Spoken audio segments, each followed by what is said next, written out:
Good morning, everybody. Good morning. Thank you so much for joining. Thank you so much for joining. I'm Samuel from Oldgate Solutions, and it's a pleasure to welcome you all and thank you all for taking the time out to join the Jamaica Association of Nurse Anesthesists for their annual one-day webinar. Thank you so much for joining today. Plans to be a wonderful day. Quick information available to you today are 7 CMEs, wonderful amount. And of course, the banking information for Jana is shared on the screen, and I'll also have it posted in the chat. Once you have paid doctors and NAs $2,000 or RNs and others $1,500 to the account, we ask that you please send an email or WhatsApp confirming your payment details. The WhatsApp number will be shared and the email will be shared as well. And then that information will help us to um, put together the payment, or I should say the certificate list, so that you can get your CE sent out to you. Again, we thank you so much for joining. Today's theme is the possible impact of trauma-related cases in anesthesia and healthcare in Jamaica. We have some wonderful presenters lined up for you, and we look forward to having a wonderful day. So first, I am going to hand over to nurse anesthetist Marcia Cameron Dawkins. Uh, N.A. Cameron Dawkins will be doing our morning devotion. N.A. Cameron Dawkins, over to you.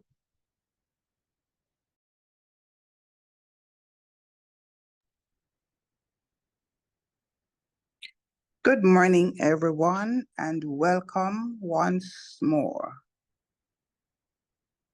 It is indeed a pleasure to be on this platform, and I trust that we all, at the end of it all, we'll all obtain our objectives.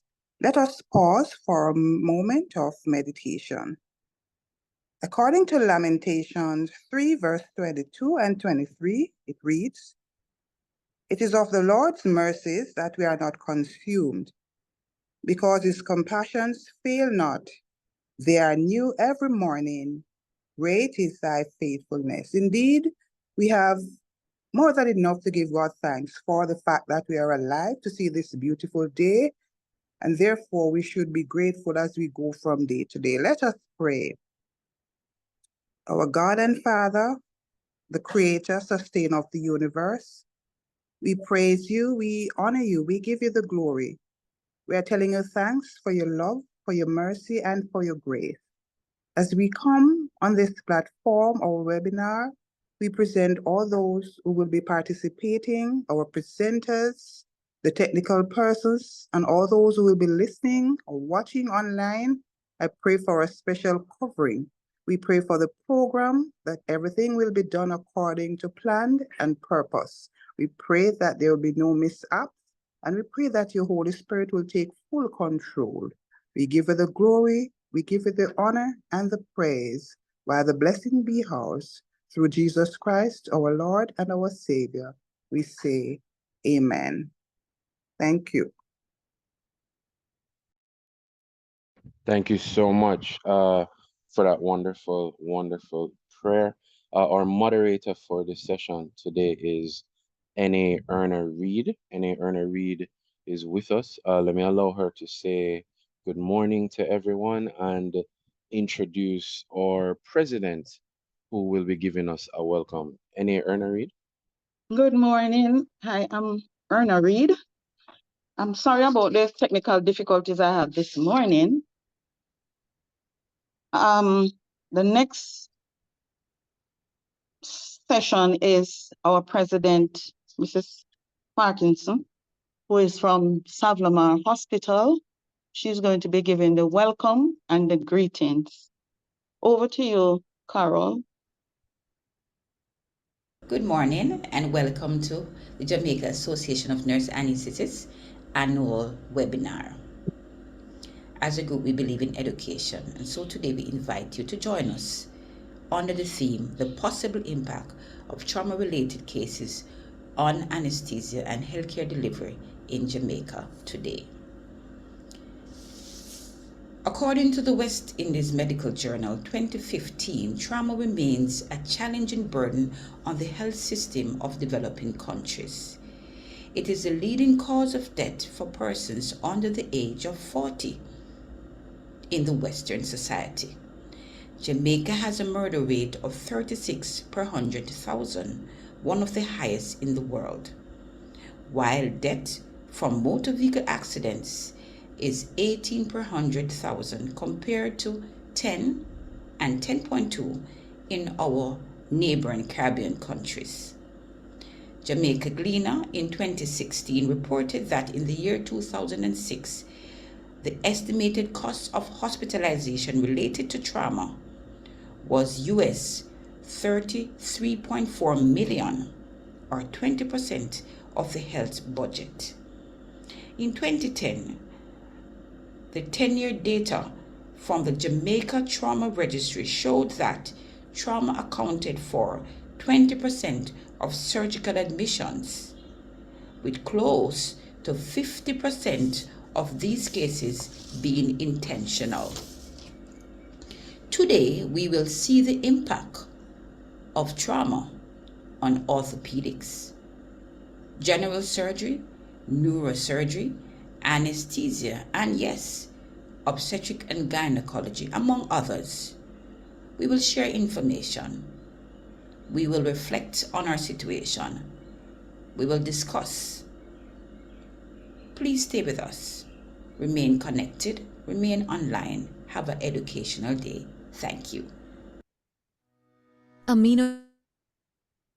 Thank you, Carl, for that introduction and welcome. Now, our first topic of the day is mental wellness, mental health and wellness. This will be done by Georgia Rose. She's a clinical psychologist, very actively involved in mental health education and early childhood development. She has a master's in clinical psychology, and it's also in infant and early childhood development. She's now completing her PhD in clinical psychology and infant and childhood development. She's employed to the West, providing service in psychology and mental health. She has done about 19 years and counting in her area of expertise. She's involved in coordinating undergrad psychology program at the University of the West Indies, the Jamaica campus. She provides mental health service in Western region. She's also a lecturer. She writes in the media. She's a public speaker, and she's engaged in community service. Some of the areas are like peace management in St. James. She's also on the review board for kidney transplant and bariatric surgery. This indeed is a great person to have in our midst. She's also involved in Red Cross internationally, and our focus in that area is the impact of trauma on children and adolescents. Indeed, she's passionate about mental health and wellness. Help me to welcome Georgia Rose. Good morning, nursery. Thank you so very much for that lovely introduction. You made it sound so nice. I want to thank you all for having me this morning. We will be looking at how we manage our mental health. And we know, I guess it goes without saying, that when you work in healthcare and you provide healthcare services, you run the risk of not taking care of self. And I think many of us can agree that these last few years, starting with COVID, probably have been the most taxing physically, mentally, and socially. And I think globally, we now recognize the value of taking care of ourselves. It is not a selfish act, it's such a vital act, because the better we do with self is the better of service we are to others. I was fortunate to be at a graduation yesterday evening, and the keynote speaker touched on mental health so much, and I couldn't help but think to myself how much of a shift there is globally, where we speak about mental health no longer in a manner of disdain and superstition, but in an acknowledgement that mental health is a dimension of health, and taking care of it is a part of taking care of all of your health. So this morning, I'm going to spend a few minutes with you. I promise I will not be too lengthy, talking about how we safeguard and protect our mental health and what mental health wellness may look like for you. My hope is that at the end of the presentation, you will walk away with something new or reinforcing something that you already knew, and being able to be an advocate for mental health and wellness in our larger population. So when we think of mental health, we think about the psychological, the emotional, and the social well being. We have an awareness that mental health influences how we view life, how we process information, how we feel in general, and how we respond to our environment. What we are saying is that mental health is everywhere and it is in everything. It is no longer a spiritual domain, and spirituality is a part of mental health. But we've stepped away from the belief that it is of demon possession and recognize that it is a part of us. And it is very, very, very important.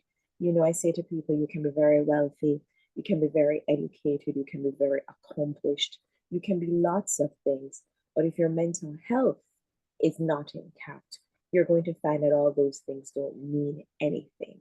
And mental health is something that is important to everyone, whether you are old or young, you know, whatever your gender or race might be, whatever your cultural background might be, whatever your religious affiliation may be. And none of us are immune from getting a mental illness. So we really want to invest into taking care of our mental health. It is critical at every single stage of life. The evidence now tells us that children struggle with mental health challenges. Adolescents most definitely struggle with mental health challenges. Young adults, older adults. And if you think about the lifespan from birth until death, at every single juncture, at every pivotal point, there is a mental health demand. You know, we think about, you know, those of us who get a little bit older, which is a blessing. You know, you're still alive, you're still growing, and the capacities you had when you were 20 and 30 and 40, you don't have them when you're 70 and 80. And one of the most difficult things can be coming into your aging and being okay with that. You know, as our children no longer are dependent on us and they now are autonomous and they're fighting for independence, they are also struggling. How independent do I want to be? And how much do I still want to run and cling to the legs of my parents? And we also struggle. How much do we let them go and how much do we hold on to them for their life? So it's critical at every single stage of life. Shortly after the pandemic, a study was done by Oracle, and they found that 76% of workers believe that their companies should be doing more to support their mental health in the workforce. This was not a conversation or an argument that was had a decade earlier. That same workforce believed that COVID had negatively or adversely affected their mental health and continues to do so. And that's quite interesting. And finally, 85% of people say their mental health issues are impacting their sleep, their physical health, their happiness, and they were struggling with social relationships and their family relationships. We recognize that so many things are taking place. I often say to people that COVID was a good and a bad thing, but in the sense that it forced us to stop and take a breath, stand back and sit down. Everything that was so important wasn't important anymore. And we were forced to really look at the value and the fragility of life. But one of the bad of COVID, outside of the loss of life and the destruction of businesses, was that it also put the workplace in the home. And so many of us now don't know how to disconnect and separate and plug out. And we are constantly being bombarded with occupational and work demands. So meetings that start at 6 o'clock and 7 o'clock in the mornings, and meetings that go late into the evenings, meetings that would not have taken place pre-COVID. But because we figured out platforms like Zoom and Microsoft Teams, and the list goes on, we felt we could go into people's homes at any time that we chose. And many workers struggle to say, it's too much. You don't get a break. And that separation of home and work was so important. That commute to work actually served a purpose. It was giving us, our brains, an opportunity to wind up for work and wind down from coming from work. And we don't have that as much. So we see the adverse impact still lingering. We see those trace elements attaching themselves and interfering with people's mental stability. Now, there are a couple of myths that exist when we think about mental health. In fact, most of us believe that we're pretty mentally well, and that may not necessarily be the case. I want to challenge that. So, the absence of a mental illness is not an indicator of good mental health. So, not because you've not been diagnosed with a mental illness or you don't present symptoms of a mental illness means that you're well. Because unfortunately, so many of us are functional in our dysfunction. Many people don't have a mental illness, but they are impaired in their mental health functioning. Mental health is more than mental illness, it is health, it is balance, it is growth, it is the ability to thrive, it is the ability to redefine and transform self. It is the ability to grow. It is important. It is on a continuum. It's worth making time for and investing in. It can be positive and negative. It changes. It's very complex. And without a doubt, it is real. We like to think of psychiatry as a forgotten discipline. In everything in health services, psychiatry is often at the end of the conversation because people often think, well, you're not dying, it's not life and death. But it is life and death because it can lead to suicide. And some clients diagnosed with some mental disorders have shorter life expectancies, like schizophrenia. They don't live very long. Persons who struggle with depression and anxiety feel physical pain and discomfort. And if you think about it, if the quality of life isn't good, if you don't have control of one's mind, that is almost like death. So it is life and death. But psychiatry is often pushed to the side, disregarded, not very important. We don't want to make time for it. It's not as esteemed, as privileged as some of the other services. But we want to remind, no matter how we think of it, it is so real. And nurse would have told you, I've been doing this for almost, this is my, I have to remember my age, that's how I tell it. I'm going 19, 20 years in the field of mental health as a psychologist. And I've lived to see so many people who are disregarded and dismissive of psychiatry and psychology have to come around and knock on those doors because you never know when your mental health might need support or your children's mental health, your parents' mental health. It knocks on everyone's door at some point in time.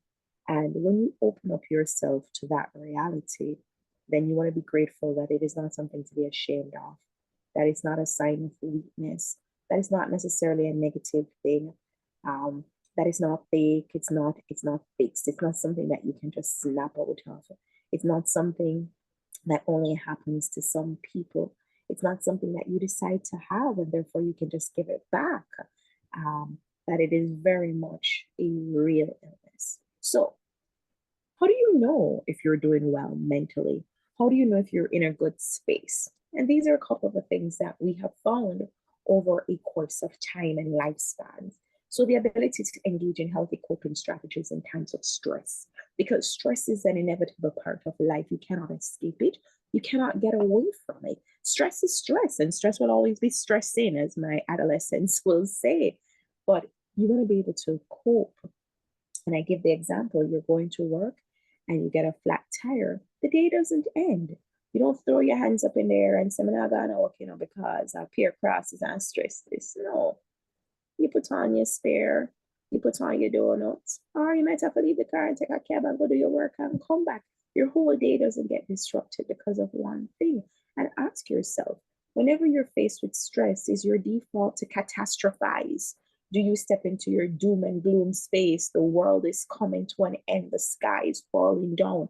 Or do you go into your resources, your internal resources, and seek solutions? That is a sign that you are doing well mentally, your capacity to face the adversities of life in a practical manner and still keep going. And please do not get me wrong. It does not mean that you do not stop to take a break, because sometimes we just have to pause and reset before we move forward.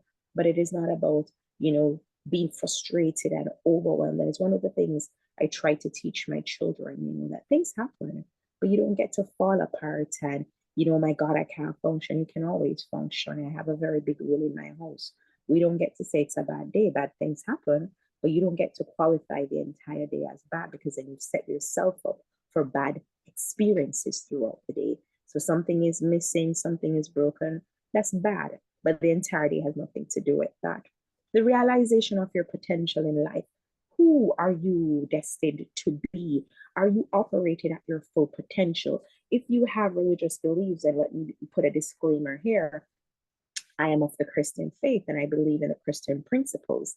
And I am of the firm belief that God has placed certain talents and skills within me. And the question is, am I fulfilling those talents? I like to think about the parable of the talents. It's, when I start off the year, I always have an intentionality. And my intentionality many times are advised by biblical stories. I love the storytelling of God, and the parable of the talents is one of them I like to pull on, because I feel like, sometimes you feel very guilty when you're going after your goals and you're going after your dreams. And people sometimes might be on the side say, boy, I don't know, fee, don't worry about me doing a lot. Because guess what? God has given me these talents, and like the master who gave out these talents, he expects me to multiply them. So whenever I get a little, taken aback, or I wanna reflect on it, I look at that. Are you realizing your potential? Have you used the talents? Are you multiplying the talents that have been placed into you? What are your talents? Do you even know what they are? And it's so important that we know what we're good at, not what others say we're good at, but what we feel, breathe, and know to be the truth of our potential. And once you know that, then that steps into the other point, the capacity to meaningfully contribute to the society within which you exist. Do you just take up space? Do you just take up the resources? But are you pouring back in? And nursing is one of those critical fields where you're building up a nation, you're feeding back into a society. You care for those who are at their weakest point. If you have ever been ill and had to rely on the care of others, you know how humbling and scary that experience can be. So our nurses serve such a vital role. I like to tell the story of many years ago, as a young woman needing to have an emergency surgery. And there was a nurse in the room, and all she did was to rub my head.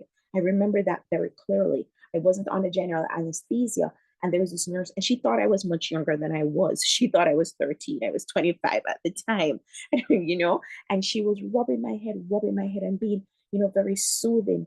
I blocked out everything else. All I focused on was on this nurse in this procedure. And that's a big deal for me in my life.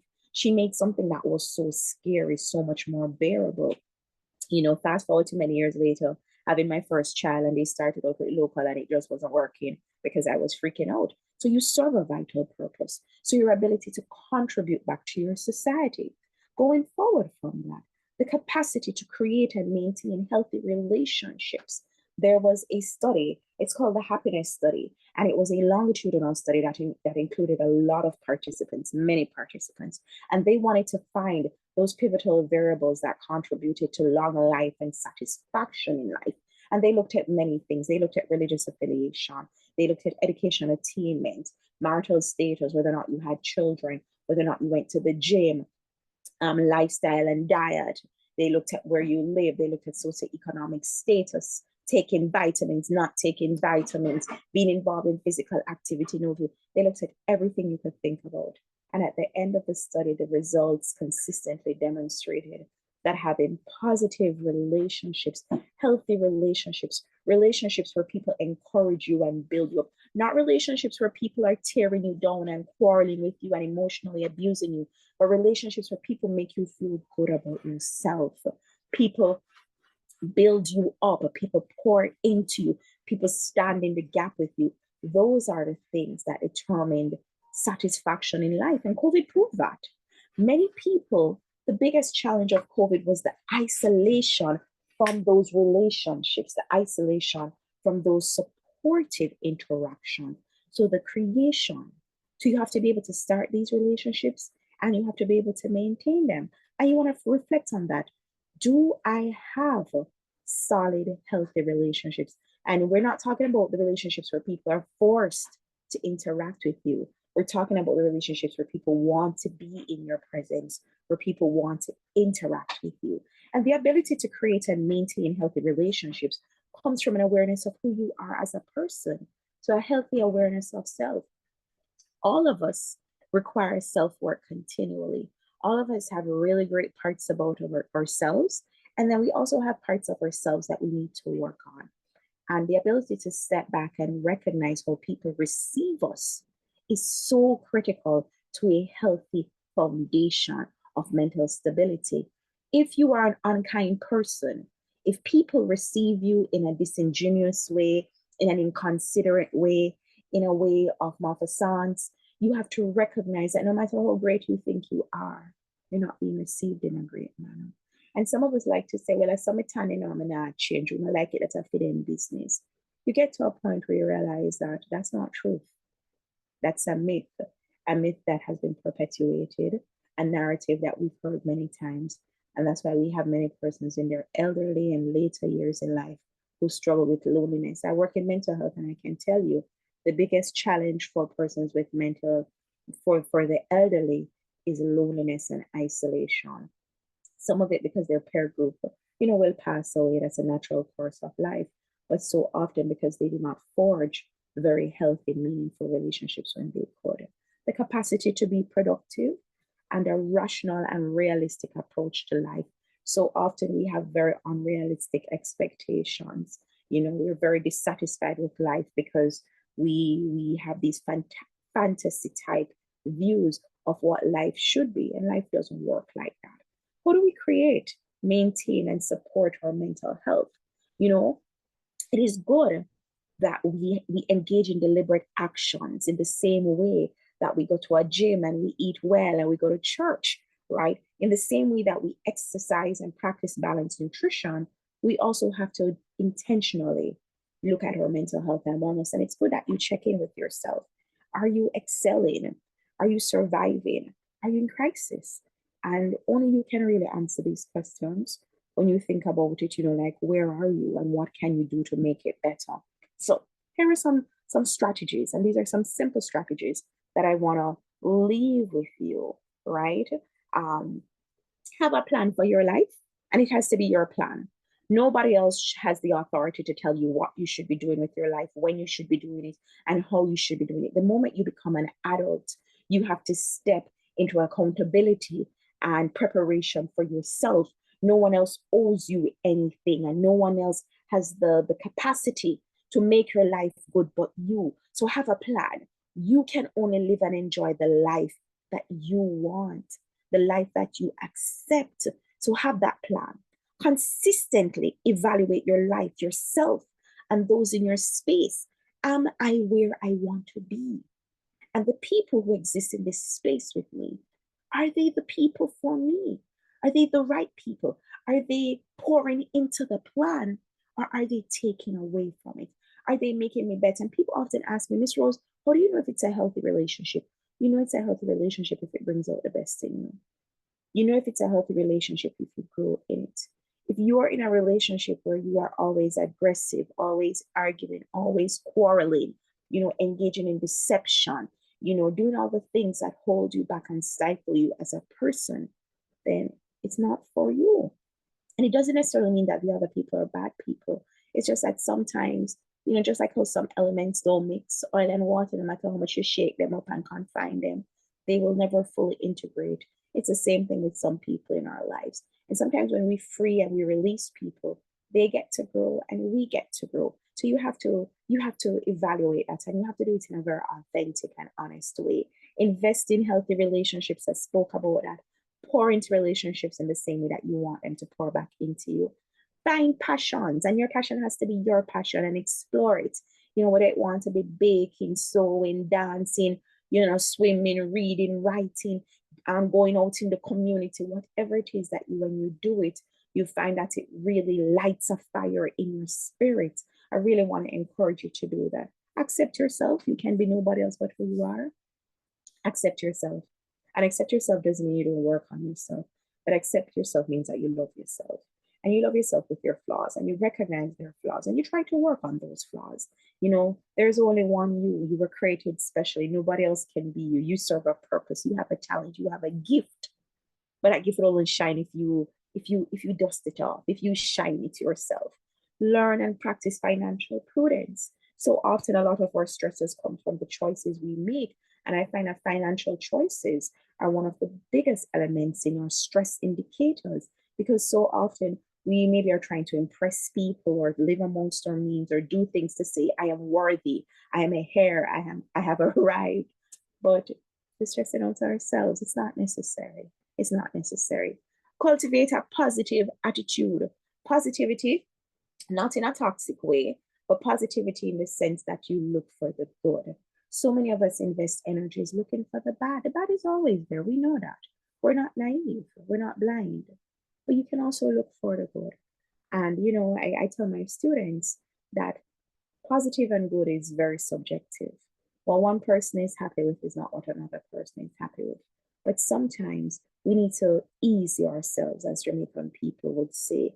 We work up ourselves too much over things. You know, we find problems and we look for the problems, and we need like the problems and we feed the problems.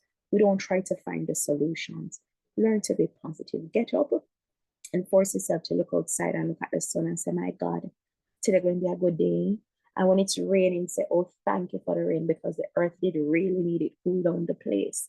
You know, when you're in your car and you're in your AC and in the traffic, you're still better off than the person who stand up outside in the sun and the rain. Positivity. And positivity goes into gratitude. Learn to be grateful. And I know this one can be very tough because sometimes the walls are falling down around us. Learn to be grateful. Be grateful in the big things and the little things. I tell the story, you know, of one day I was going out of town, and I'm very big on my children eating a home cooked meal because I was raised on a home cooked meal. Every day I went home, there was a dinner prepared. We weren't rich, so no food wasn't going to buy out on the road. And I was going into Kingston and it was late, and my husband had not cooked. And I said, you know what, our children going to eat? And he was talking about buying food. And I said, no, man, some leftovers in the fridge. And he said, no, not in there, man. And I stopped back at home. I didn't bother to go straight to Kingston. I had like a pot with some rice and a little bit of curry goat. And I took out the pot of the rice, mixed up the rice in the curry goat, shared out the food for the children, shared out mine. And my husband has never eaten that, you know. So he look at me and the children eating, and my son said, Mommy, where's the meat? I said, keep eating, man. It's the one in the bottom of the plate. And, you know, they ate, and when they were finished, they're like, Mommy, this was so good. I said, tummy full. They say, yes. I can now in peace go about my journey. And my husband said, oh, leave it for me. I said, yeah, man, I leave it for you. I never know if you want it to eat. And, you know, we laughed, and I said to him, you have to realize that not every day going to be a big dinner day. Not every day going to be a lobster and a shrimp and a steamed fish. Sometimes it's going to be a little scrape up pot bottom, but it's food. Sometimes we need to learn to accept the little that we have and see the little as enough. You know, it's not a fantasy. We're not going to see it as great things. And some people can see it as great things. But some of us can eat crackers and butter and be satisfied. And some of us will throw away the crackers and butter because it's not enough. Be grateful, because it makes a difference in your experiences of life. Learn to give. Learn to give. You may not be wealthy, but learn to give back. When you pour into others, you're going to find that almost by magic, if you want to use that word, you are poured back into. Learn to forgive. Sometimes we're holding on to things that we can let go. And forgiveness doesn't mean that you have to go love up the person. I think sometimes that's a mistake we make. You know, you can still hold someone accountable for the wrongs that they have done to you, but you don't hold them up in your heart. There's no heaviness there. You forgive them. Telling you that you've done something wrong to me doesn't mean that I need to hate you. You know you did something wrong. I know I did something wrong. You forgive, because we've become a society that's very punitive. We don't have a lot of grace. I see that especially with our children. It's almost as if our children are not allowed to make mistakes. One mistake and we throw them out. We discard them. They're bad. They're the worst. We almost forget that childhood is a passage of making mistakes. And we as the adults are there to guide and to correct in love and patience. And it's the same thing as adults. Give grace. Give grace. We're going to work with people who are going to make mistakes. We're going to exist with people who are going to make mistakes. And give some amount of grace. And grace doesn't mean that we're going to be foolish. We're not going to allow people to destroy things and to not be held accountable, but learn to give. Practice of faith. Research tells us that it doesn't matter what type of faith, but practice of faith, a belief in a being greater than self, makes the difficulties of life a little easier to bear. Safeguard your physical well-being. Some amount of movement must be a part of your life, and especially as we get a little bit older, whether we walk, run, hop, skip, jump, dance, do something that gets the heart moving a little bit more than it usually would. Make time for rest and relaxation. And that covers the other 2 points. Sleep, taking breaks for self. And I'm a big advocate of sleep. Sleep is a big thing right now in the scientific space. There's a lot of research that's being done on sleep. There's studies that tell us that if we do not go to our beds at night, and for those of us in healthcare, we know nocturnal sleep is the only beneficial sleep. All the other sleep is like decorative sleep. The best sleep is the sleep that we get in the nights. And it's so critical and important that we go to our beds. It's not a good thing to be staying up. We're not proving anything to anyone. There's new research that shows that impaired nighttime sleep in your 30s, 40s, and 50s puts you at an increased risk for the onset of Alzheimer's disease. Come on, we don't want that, right? We want to have a healthy later life. So as much as you can, unplug, go to bed, put down the devices, come off of social media, put down the book, put down all of those things, and allow yourself to recuperate and rejuvenate for all the work that you would have done during the waking hours. Support a younger generation. We are not going to be on this earth forever. We must be able to pour into the generation that's coming after us. I have junior psychologists that work with me, and I try my utmost best to support them in every way, to pick them up, not to tear them down. I do not feel threatened by my younger colleagues. I have been around longer than they have been. So there are things that I will always know that they will not know.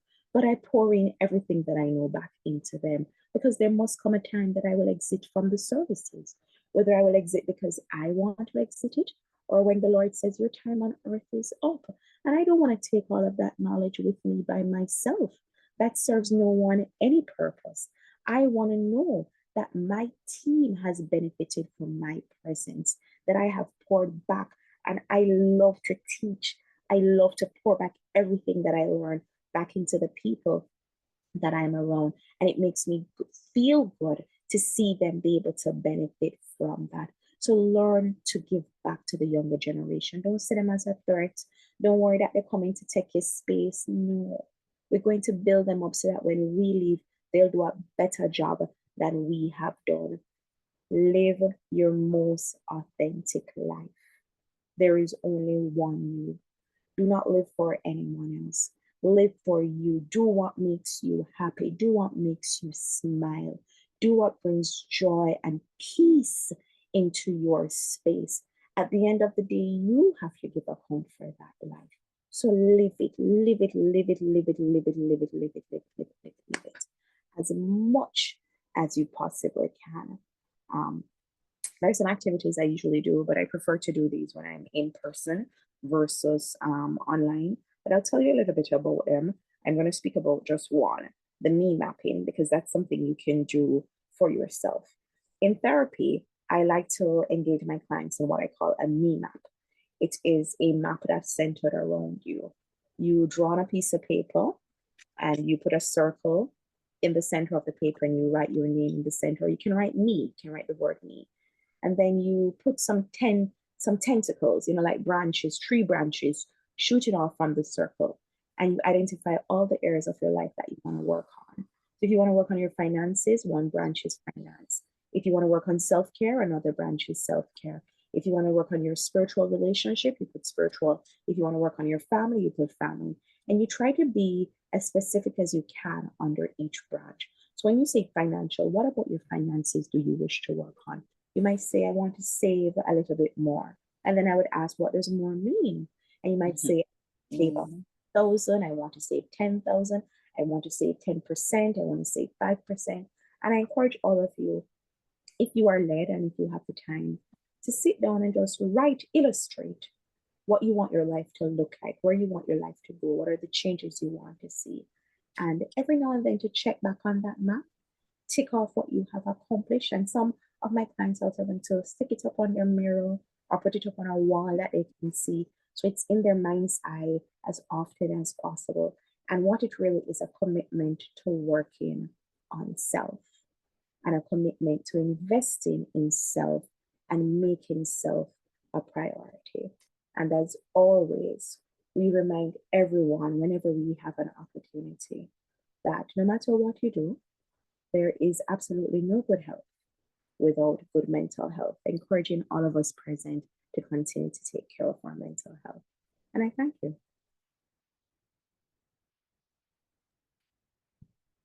Indeed, Miss Georgia, being the mental health provider in the West must be blessed by her interventions. Mental health is indeed a complex issue that plagues us every day. Simple aggression, you see that in the workplace every day. I'll now invite some questions. Thank you, Ms. Georgia Rose, for such healthy talk, great speech, great lecture. Thank you so very much for that. Hi, Miss Rose. A wonderful presentation again, and thank you. I see you typing the answer already to the questions that are there, both of which are saying kudos for your presentation, and they would like your contact email to get in touch with you. Perhaps we could also ask you to just share it in the chat so persons could see it generally. I will do that also. Wonderful. Not seeing any other questions at the moment, guys. Any questions? You can type them in the Q&A. Let me know if you have any questions at all. Not seeing any just yet. I see a hand raised. Somebody like to talk. Okay, here we have, it has been a challenge to find therapists in Jamaica. That's a statement. However, great presentation. And I suppose this person is echoing what everyone has said, which they appreciate your outlook. Where can we find them? Them being who? Them being the therapists? I suspect. So just to remind everyone, there are many therapists in Jamaica, actually. So in our healthcare services, we have mental health clinics, and many of them have psychologists who are employed through the government and mental health nurses who are trained in therapy and counseling, and this is free of cost.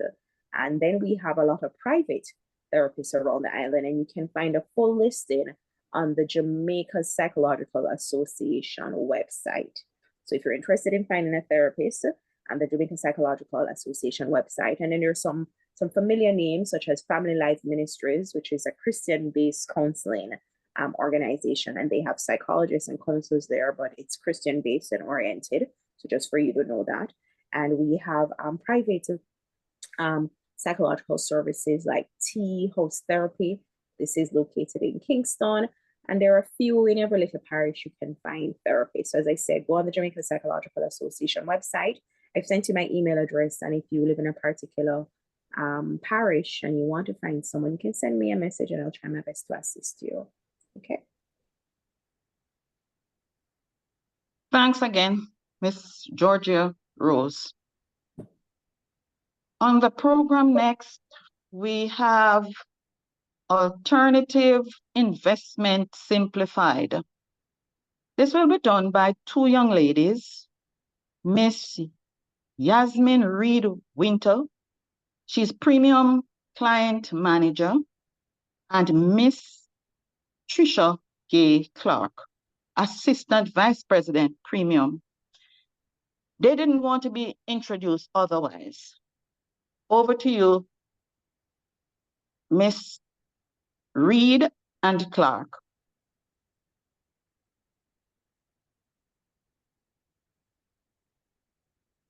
Are they in? I'm not seeing Miss Reed and Miss Clark. Okay. So what should we do? Move on? I'd recommend that we go to our sponsor spot and then we go to Dr. Nelson. So Okay. we'd like to thank Indus Life Sciences for being Yeah. a sponsor of this event. And we now go to their presentation. Okay. Aminopep Fort in geriatrics. Aging is associated with a progressive loss of muscle mass, which increases the risks of injury and disability. A 2018 Journal of Nutrients highlights that inadequate intake of dietary protein has been linked with poor muscle function and physical decline in older people. Essential amino acids, which cannot be synthesized by the body, have primary role in the regulation of muscle protein synthesis, can potentially mitigate the loss of muscle protein during aging process. To meet the increased demand and to promote nutritional status, Indus Life Sciences brings Aminopep Fort. Aminopep Fort contains all 10 essential amino acids enriched with multivitamin and zinc. During aging, supplementation with essential amino acids stimulates muscle protein synthesis in the elderly, increases lean body mass, improves the ability of walking, provides immunity against recurrent infections, and builds up energy and vitality. All essential amino acids in Aminopep Fort are in free form, which does not need further digestion and hence can be directly absorbed. Aminopep Fort is also suitable in compromised digestive capacity. Aminopep Fort offers adequate nutrition through essential amino acids and is an essential part of healthy geriatric face. Aminopep in convalescence.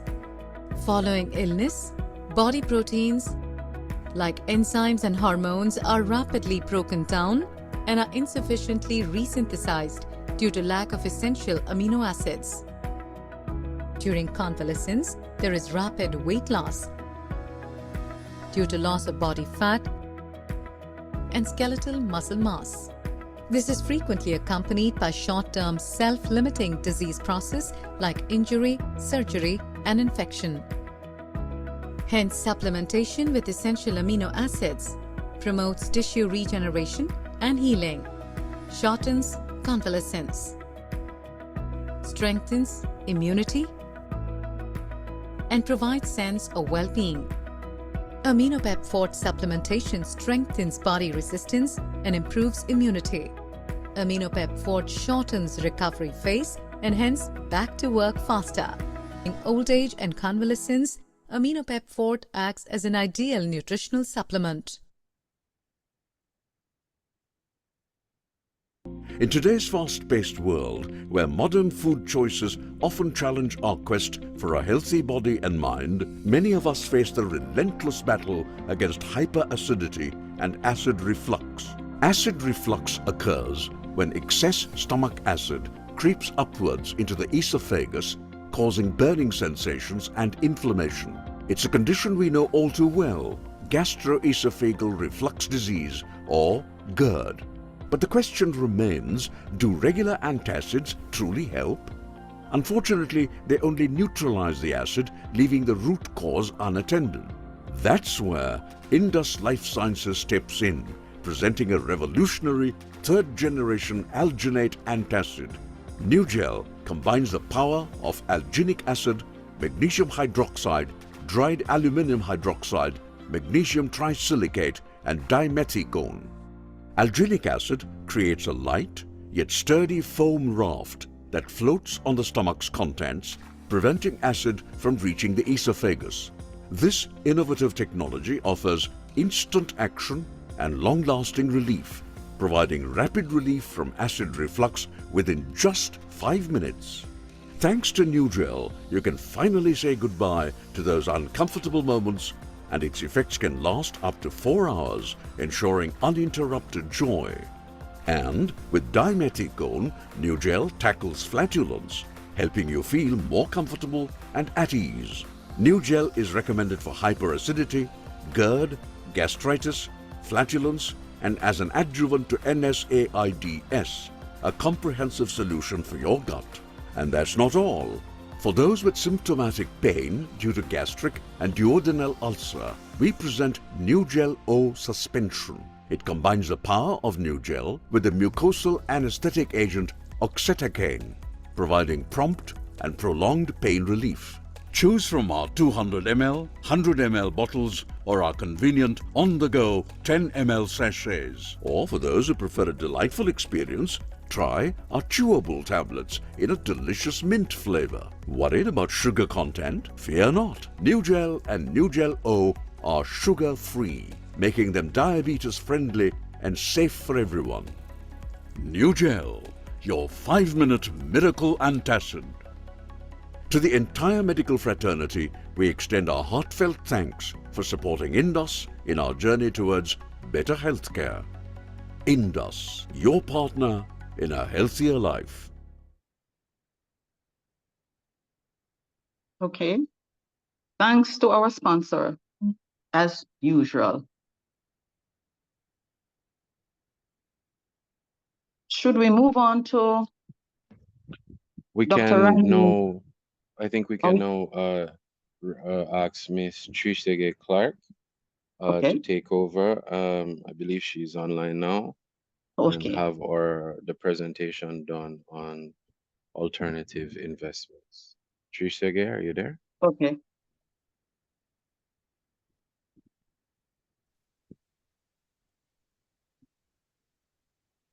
Not hearing you.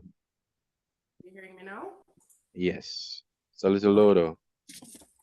It's a little louder. Let me see if I can Oh yes, turn yes, it up. yes, yes, yes, yes, yes, yes, yes, yes. That's very good. Okay, awesome. Perfect. All right. Good morning, everybody. I hope we have been having a very good session thus far. I am Trisha Gay Clark. I am the Assistant Vice President of the premium segment of Proven Wealth.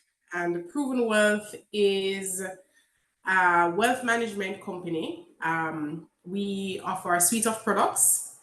Online with me, I actually also have Yasmin Reed Winter.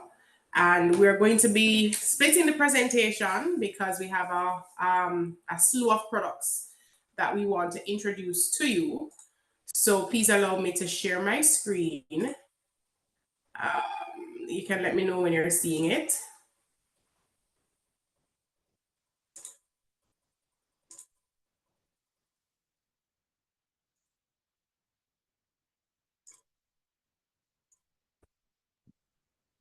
Are you seeing my screen? Everything's up. Yep, perfect. Awesome. So who is Proven? So Proven has been around for quite a few years, and we are in the fund management business. And here we offer, we cater to clients in all spheres of life. So we have a real estate arm, that's Proven Properties. And then we also have the wealth management arm, and the wealth management arm covers a whole range of things. So we do, we have a retirement scheme, which I'll get into in a little bit. We do unit trusts. So we have six unit trust products, each varying in risk. And Yasmin will get into that with you. We have a Proven Plus managed portfolio. We do pension fund administration and investment management, and that is the private pension funds. And we currently have nine pooled pension funds, and we have four segregated pension funds. And then our newest kid on the block is actually the Heritage Education Fund. And that is actually a US dollar saving education plan. I think it's the only US dollar saving education plan in Jamaica, where you save in US dollar and you get your returns in US dollar. And it's geared really towards tertiary education for children. So we'll be getting into that in a little bit more detail. I think we have 45 minutes, Maxine, is it 40 or 45, including questions? So we will try to stay within our time slot. But I'm going to hand over to Yasmin. She's going to take us through the first half of our presentation, and then I'll jump back in. Yasmin, over to you. Thank you, Trisha. Good morning, everyone. I am Yasmin Reed-Winter, and I am the Premium Client Manager at Proven Wealth. I'm just bringing up my presentation right now, and I'll be presenting mainly on the unit trust funds that we offer at Proven.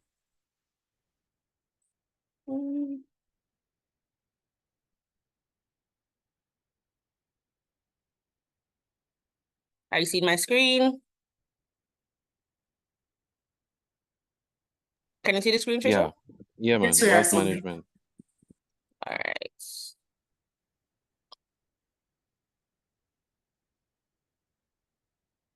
All right, so as Trisha mentioned, Proven is in the business of, well, a part of our business is wealth management, and we are directly linked to the wealth management arm.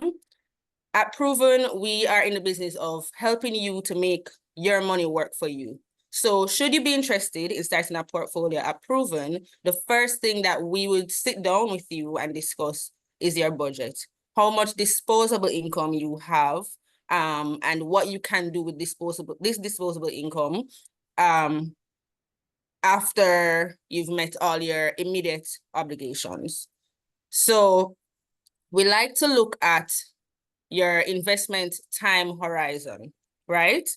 This is important for us because it would help us to assess the level of risk and to know the product that is best fit for your goals.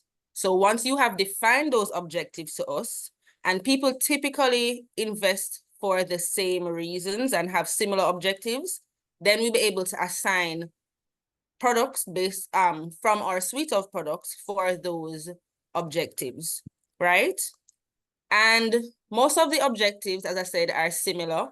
We find that people focus on retirement, number one, education for their children, number two. Those are usually much more long-term investments. And then a house is generally one that we find people save for, sometimes a car or travel or just having an emergency fund, right? So you would have to think about what it is that you specifically are putting down money for. And many times it's more than one of these, right? Then once we have established all of that, we look at your risk appetite. So we try to have a balanced portfolio as much as possible, but some people are willing to take on more risk for a greater return. And some people are not okay with that. Yes, they would want the return, but they're not okay with losing money in volatile markets. So we have to sit down and do a risk profile questionnaire with you to find out what portfolio would be best suited for your risk appetite. And at Proven, we have many products. Here I just mentioned some of them.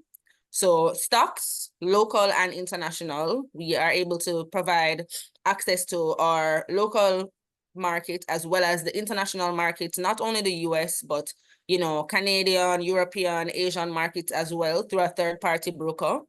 We offer repurchase agreements. Corporate entities love to take action with the repurchase agreement because it's very short term and liquid and very conservative. So this is best suited for them. Bonds, we offer almost all bonds on the bond market.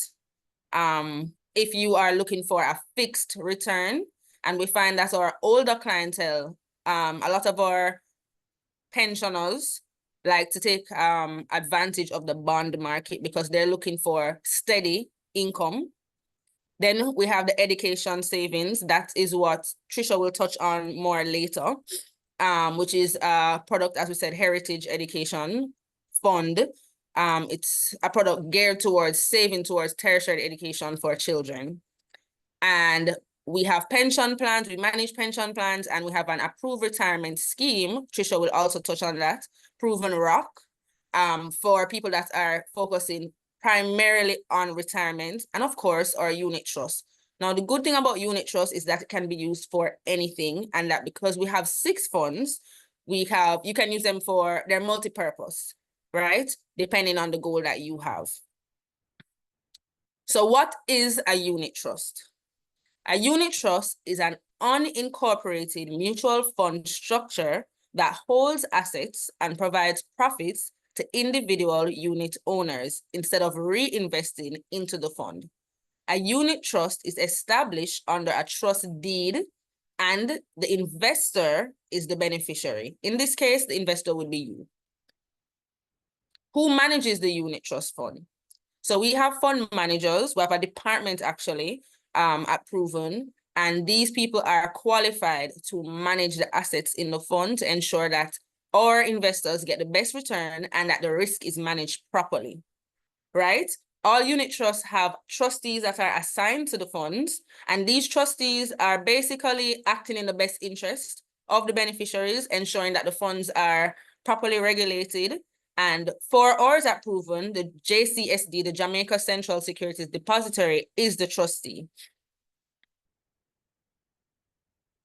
Who are the owners of the unit trust? The owners are called unit holders, and they hold the rights to the trust assets. So the benefit of a unit trust is that, one, the biggest benefit is managed by a financial professional, people that know the markets, know the opportunities to take. They're in the markets every day, and they're able to assess all the risk with making an investment. Also, it provides exposure to different asset classes as well as diversification. So if you were to invest in this product individually, maybe because your funds are limited, you wouldn't be able to get exposure to as many assets as the unit trust itself would, because it's a pooled fund. And the benefit is that you have monies from other investors in the fund that can expose you to different industries, different types of products that your money would not be able to stretch as far as if it's limited, basically. So there's no obligation or fixed investment term with a unit trust. Some investment plans, you have to pay them monthly, annually, and that's just the structure of the plan. With unit trust, you pay ad hoc, basically. So there's no obligation. You don't have to pay it monthly. You pay whenever you want. So it's up to you. And so this can help you in terms of there's no pressure to pay it every month, but at the same time, you can set it up to facilitate regular structured investing. So this is very good for the working class, I find, because then you are able to regularly place your money on the fund, grow by compounding, and then create wealth for yourself over time. Management fees are associated with the funds, and that's how the fund charges. So it's on the fund itself. It's not directly linked to a fee for you to place your money on the fund. It's usually taken annually on the total assets under management. How does the fund make money for you?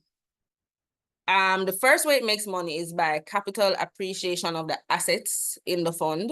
So whether it's stocks, fixed assets, or real estate in the fund, the value of those assets going up. The second way, if there is a fixed income fund, they pay coupon payments or dividend payments, and those are fed back into the fund itself. And then the third way, passive income from real estate funds. If you have a real estate fund and maybe they have some corporate entities or residential entities, and the company owns these and they collect rental income, that money can go back into the value of the fund as well. So that's passive income. So as I said, Proven has 6 expertly managed funds, and they're tailor-made to suit the investment goals and risk appetites of our investors. So I'm going to go into those individual funds. So the first is our select money market fund. We have this in Jamaican dollar and US dollar. Our US dollar fund actually ranked first industry-wide last year. So we are number one for the US dollar money market fund. Our JMD ranked second, I think, and they both have been performing very well. Money market is doing very well right now. So it's a professionally managed portfolio designed to provide capital preservation and liquidity. So by liquidity, we mean it's flexible. Your money is not locked in long term. Capital preservation, it's very low risk, right? So this is as safe as you can get with any investment. And the assets in this fund are primarily short and medium term Government of Jamaica and Bank of Jamaica securities, commercial papers, and investment grade securities and repurchase agreements. Now, these are all very short-term liquid instruments.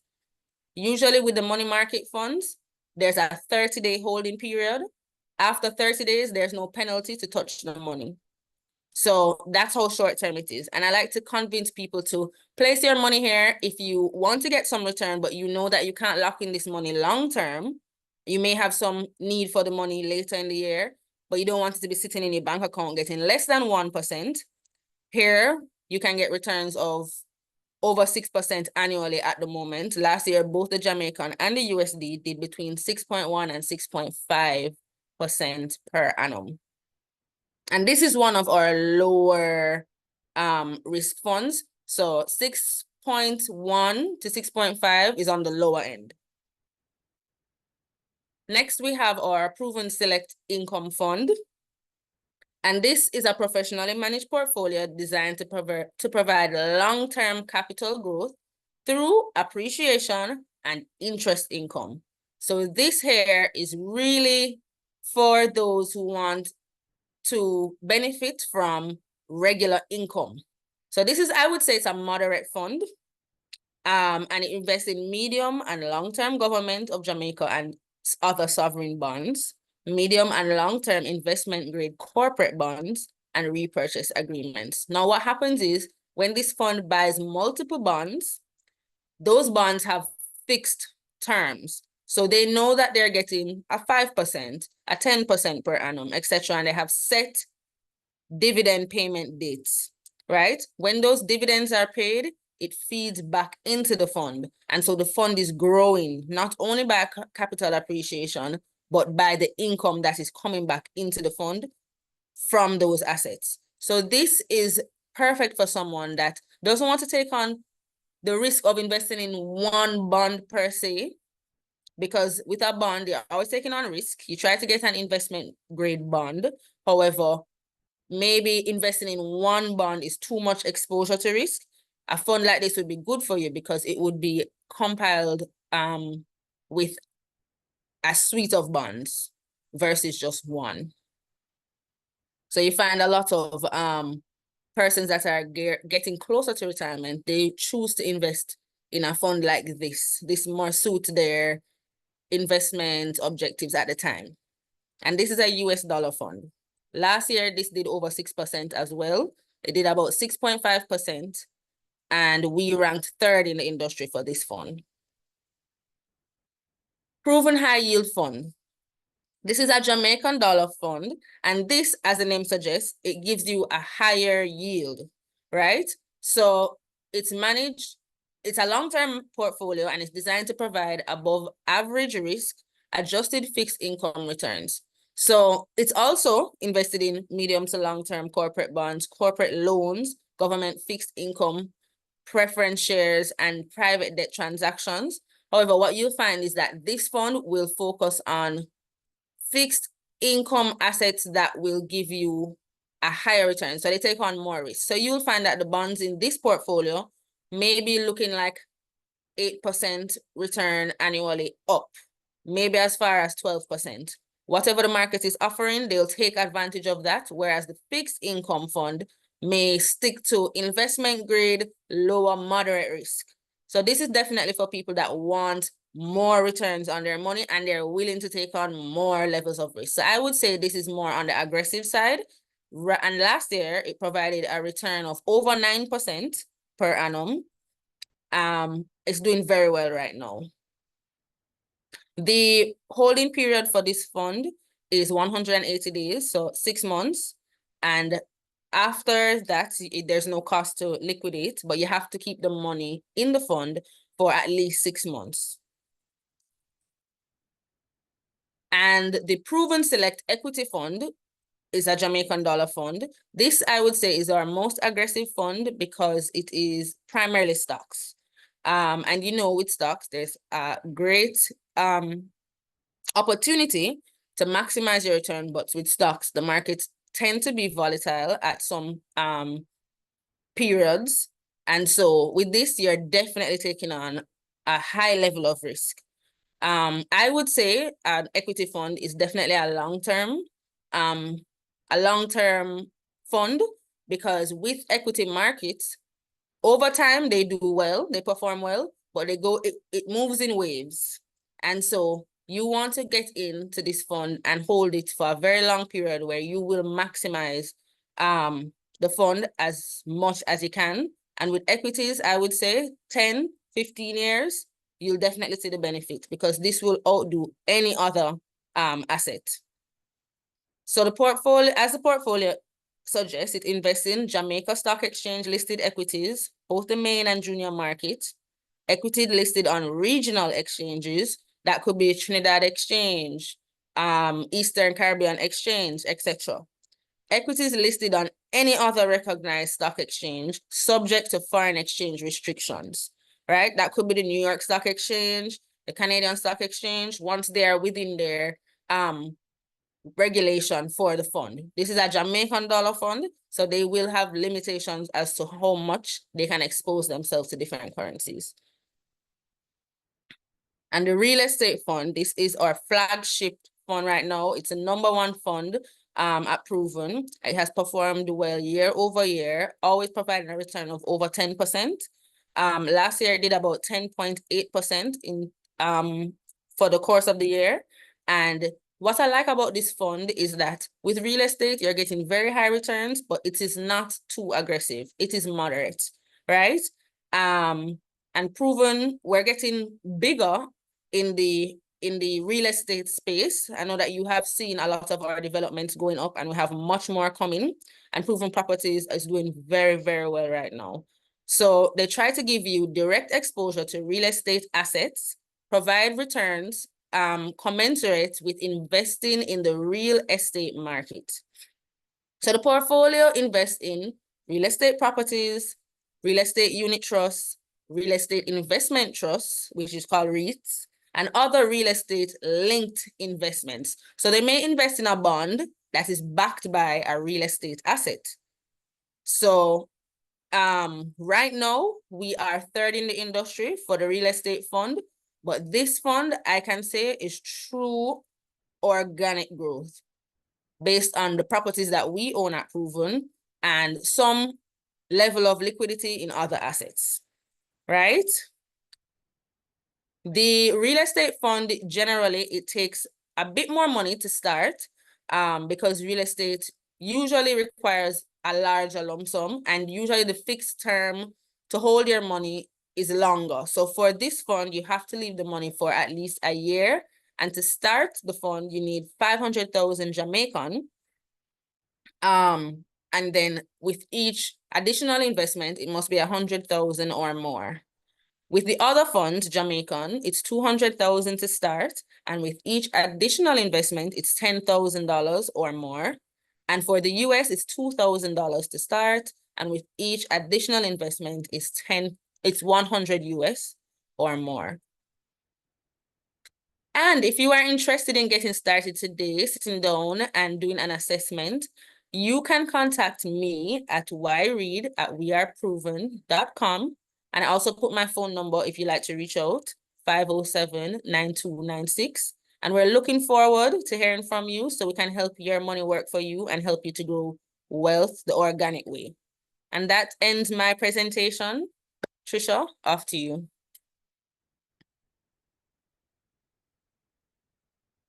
Thank you, Yasmin. All right, so I will just jump back in here real quickly. Let me share my screen again.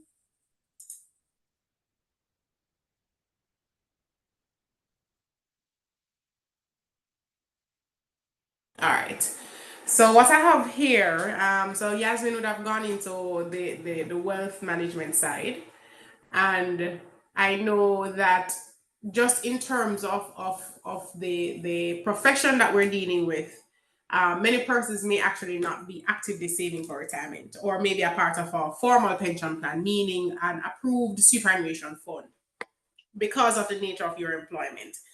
And what we have here is really just some statistics which are showing the general pension coverage in Jamaica. And I put it here just to drive home and reinforce the point that pensions coverage in Jamaica is very low. So up to, and this is based on the FSC statistics, up to September last year, we had less than 12% of the working population in Jamaica actively saving for retirement. What that means is that when persons stop working, they won't have any stream of income coming in. And I think the reason for that is, I mean, persons tend not to think about retirement for whatever reason. Persons think, oh, it's all the way down the line. I don't need to think about it now. We have the old adage that people think, okay, my child is my pension, which is not true. Especially the generation nowadays. Children aren't your pension. Persons think, oh, retirement is morbid. I have to live in the know. I'm not going to get there. And so our mandate is, how do we get across to persons that from the minute that you start working, you have to start putting aside something for retirement. And there are many ways to do that. So Yasmin would have touched on one way, and I'm going to speak about another way, because retirement is coming. Health costs increase in retirement, and I'm sure you can attest to the fact that the older you get, you may see more elderly persons coming into you. We may see more elderly persons doing surgeries, and so we know that retirement is something that we have to be mentally prepared for. We have to be physically prepared for. We have to be financially prepared for. And how do we get there? So we have to think about what replaces our salary. So you have savings and investments. That's what Yasmin would have touched on. You have equity, those persons who are able to acquire equity over their working lifetime. Persons may continue to work part-time during retirement. You have rental income, inheritance from family. You have the private pension plan, and that is what I'm going to focus on. And then you have the NIS. NIS, it is a very good plan.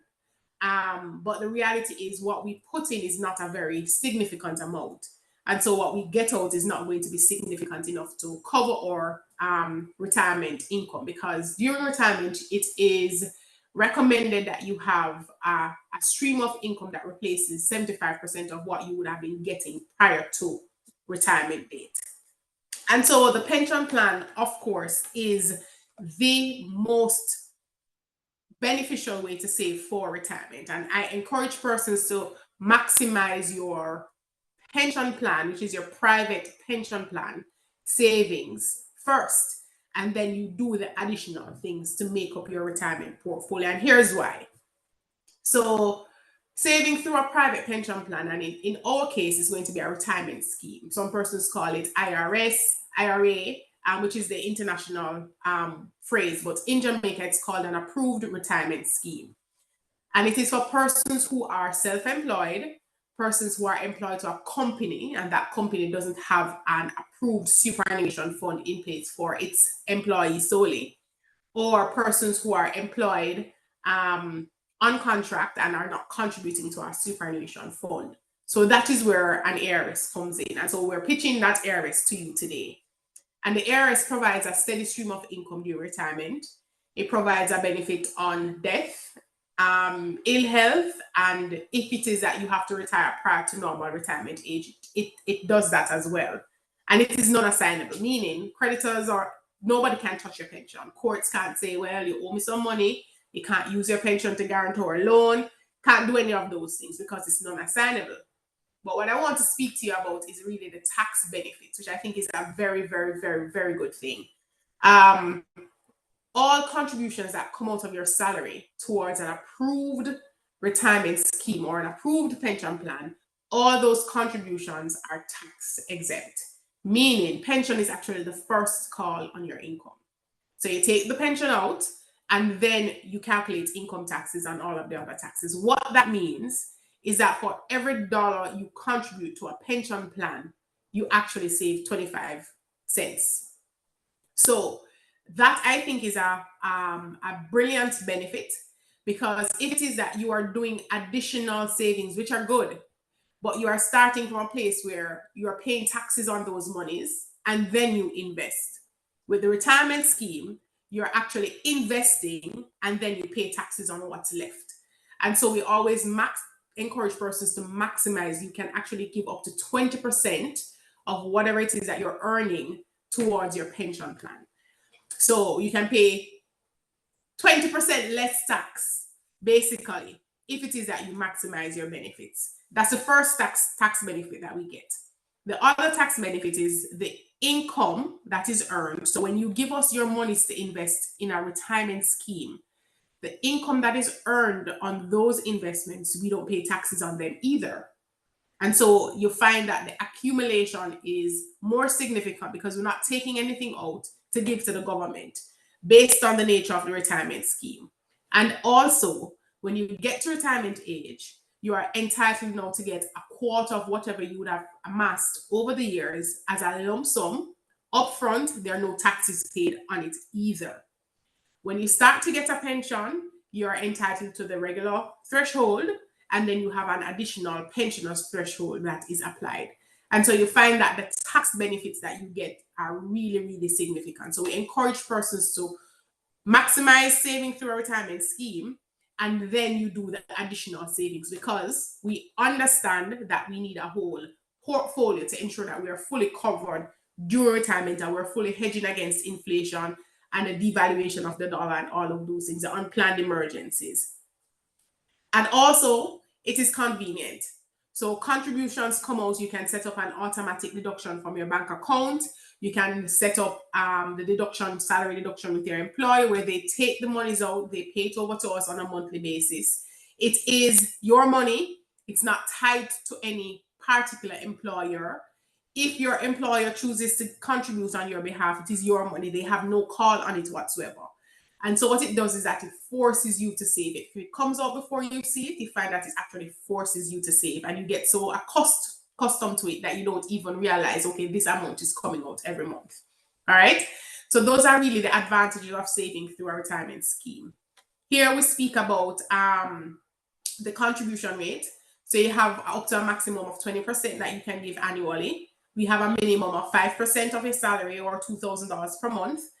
And here it is used again to maximize your retirement benefits, increase your replacement ratio, which is getting to that 75% mark, and decrease your income tax.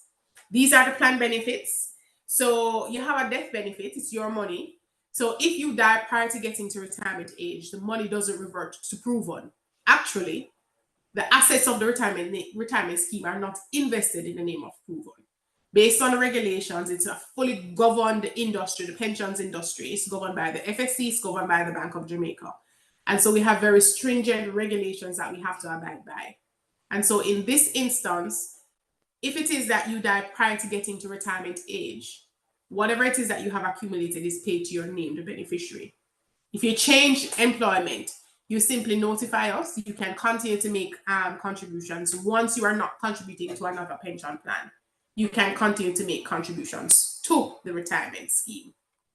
And you can transfer.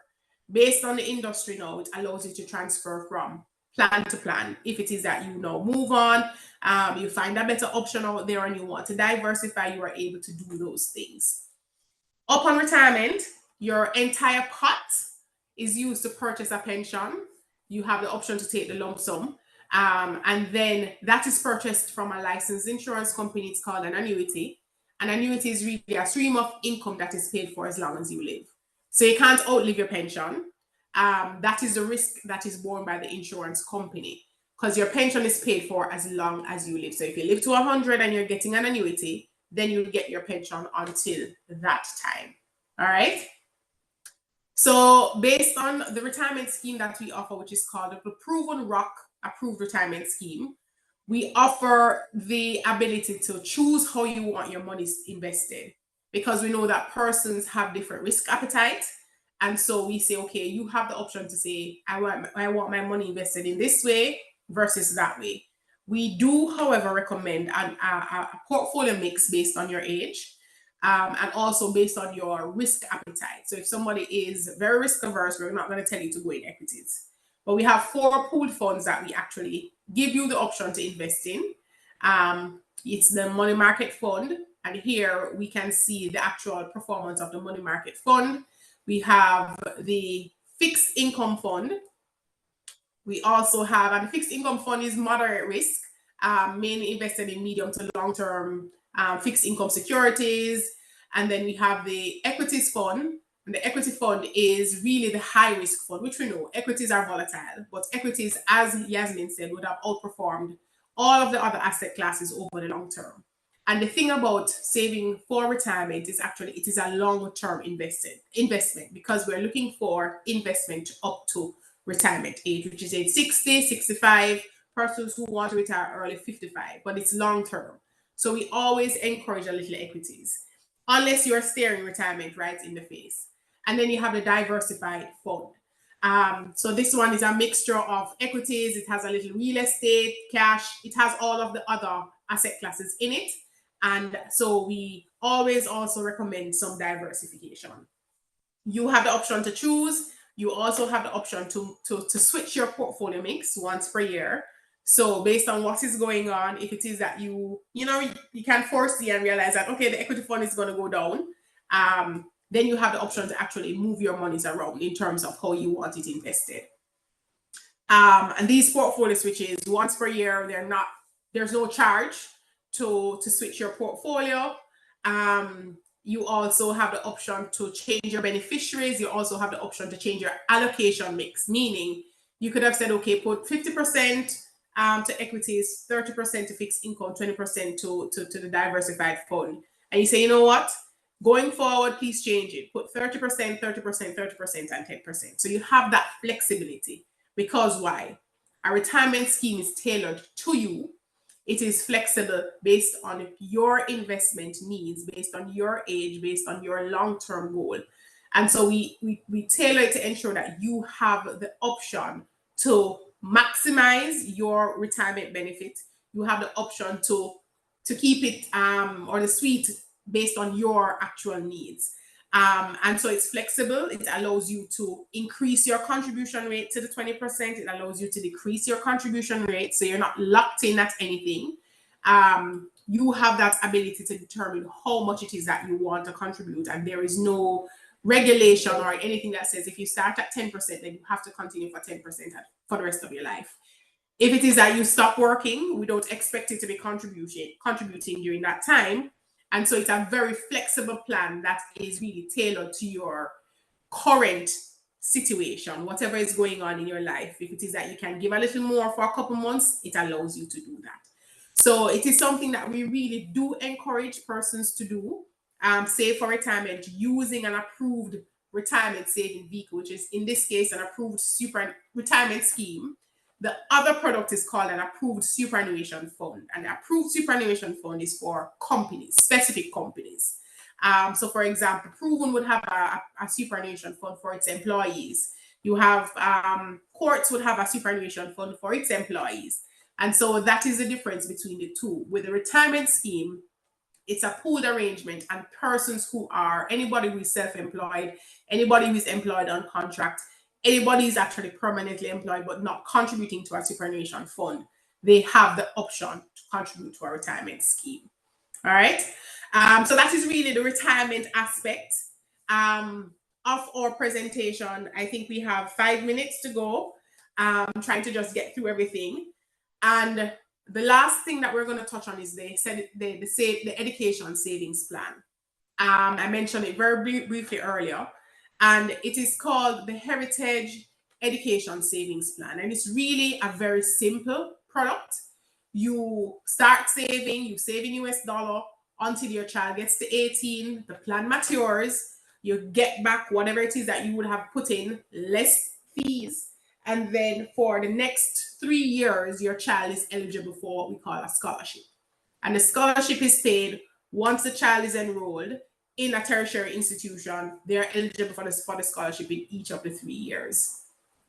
If it is that you would have saved for 18 years and your child says, you know what, I'm not going to go to school, I don't want to go to school, then at that time you have the option to take your accumulated pot of savings plus interest. It is, we call it, the scholarships are called education assistance payments. We just generally term them as scholarships. And so what happens is the plan, you purchase units. It's not a unitized plan. The units are really just used to determine how much you contribute and what your scholarship payment is. So for example, if you purchased a 10 unit plan, you would have paid based on the cost for 10 units. When the plan matures and you're drawing on your scholarship payment, then the scholarship is based on the number of units, which will be 10 times the scholarship rate. So for example, if you have a 10 unit plan, the scholarship rate for last year was 155 US per unit. So you would have received a scholarship of $1,550. And that is really how the units come into play. So how does this plan work? Why is it that we're different from all of the other plans? I mean, it is managed and it is invested to ensure that there is no loss on your monies, right? It is very structured, meaning you know exactly what you're going to contribute from day one all the way up to age 18. You know exactly, okay, what my principal is going to be. You know, you have an idea of what your scholarship will be once your child is enrolled in a tertiary institution. It offers a self-completion feature where if it is that you took out a plan for your child and you die, then the Hi, self-completion Trisha. feature. Sorry to interrupt, but we're 10 minutes over. We're 10 minutes over? Yes, please. Okay. All right. So we're gonna wrap up. And it simply just allows you that peace of mind to know that your benefit or whatever it is that you would have been saving is really secure. All right. Notwithstanding, you have Yasmin's contact. You can contact Yasmin for any of the products that you are interested in. Or you can contact us at 946-400-7326. So if you have any questions, do we have any time for questions at all? Sorry, couldn't find the unmute button. Yes, definitely. The first question is from Renee. Renee is asking if you already have I already have a superannuation fund with your employer. Can you still start a private retirement scheme? No. So if you are currently contributing to a superannuation fund, you cannot contribute to a retirement scheme. You could be in a superannuation fund where you actually left your monies and you're not actively contributing. In that case, you may join the retirement scheme. But once you're actively contributing to a superannuation fund, you cannot join a retirement scheme. You can only contribute to one approved pension arrangement at a time based on the current legislation. I see two more questions. One, if you have a retirement scheme that you're doing with one of your competitors, you can switch to Proven. Absolutely. It's a very easy thing to switch, and you can contact us and we can show you. I mean, we would have shown you the historic rates, but you can contact us and we can walk you through the enrollment process so that you can do that transfer. A lot of persons are public sector employed, so they also have the public sector pension that they may be getting. Should they, switch in any way from public sector, can they convert that and come to Proven? No. So the public sector pension plan is a little different and it's very specific. And I don't know if it is that you have actually started to contribute now, because I know previously there was no contribution, but I think there was some conversation about having you start contributing. And so that money would be left there because it is the public sector pension plan, which is not governed by the private sector regulations, which is the Pensions Act. And so you'd have to leave that benefit there and then start contributing to the private sector pension arrangement. Thank you so much. That's all the questions. Thank you. Miss Yasmin Reed and Mrs. Trisha Clark, Gay Clark. No Money talk problem. is usually very comprehensive, and it usually evokes a lot of questions. I guess the participants will come to you individually to get their answers. To be financially prudent is always great. And I must say that the Heritage Trust Fund is a good one. I started it long ago until my son is out of school and university. Thanks again. All right, you're welcome. It was a pleasure. Our next talk is the impact and challenges of orthopedic trauma on healthcare delivery. This is going to be done by Dr. Raheem Nelson. He's a senior resident in orthopedic service at KPH. He's currently in the DM program. Dr. Nelson hails from Montego Bay in St. James. He's a Cornwall graduate, a university graduate, MBBS 2014. He has a special interest in sports medicine. Please help me to welcome Dr. Raheem Nelson. Are you there, doctor? Good morning. Thank you for having me. So what I'll be presenting on today is the impact of and challenges of orthopedic trauma and healthcare delivery. Must apologize. I see the host is requesting that I start the video. I'm unable to share my video at this point. I must apologize. Okay. So I'll be just taking it through some points that we struggle with on a day-to-day basis with our trauma.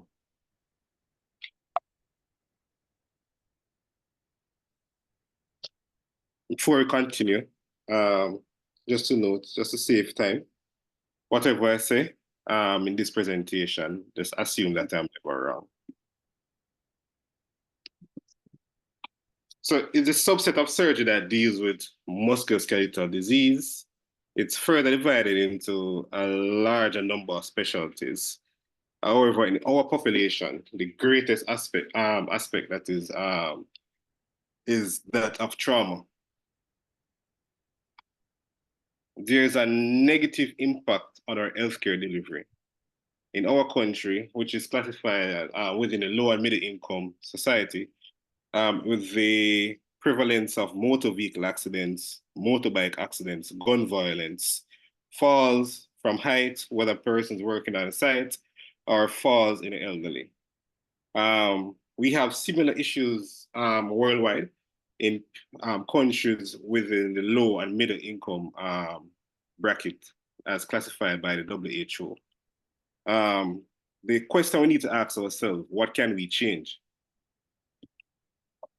So it impacts cost, the bed occupancy at the hospital, elective cases, and it also leads to loss of productivity in the patients that are admitted. It also affects mental health.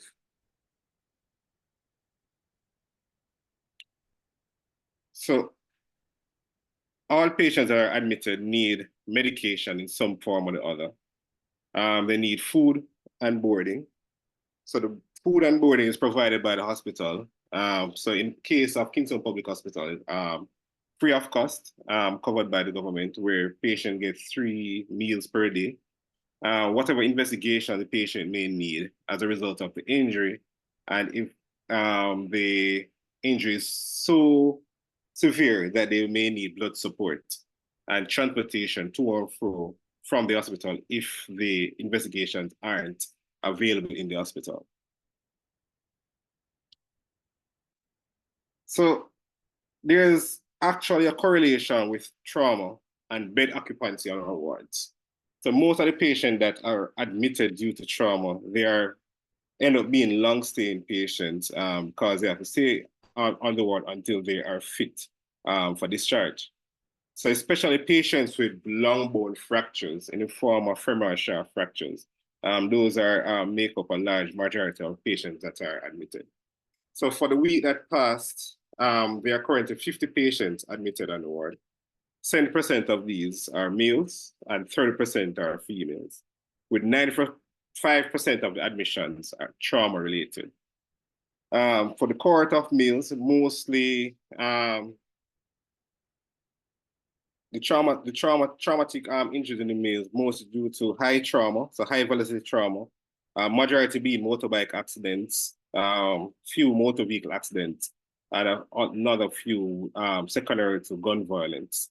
Whereas the females are mostly elderly patients and secondary to fragility fractures, so falls. Cancellation of elective cases. So due to the large burden of trauma, there is elective cases that are canceled. So patients that have tumors, so they have this growth that has been growing for a long time, are unable to facilitate their surgery because there's no bed space on the ward. Elderly patients or middle-aged elderly patients with knee arthritis, hip arthritis, that require knee replacement surgery or hip replacement surgery, unable to be facilitated because of the limited bed space and operating time, and adolescents with scoliosis, just to name a few. Patients that receive sports injury, so rotator cuff injury, ACL injury, any other ligamentous injury, would need to undergo arthroscopy, and we're unable to facilitate them due to the large trauma.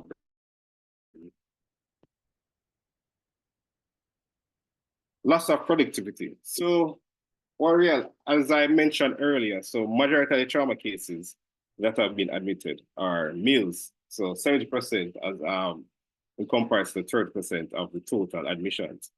Vast majority of these males are young males and are actually breadwinners of their family.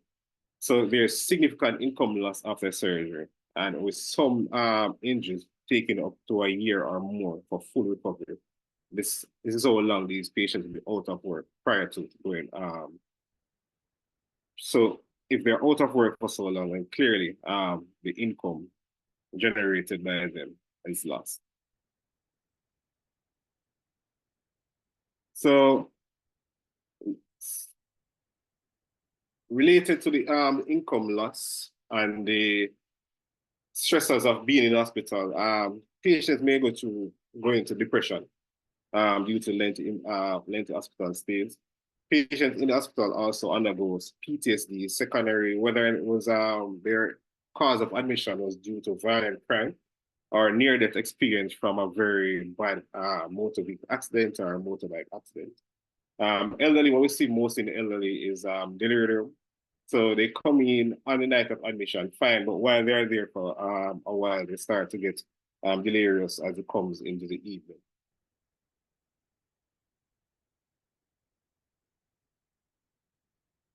So to emphasize two cases that I would like to share. So the first case is that of a 26-year-old male. He met in a motor vehicle accident and had a brief loss of consciousness.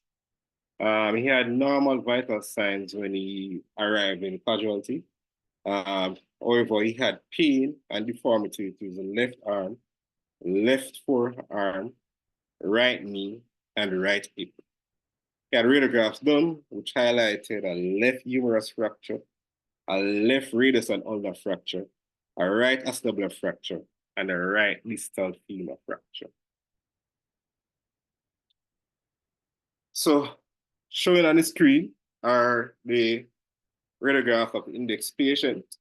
On the left of the screen, highlighting his left humerus fracture. On the right of the screen, highlighting his right radius and ulnar fracture. This is a radiograph highlighting his severely comminuted distal femur fracture with an undisplaced fracture of the patella, which I forgot to mention.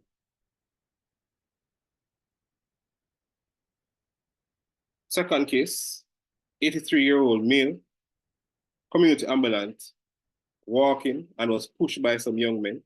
When he fell onto his right side, he had pain and inability to ambulate subsequently. He was brought to the hospitals by passers-by. Radiograph showed a displaced right neck or femur fracture. So this is just AP of his pelvis and AP of his right hip, just to highlight the fracture in his right hip. Who gets priority? Is it the young male with severely coming distal femur fracture, is humerus fracture, is this radius fracture, and is ulnar fracture? Or is the 83-year-old grandpa that has been self-reliant, self-sufficient, self-reliant, able to do all his chores, walking around without any issue, but was pushed and got his hip broken?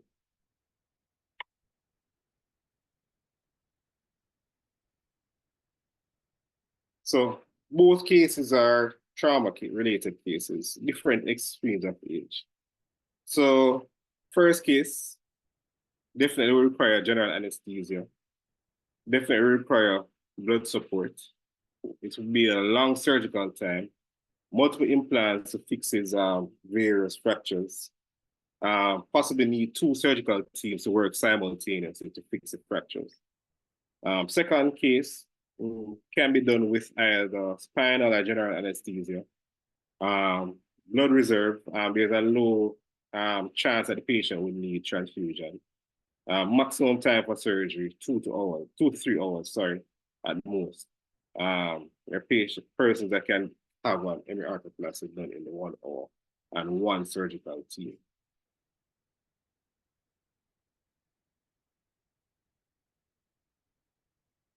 When would these patients get done? Would they get done on the night of presentation, within 48 hours of admission, on the next trauma list, or we have to wait until our scheduled elective list? When will they get done? What we have noticed is that most of these patients, the 2 stars, will get done on the scheduled elective list.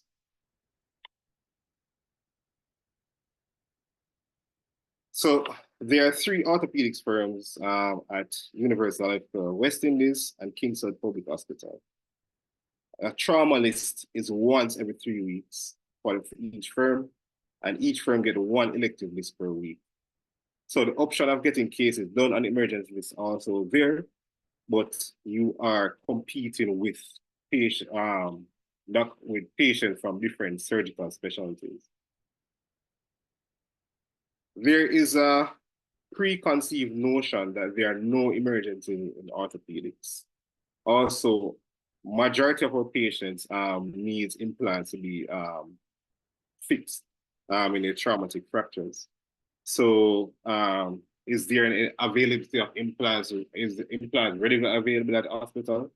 Or we have to wait until the patients procure implants? So same. And we are battling with all the surgical specialties for OT time. So we have to book and wait, invariably gets boom, and all our stars need to be aligned to get a case done on the emergency list.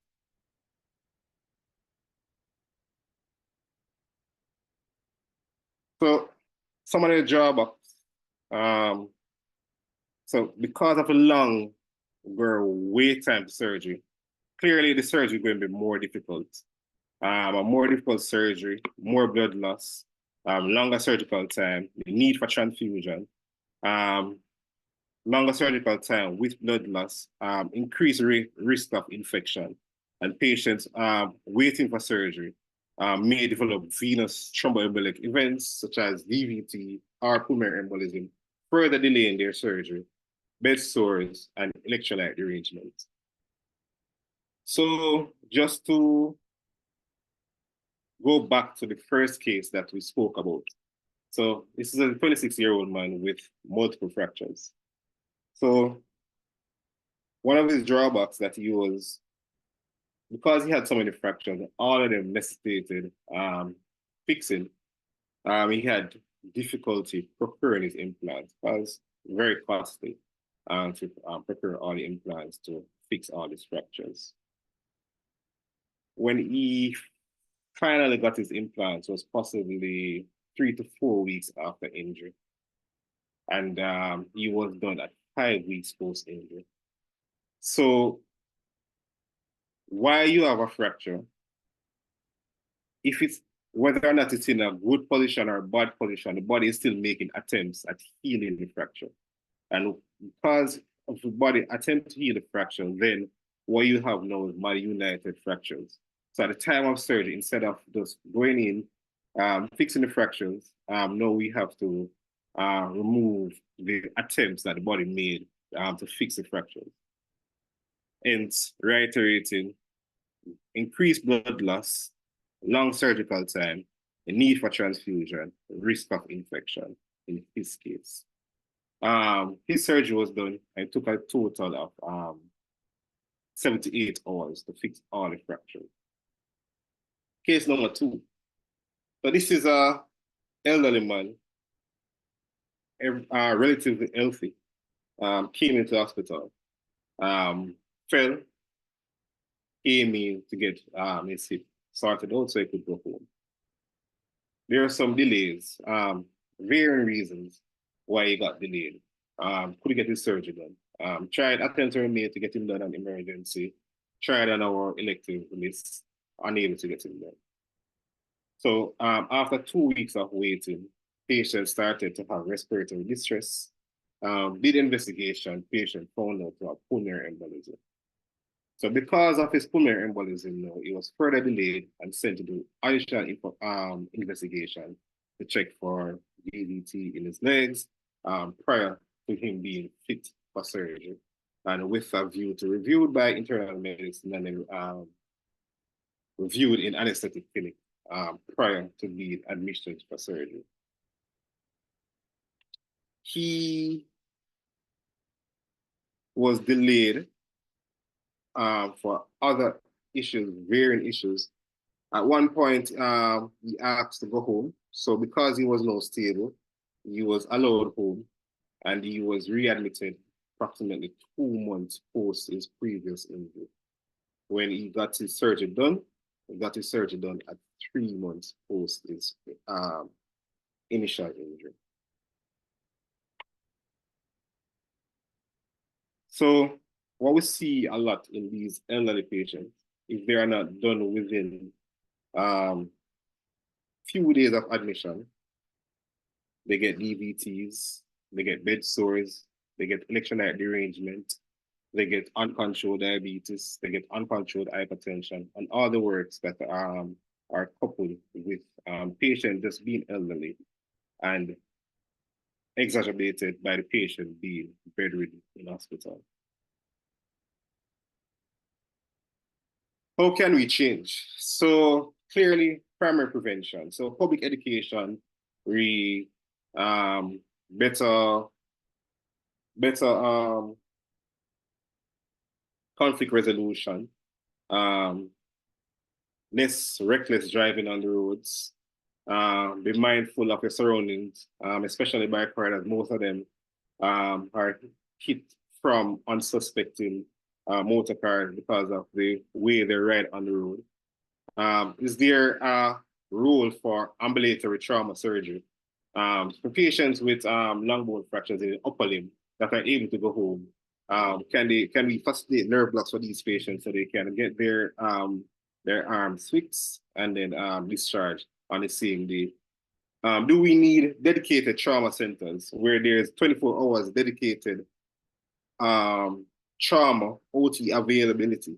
But this would need anesthetic staff, nursing staff, ancillary staff, and the desired doctors rotating and shifts in order to facilitate this. So there is a negative impact of orthopedic trauma on healthcare delivery. The publics need to be educated on better conflict resolution, to avoid reckless driving and riding, be mindful of the surroundings, and there need to be establishment of dedicated trauma centers in each region in order to facilitate our epidemic of trauma in Jamaica. So thank you, everyone, for listening. Any questions, any comments, any queries?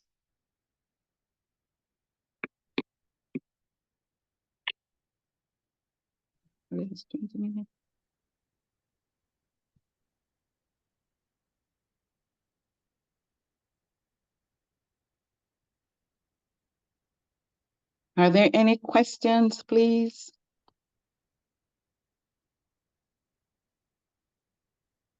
Any questions in the chat?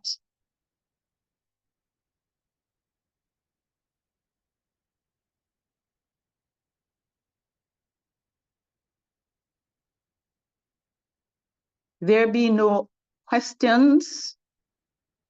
I will say, Dr. Nelson, thank you very much.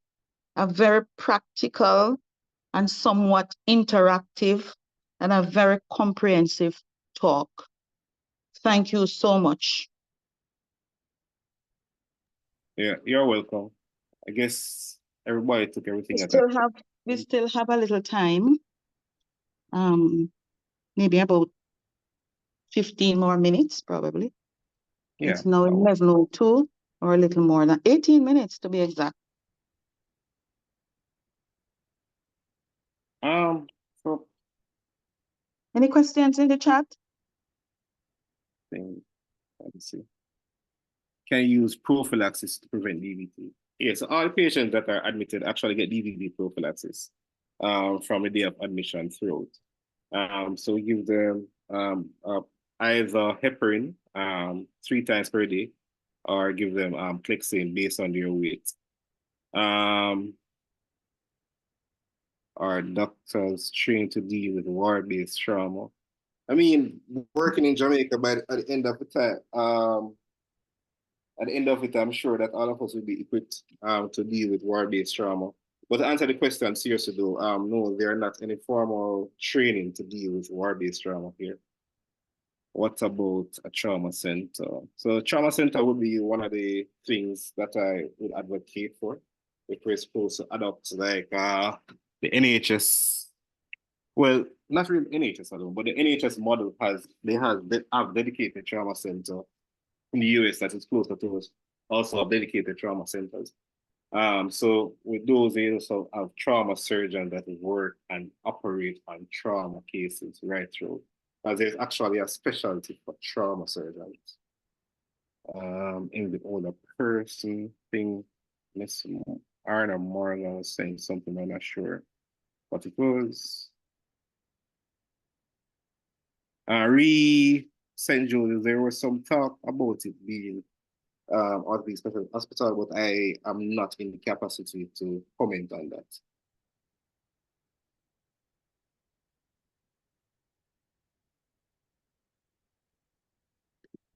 I think there was a question there where someone was asking, has the government been approached restarting these trauma centers?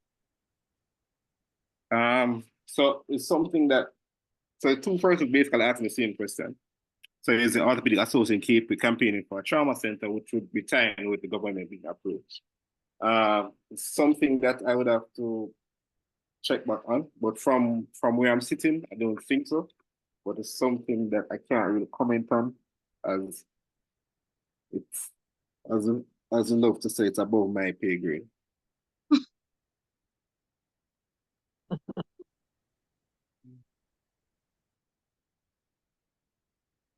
Just to add my own comment is that trauma is usually resource intensive, takes a lot of resources, from the human factor to money to everything, for the patient to be, or the people to get the best of care and to recover well.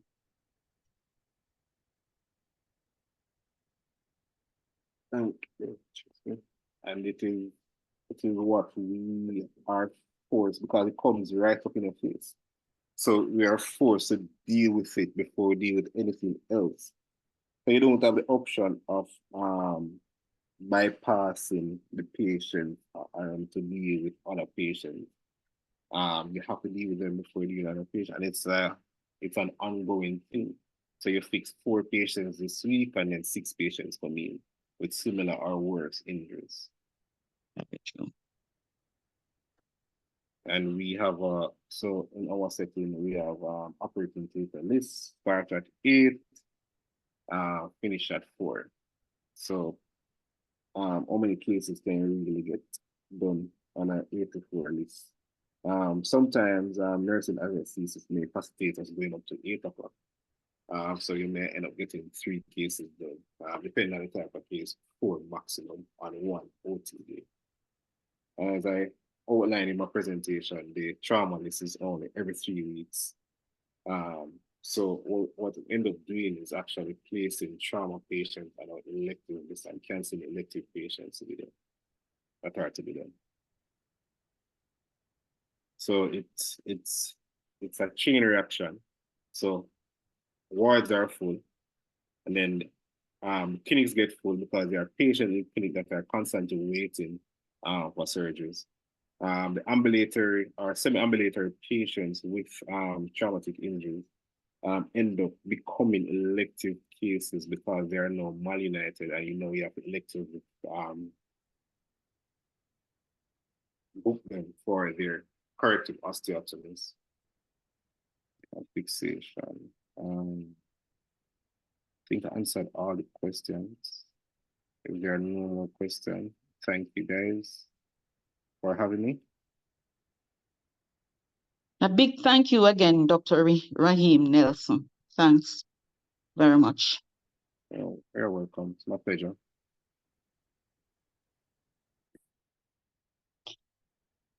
Is our next presenter ready? Because we have a little time. His presentation is supposed to be at 11:20. Can we go ahead?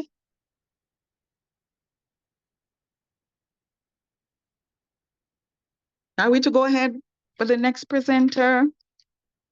Am I to go ahead?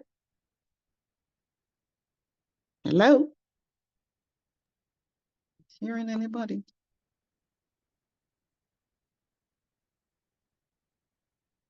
I think you should if the next presenter is ready. I'm not hearing Mr. Aaron. I'm not hearing him either. Okay.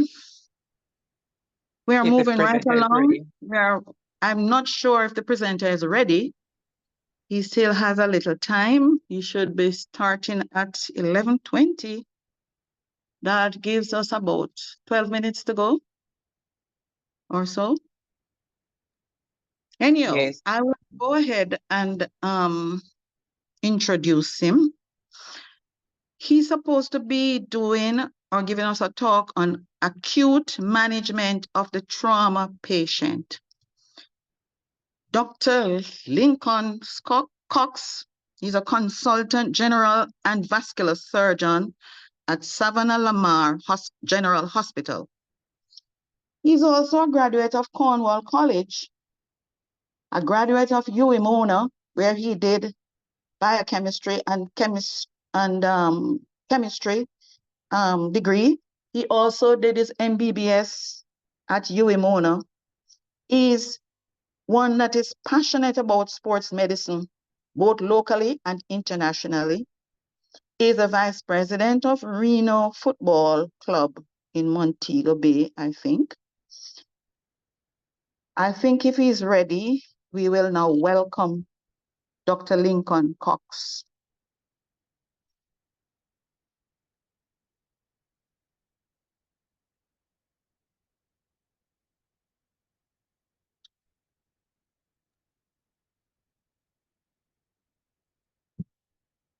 Doesn't seem to be ready. But I'm seeing his Thing is okay. up. Okay. Yes, his thing is up.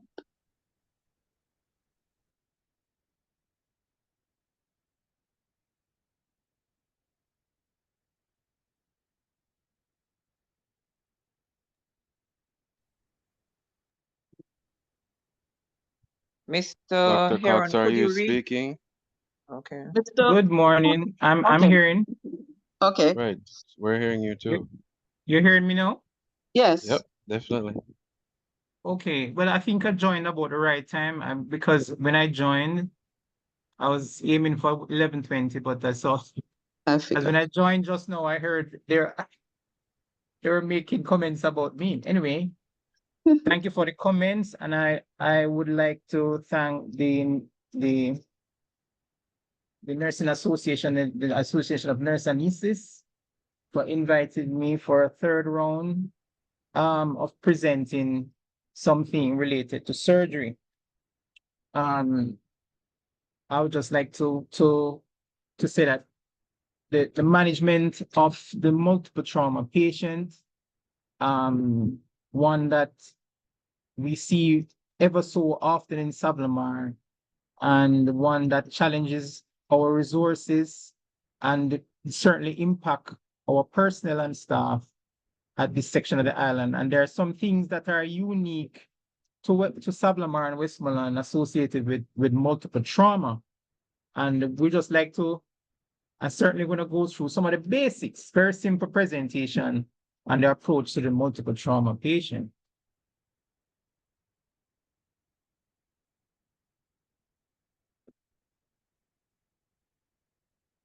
So we start with this video of a penetrating thoracic injury in a patient who had a stab wound to chest. So while we're going to be talking a lot about blunt trauma, abdominal trauma, blunt trauma in terms of motor vehicle accidents, and certainly where the statistics are, that's where most of our injuries are coming from. But in Sablamar, we're experiencing certainly a large proportion of our patients are patients with penetrating injuries, both from gunshot wounds and stab wounds to the abdomen and chest. So the management really takes on, or what should be, a multidisciplinary approach. In Sablamar, we do have some of the surgical, certainly anesthetic disciplines that we need. However, being a type B hospital, we don't have some of the discipline that would primarily we see in patients with multiple trauma, certainly motor vehicle accidents, especially head injuries, where we don't have neurosurgery. And we encounter the difficulty of trying to get patients out from time to time with isolated major head injuries. So the objective here is just quick to look at some of the things that are associated with the trauma patient, how we prepare, knowing our environment and knowing our community, triage, and we go back and look at what the primary surveys are, because this is the simplest way, the simplest methodology and way that we're going to save most of our patients, both for isolated injuries or in multiple casualties or mass casualties. How do we resuscitate? Adjuncts to the primary survey and resuscitation. What about transfer? Transfer is a huge problem in Sablamar with the lack of transport, ambulances, and sometimes air transport. The secondary survey, adjuncts to the secondary survey, and how do we continue to manage the patient? When we look at the global distribution of injury by mortality, global injury mortality by cause, and certainly this is World Health Organization figures some time ago, but these figures have not changed to date. When we look at motor road traffic accidents or road traffic injuries, they certainly account for about 23% of all those injury mortality by cause worldwide. Suicide is also big. Other unintentional injuries, which we cannot categorize, and violence, which is domestic violence, is also a major cause. But in our community, where we're seeing a lot of motorbike accidents, as we'll refer to Dr. Carey's study in a short while about the number of motorbike accidents in Jamaica. When we think about multiple trauma patients, we think about how do we try to go about saving these patients. And so when we look at the trimodal distribution of death and how these people die, how do you die from these traumatic events?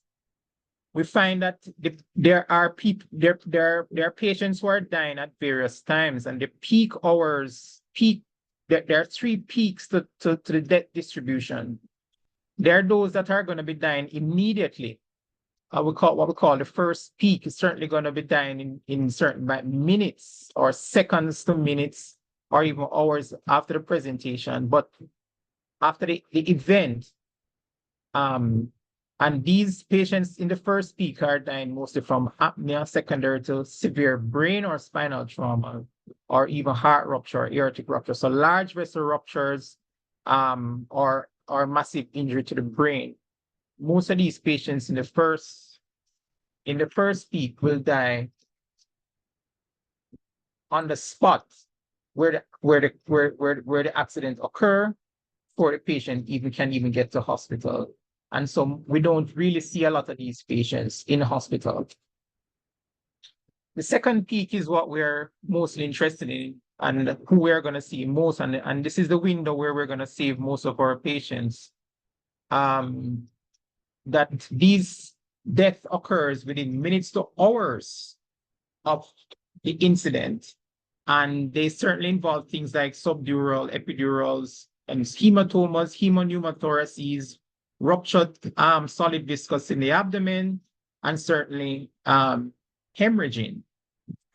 Now, most of these patients that we're going to have injuries to the abdominal cavities, to the thorax or the abdomen, and or even the brain.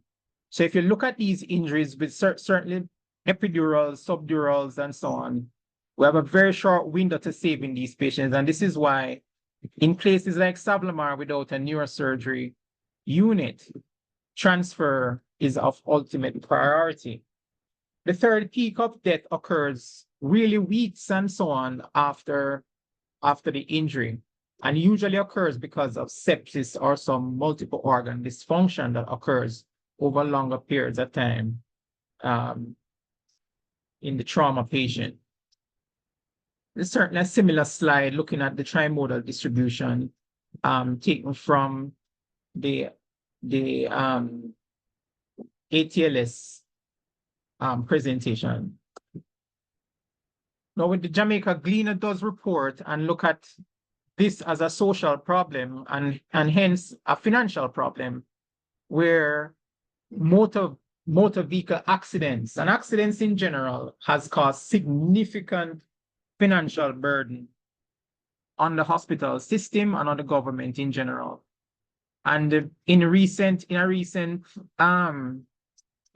documentary that TVJ undertook recently, we're looking at the treatment of cancer patients, and actually, because of accidents and trauma, we find that cancer patients are sometimes delayed in their treatment because though a patient may be electively booked for surgery, for example, a mastectomy on a particular day, and then if we have mass casualties or we have casualties in the night or motor vehicle accidents that just come and erase the limited resources of blood that we have in the blood bank, and that patient again is delayed for cancer care.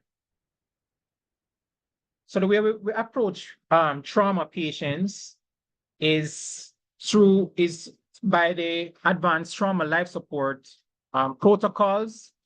This is a protocol born out of the United States, but has been adopted worldwide.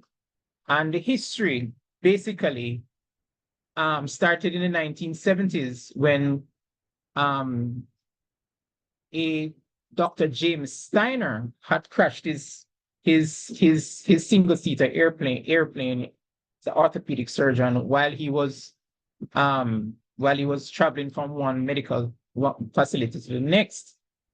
And he realized that in his own capacity, that he could have done so much to save the life of his family that was traveling with him than what occurred on the initial happened when they presented to the accident and emergency department in a rural hospital. the trimodal distribution of death looks at the second phase, or so-called golden hour, when most of the injuries are going to need medical attention within a few minutes to hours. And on average, they came up with this golden hour of traumatic injury, where they realized that most of the crucial injuries, most of the life-sustaining injuries will have to be attended to within the first 60 minutes in order to save their lives. And so the issue of the golden hour, how important it is when a patient presents to the trauma facility or to the accident and emergency. And that first 60 minutes is crucial, because a lot of patients may present and they don't seem to be in dire distress. But for example, patients who may have an epidural, knowing the mechanism of injury, that the patient now has to be, you have to have a low threshold for what might happen in the next 60 minutes when that patient presents. Motor vehicle accidents have taken the lives of many of the well-known in Savlamar. Our police force and our military and so on has been very active here, trying to on one end, trying to do preventative measures in terms of crime and motor vehicle accidents. However, there's a reality that occur in our community. I don't know whether it's because of the cultural nature of it, or a matter of lack of policy or lack of resources. But we do have situations like these where there are actually educators and people who are elected officials who are saying that these situations that predisposes to multiple severe trauma are an existing reality within our community that we have to deal with. And these are usually the consequences of it. In 2018, Dr. Kerry Fletcher, an orthopedic surgeon out of St. Anne's Hospital, looked at motorbike accidents in Jamaica, found that a significant number of these motorbike accidents are from the western part of the country. And so we have a propensity to ride bikes here and bike taxis. Most of the injuries that they incur are lower limb injuries. And he found that a third of the patients involved in motorbike accidents were under the influence of alcohol. Now, understanding our situation within the Western region and in Jamaica in general, how do we prepare for what we're about to, for what we see every day? Well, planning is one, ensuring resources and personal and both personal and physical resources. And we think that policy implementation, example, mandatory helmets and seatbelts should be used in order to plan and mitigate against some of these things. So things like these, where we have unhelmeted riders, bike taxis, then we should put in place the use of helmets. When we prepare for multiple trauma, there are two phases to it: the pre-hospital phase and there's a hospital phase. Now, we see within our community very little training within the pre-hospital phase, because when patients come to us, even when they're coming to us with the EMS, we realize that a lot of the pre-hospital care, a lot of what is being given to the patient on the road is inadequate. And then some of the vehicles that transport these patients to the accident and emergency or to our casualty centers are not fully equipped. Triage. Triage plays a very important role in trauma. And the triage involves the sorting of patients based on their need for treatment and the resources available to provide that treatment. Now, in a utilitarian view, it is really doing the greatest good for the greatest number of people. And that in it abhors what we have as resources, because sometimes our resources are limited. And if our resources are limited, then we can't be treating patients who we cannot be taking patients and prioritizing them in our accident and emergency if we don't have the treatment for them. For example, if we have a multiple casualty or multi-casualty situation and we have lots of severe head injuries, and at our hospital, we don't have a neurosurgeon or equipment to alleviate increased intracranial pressures, then in terms of triaging, we have to take the patients that we can save, the greatest number of patients that we can save, and not the ones even with the most severe injuries. The two types of triad situations that we know are those involving multiple casualties. Those are casualties that does not overwhelm. We can render care according to the number of patients and their severity. And these injuries does not exceed our ability to care for the patients in terms of resources. In mass casualties, though, things become mass casualty when the number and the type of injuries exceed our ability to treat the patients. So sometimes, even if we have 3 severe head injuries, that can be a mass casualty situation because we're unable to treat those situations, those cases in Savlamar because of the lack of a neurosurgery service. And so it becomes a mass casualty situation where we now have to contact regional hospitals with that facility, with those expertise, and it becomes a mass casualty situation. Now, when we talk about the trauma patient arriving at the A&E, we're talking about a race against time, the golden hour. So the primary assessment has to be rapid. It has to be a rapid survey, and then resuscitation that begins at the same time. It means then that in our A&E, our casualty officers should be familiar or trained in trauma life support, advanced trauma life support, in order to be efficient in assessing these injuries. So in the assessment, we're quickly looking for the type of injuries, what vital signs are, and a quick note on what the mechanism of injury is. Now, mechanisms of injury are very important even before the patient gets to hospital. And that is why sometimes when we talk about mass casualty situations, and the involvement of our law enforcement who come across these patients first, or EMS on the road, that communications have to be clear. Because when those patients are seen at the site of injury, and then the communication to the hospital has to be clear about the type of injury. Is it a car that rolled over with multiple fatalities? Is it an explosion of a gas cylinder, of a gas tank? Is it what is the mechanism of the injury? Because the mechanism of the injury, even before the patient arrive at hospital, needs to be known so we can prepare for such a patient or patients. Now, the rapid primary survey and resuscitation involves the basic things, and it's not the classroom to lecture what the basics are, but when we talk about primary survey, almost always remember, and anesthetists are clear on this one because they're always called in patients who need protection of the airway.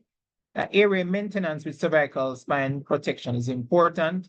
Too many times we see our accident patient comes to the hospital without any kind of cervical spine protection. The primary survey involves ensuring the patient all of these things are important in a stepwise fashion. Breathing and ventilation, circulation and hemorrhage control, and we go through the disability, the neurological signs of the patient. Usually the GCS is very important to what's going on with the head, with the head injury. We expose the patient and control the environment. In that way, we completely undress the patient, but we're trying to prevent hypothermia. It's important to note that we're going to do these things in a stepwise way, because if there's no airway, then there will be no breathing. However, circulation has to be controlled at the same time. And as the patient come in who is bleeding, then we have to put on a tourniquet and put on compression bandages at the same time. And that's why it's important that in the accident and emergency department, that one, we get a heads up as to what is coming in. If we can get that on a more regular basis would be important to patient care. And two, that we always have a lead, a trauma clinician or trauma person leading the care of the trauma patient in the A&E.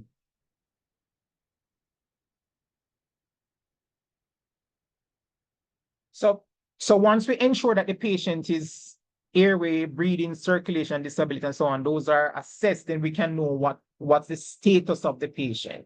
And then we can start implementing definitive care. So if the patient is not breathing, there's poor ventilation, we know that there's chest trauma, then we're going to put in a chest tube if there's decreased air entry. There are some things that we don't want to be coming across on adjuncts, because patients who have something like a tension pneumothorax, and we have seen this a couple of times in the A&E, where the tension pneumothorax is diagnosed on X-ray, and that shouldn't be. We know that we teach our residents or our MOs that if you're not sure about the air entry in a trauma patient, then just put the chest tubes in, because it's more protective than you end up in the X-ray department with a tension pneumothorax. Some of your adjuncts to your primary survey and resuscitation is that the patient heart rhythm must be monitored. We know that once we have our trauma patients and we're accounting for their circulation, then we're going to have 2 large bore IVs placed and the patients resuscitated based on their vital signs. And that we're going to be looking for their endpoints of resuscitation. So we're going to have their urethral catheters placed. So we're going to know their urinary catheters, gastric catheters, if necessary, to assess what's going on in the stomach. When we talk about urinary catheters, we always remember that there are guidelines that we have to. There are signs that we're looking out for if we're going to put in a urethral catheter, and if there's a urethral injury in patients who have motor vehicle accidents or fall from a height, etc., then we're not going to put the catheter in because there may be a urethral injury. So in those instances where we have like blood in the scrotum, or if we have perianal ecchymosis, perianal hematoma, perineal hematomas, if we have blood at the urinary meatus, and if we do a diarrhea and we have a high riding prostate, those are things where we're not going to put in a urinary catheter because there might be a urethral injury. Gastric catheters, you can put a nasogastric tube in, but again, for the fine details of these, we always teach these in the A&E, that patients who have signs of basal skull fractures, we don't put in any nasogastric tubes, we try and put in orogastric tubes. Ventilator rates and arterial blood gases are part of our adjuncts to the primary survey and resuscitation, pulse oximetry, X-rays, and diagnostic studies. The basic trauma series by ATLS is an AP plain X-ray of the chest, pelvic X-ray, and lateral C-spine. For most of our trauma patients, we're seeing a trend where we're doing a lot of skull X-rays that is unnecessary, and those skull X-rays does not help with the treatment of the patient in any way. Some diagnostic studies as an adjunct to primary after we have gone back to the primary over and over again to ensure that we have missed anything and the patient is improving or remaining stable. The patient is deteriorating, of course. Once we in the primary survey, if we're doing this and the patient is deteriorating, then this patient needs a definitive procedure. So if the patient is in the A&E and the patient has, is cannot maintain the airway, cannot breathe properly, they cannot maintain the saturation, and they have a penetrating injury to the chest, then we might have to think that this patient might have a cardiac tamponade, and then we need to do a needle procedure or do a definitive thoracotomy in the operating theater. Some diagnostic studies that we can do once a patient's primary survey remains stable are diagnostic peritoneal lavage. If we're suspecting that the abdomen may have something in there, if the patient is obtunded and can't say anything to us, or there is difficulty with the clinical examination, we can do a diagnostic peritoneal lavage. We have to have the facilities and the patient is stable. We can do a CT scan. We don't have a CT scan at SAV, but we have CT scanners nearby. Just about 500 meters away, we have Royal Medical Center that we can get a CT scan, or we can get it at Dr. Reddy Medical Center. Focus assessment sonography in trauma, very handy tool to look at the pericardium, look at the liver, look at the pelvis and the bladder. In those who are the physicians in A&E who use the ultrasound machine, and they use it in a self, not but quite a few of our residents are trained and can use do the focus ultrasound, do the fast ultrasound. Once the primary survey and the patient is stable, but we should not go on to this secondary survey until the primary survey is completed and all resuscitative efforts are underway and the patient are normalizing their vital signs before we go on to the secondary survey. The secondary survey basically is just finding out about a little bit more about the patient. As we said, the primary survey is rapid and can be done in minutes.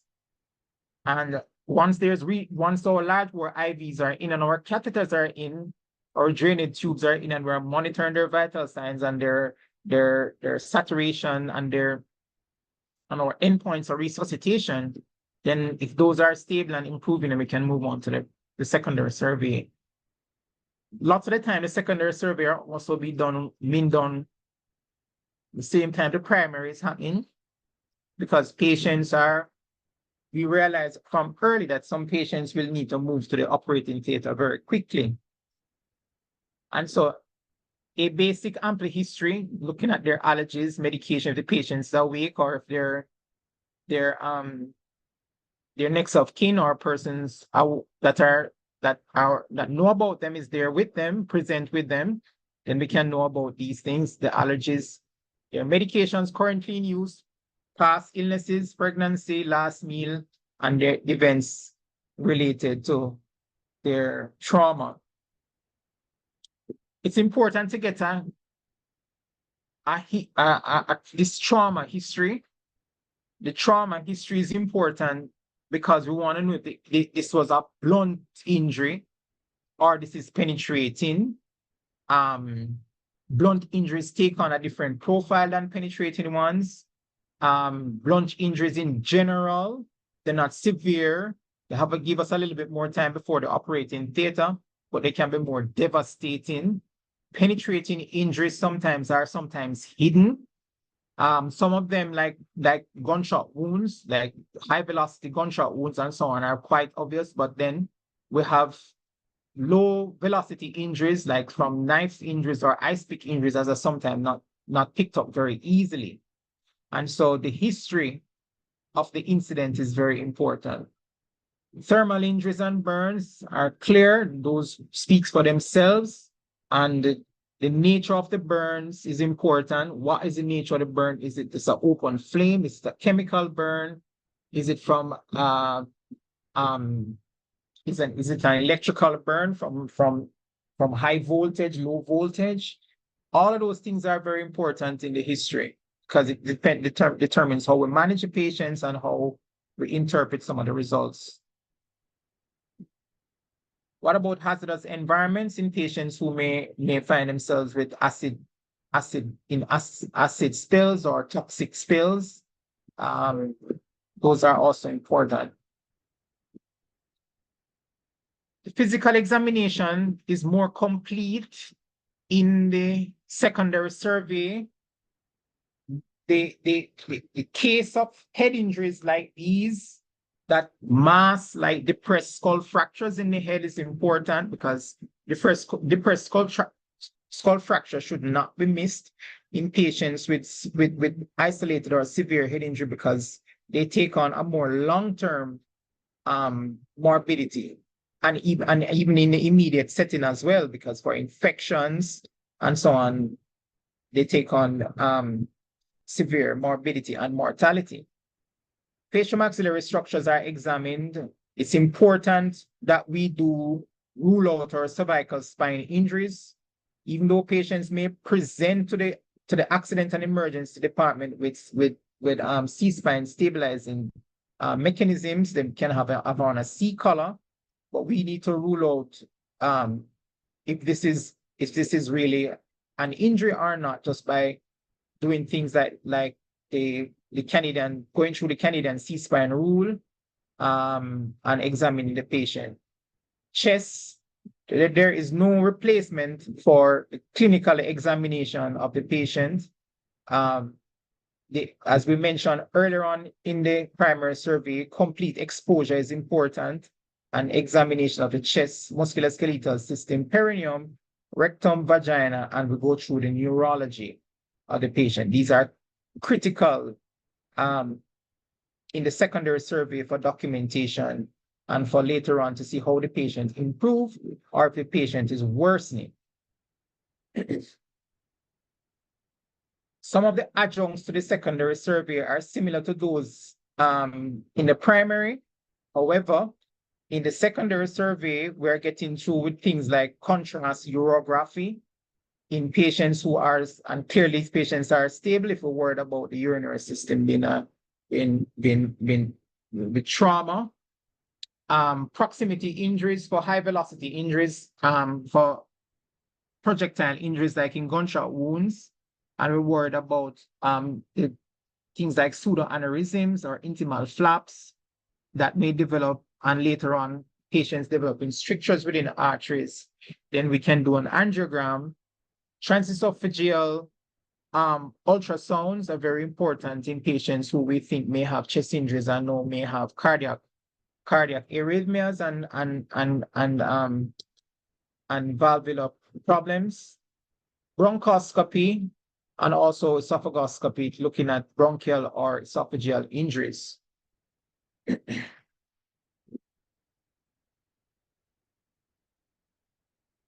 We always do reevaluation of our patients in the A&E. So continuous monitoring is important, and this is where resources may play a key role. If we have cardiac monitors, pulse oximetry must always be on hand because sometimes these things, they are there and sometimes they get damaged very easily and they need to be replaced. So we need to be continuously monitoring vital signs, urinary output, cardiac monitoring, and sometimes with the help of our senior clinicians looking at ABGs in consultation with anesthesiologists. One of our major aims in the A&E is pain relief, but we have to be careful with pain relief in the A&E because for so many times I see patients who are trauma patients, and multiple trauma patients are under the auspices and care of the general surgeon. And while we don't want to continue the pain, sometimes we need to ensure that we're not giving pain and pain is masking severe injuries that that the patient needs to be elicited to be taken to the operating theater. So pain relief is important, but it has to be taken under caution. And the use of anxiolytics in anybody who come into the A&E with multiple trauma, they are going to be anxious, but that has to be also have to be with caution and be given by senior members of staff. So even though we're going through triage, we're going through primary survey, we're doing general things for the patient. We're doing a primary survey, secondary survey, and these things, all of these surveys are being done very rapidly. But most patients who come into the A&E with multiple trauma and needs definitive care, that definitive care is going to be identified very quickly by members of specialized teams. So if a patient comes in with an acute abdomen or a penetrating injury to the abdomen, blunt trauma to the abdomen with distension and now develop guarding and rebound tenderness, etc., and needs to go to theater with poor vital signs or worsening, then these patients are going to end up in the theater before even we can think about doing a secondary survey, because with rapid exsanguination within the abdomen, we know we have to get in there and turn off the tap that's causing the exsanguination. Now, one of the things about definitive care is to decide when we have exceeded our ability or our capacity to care for patients. And so which patients do we transfer to what we call a higher level of care, or to an area of care that now have the resources to manage the patient? When should this transfer occur? The timing of transfer and when the transfer occur, those decisions are always taken by a senior member of staff of the managing team, and has to occur in a timely fashion, because that's the way we're going to save most of our patients. So one of the things that exists even in a mass casualty situation or at an administrative level is an understanding between hospitals that certain things occur, that certain patients are transferred to different levels of trauma center. For example, in Savlamar, we don't have intensive care or high dependency units that we can house patients. And so once the patient is going to need intensive care in certain situations for mass casualty, then we do contact the type A hospitals or the university hospital that will help us with managing the patient. So there has to be an inter-hospital triage criteria that we know that when we exceed our capacity, then it's triggered in this way. And if we cannot get through to the hospital at a clinical level, then we sometimes go to the administrative level and try and get the patients transferred. The availability of expertise at your hospitals. I think in Savlamar, we don't have the number of senior staff that some hospitals enjoy. And sometimes you find that even though there's a service there, the service might not be there if the persons are on leave or are ill and so on. And so the level and availability of expertise at the hospital will determine if it does transfer a patient. And sometimes if we know that for general surgery, for example, is not going to have a consultant in service for a week, then Cornwall Regional Hospital is notified. And so most of our patients who may come to the hospital, then we effect an immediate transfer.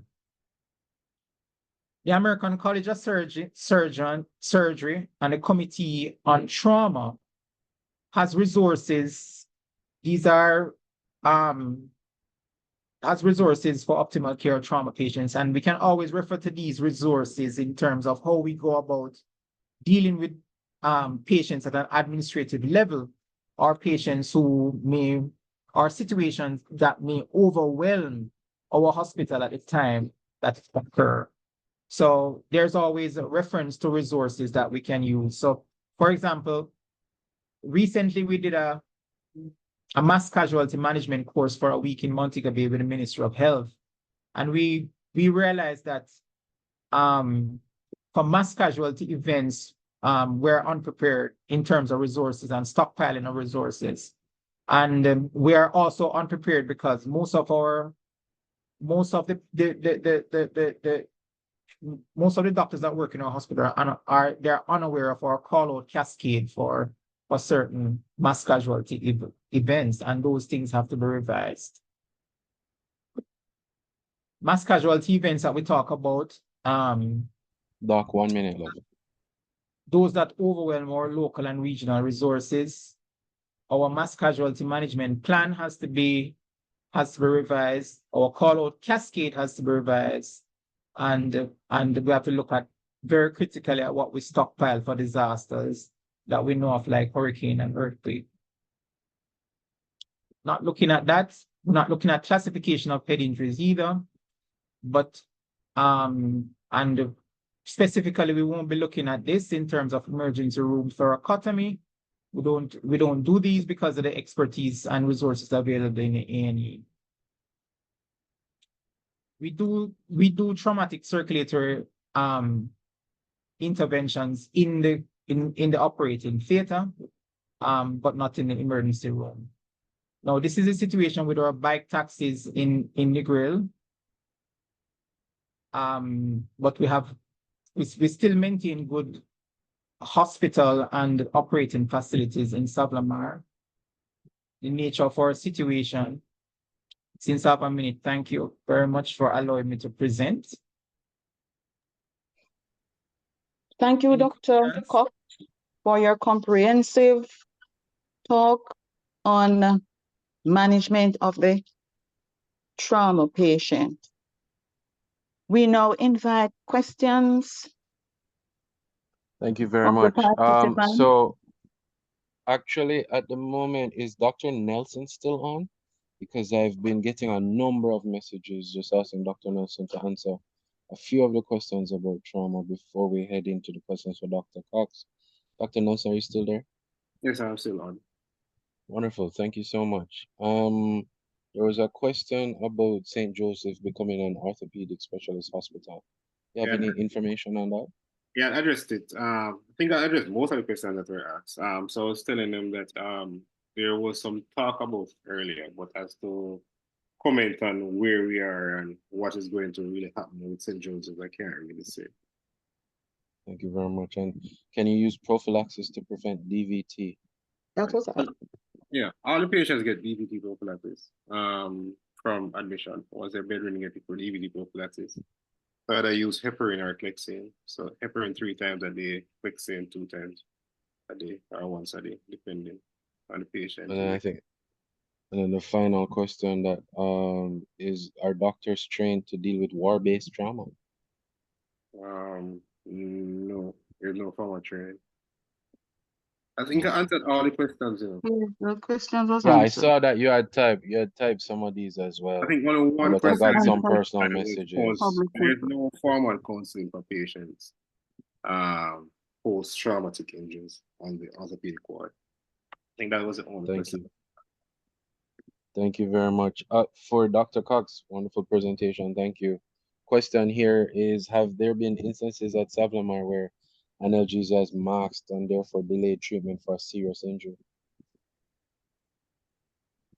Yeah, there are cases that have occurred. It's not a lot, but we've had a few cases where, well, not necessarily in trauma, because recently we had a colleague actually who came to the hospital with abdominal pain and vomiting, but because in the enthusiasm of the to alleviate the pain, that masked some of the signs and symptoms of appendicitis, and then it ended up that the patient had a CT scan probably a day or two later, where where it was shown. But I mean, we don't have in trauma patients, we don't get a lot of those cases. Thank you very much. Not seeing any more questions in the Q&A just now. Guys, remember, just type your questions real quickly so we can have them answered. I don't know if anybody on the panel has any questions that they'd like to ask Dr. Cox. No? All right. Nurse Reed, back to you. Thank you again, Dr. Cox, for your comprehensive talk on trauma. My tenure as moderator is finished. I thank the organizers for asking me to do so. I thoroughly enjoyed it. I will now hand over to moderator number 2, which is, I think, is Carty Jones. I don't know if there is any housekeeping events that need to be voiced now, but I'll take my leave. Thank you. Thank you so much, Nurse Erna Reed. Right. Wonderful work. We appreciate you very much. Thank you so much. Thanks again. Our next presentation is from one of our sponsors for the day, Precision Imaging Center. And then we hand over to any Lorette Carty Jones, as mentioned before.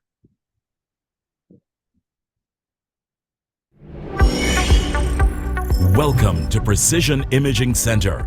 We strive to offer world-class diagnostic and intervention services. Located at 15 Caledonia Avenue in Kingston, our state-of-the-art facility is equipped with the latest technology to provide our clients with ultrasound, digital mammography, breast biopsy, X-ray services, and MD-CT scans. It's the first time I did a test and the result ready in such a short time. Anybody at all that I know, I make sure they go to Precision. They'll never be misdiagnosed, they'll be treated like family. I feel more like a family than a patient because of this splendiferous service.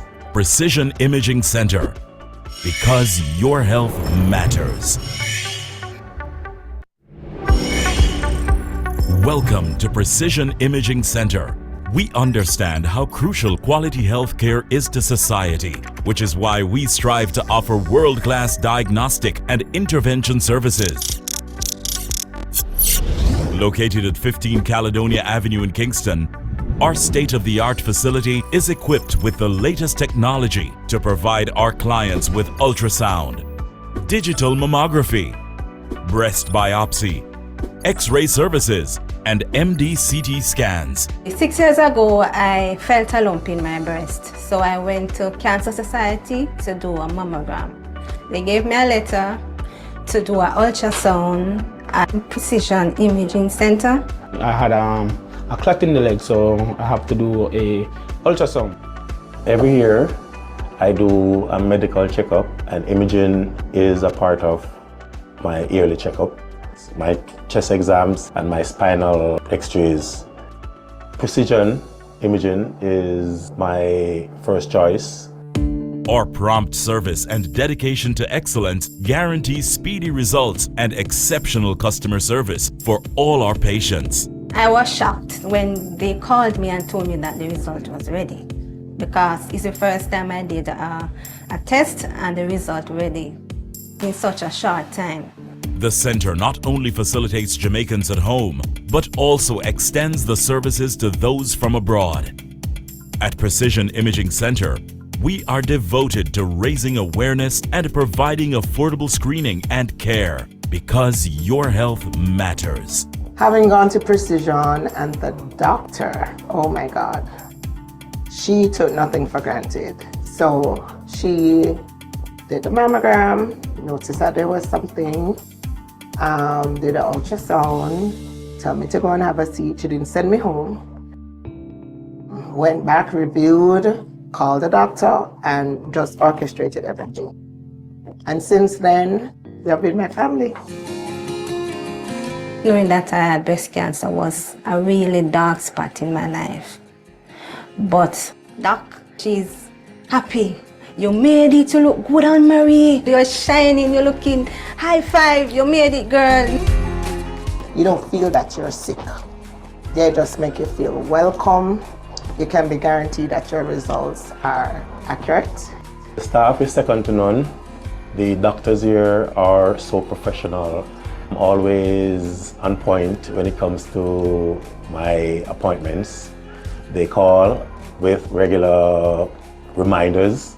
Whatever ailment we had, they would give us information, and they also help us to find the specialist that we need. My phone rang. I answered it, and he said, "This is Dr. So-and-so. I'm calling from Precision Imaging Center." He said, "So what are you going to do?" I said, "I'm going to do the surgery." He said, "Where?" And I said, "I decided to do it at KPH." And he said, "Okay. I know a few doctors down there. I'm going to call and made an appointment." I was shocked. I believe that all should make annual checkups a part of their lifestyle because it helps you to be in the know of what is happening, inside your body. And without proper examinations from the professionals like precision imaging, you will not know what is happening. Worse if you're 50 years and over. Anything that we have to do with ultrasound, X-ray, stuff like that, I'll definitely have to come back here because of their professionalism and the way they treat you. Anybody at all that I know, I make sure they go to Precision. They'll never be misdiagnosed. They'll be treated like family. I feel more like a family than a patient because of this splendiferous service. It helps me to know that there is light at the end of the tunnel. Precision Imaging Center, because your health matters.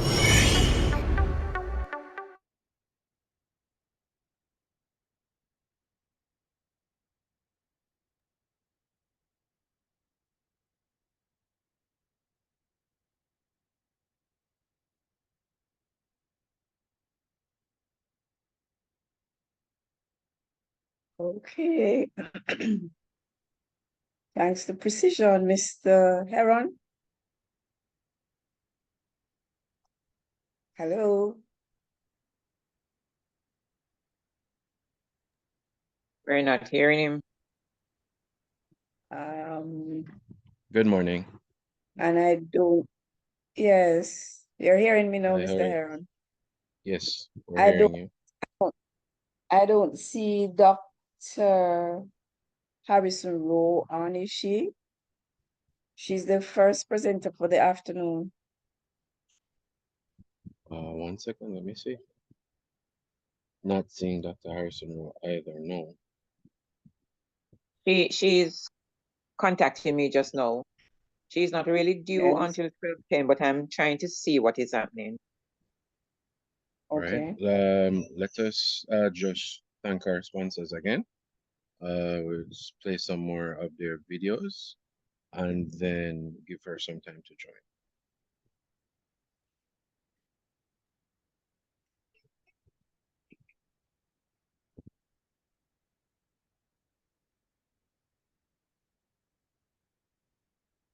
In geriatrics. Aging is associated with a progressive loss of muscle mass, which increases the risks of injury and disability. A 2018 Journal of Nutrients highlights that inadequate intake of dietary protein has been linked with poor muscle function and physical decline in older people. Essential amino acids, which cannot be synthesized by the body, have primary role in the regulation of muscle protein synthesis, can potentially mitigate the loss of muscle protein during aging process. To meet the increased demand and to promote nutritional status, Indus Life Sciences brings AminoPep Forte. AminoPep Forte contains all 10 essential amino acids enriched with multivitamin and zinc. During aging, supplementation with essential amino acids stimulates muscle protein synthesis in the elderly, increases lean body mass, improves the ability of walking, provides immunity against recurrent infections, and builds up energy and vitality.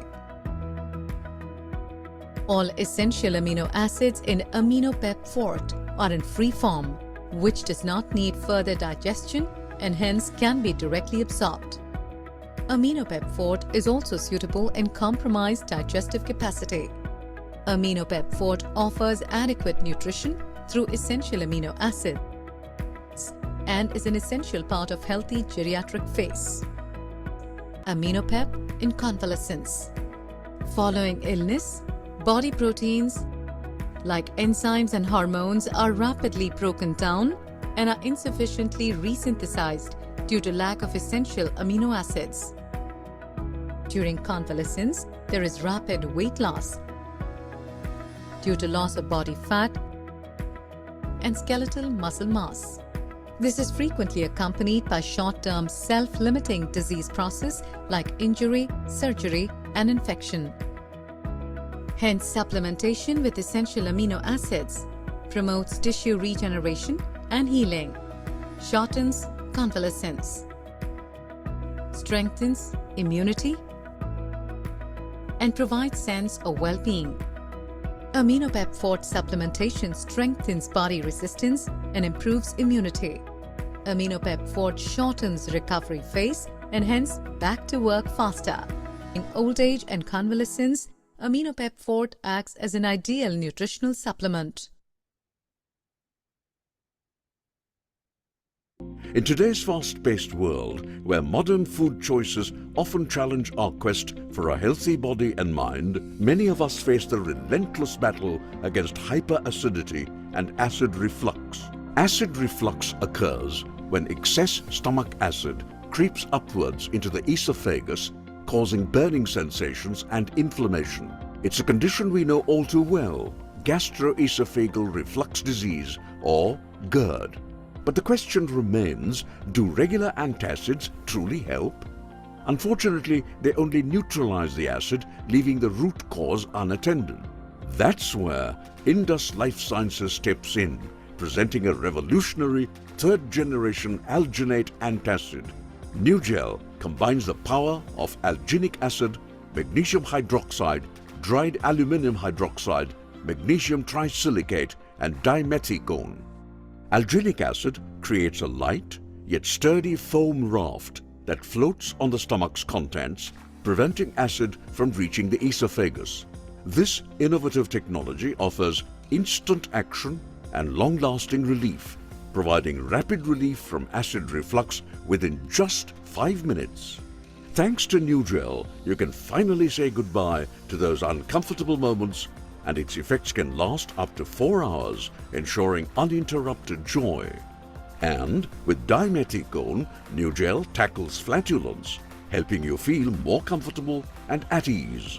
NewGel is recommended for hyperacidity, GERD, gastritis, flatulence, and as an adjuvant to NSAIDs, a comprehensive solution for your gut. And that's not all. For those with symptomatic pain due to gastric and duodenal ulcer, we present NewGel O Suspension. It combines the power of NewGel with the mucosal anesthetic agent oxetacane, providing prompt and prolonged pain relief. Choose from our 200 ml, 100 ml bottles or our convenient on-the-go 10 ml sachets. Or for those who prefer a delightful experience, try our chewable tablets in a delicious mint flavor. Worried about sugar content? Fear not. NewGel and NewGel O are sugar-free, making them diabetes-friendly and safe for everyone. NewGel, your 5-minute miracle antacid. To the entire medical fraternity, we extend our heartfelt thanks for supporting Indus in our journey towards better healthcare. Indus, your partner in a healthier life.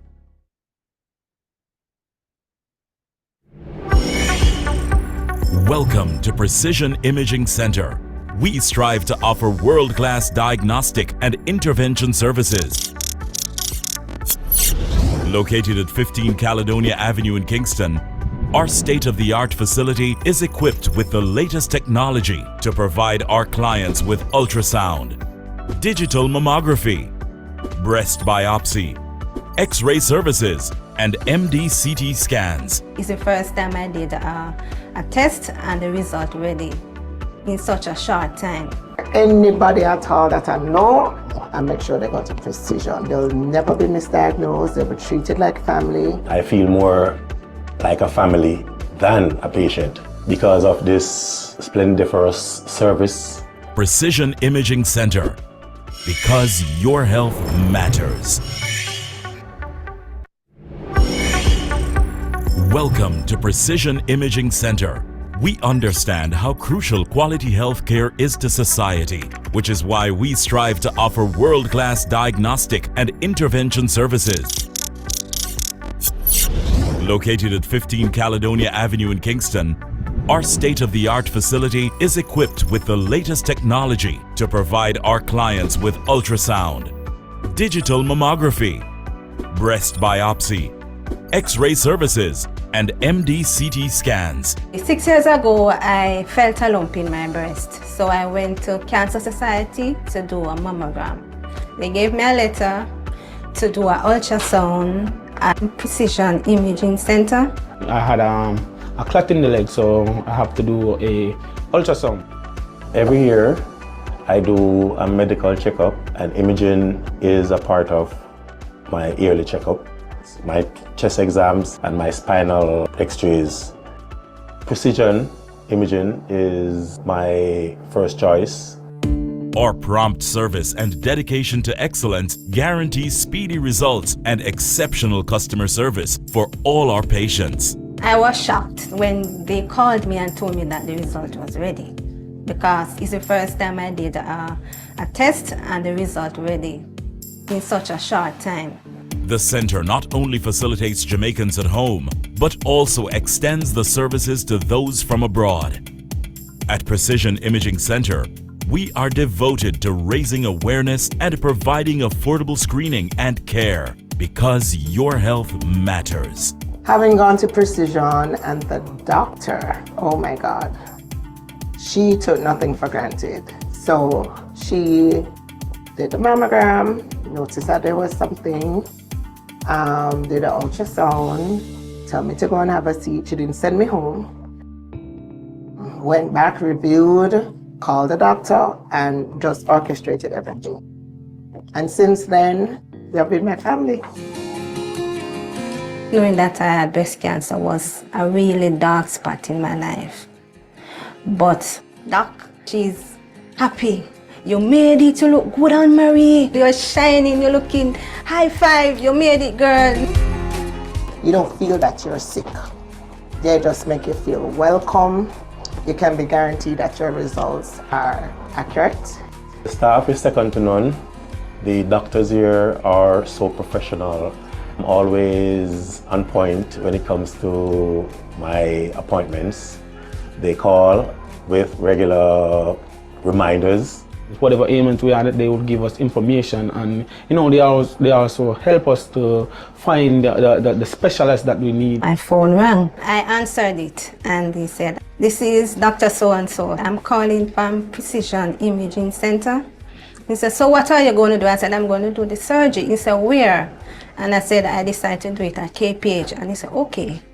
I know a few doctors down there. I'm going to call and made an appointment." I was shocked. I believe that all should make annual checkups a part of their lifestyle, because it helps you to be in the know of what is happening, inside your body. And without proper examinations from the professionals like Precision Imaging, you will not know what is happening. Whereas if you're 50 years and over, anything that we have to do with ultrasound and X-ray, stuff like that, I'll definitely have to come back here because of their professionalism and the way they treat you. Anybody at all that I know, I make sure they go to Precision. They'll never be misdiagnosed, they'll be treated like family. I feel more like a family than a patient because of this splendiferous service. It helps me to to know that there is light at the end of the tunnel. Precision Imaging Center, because your health matters.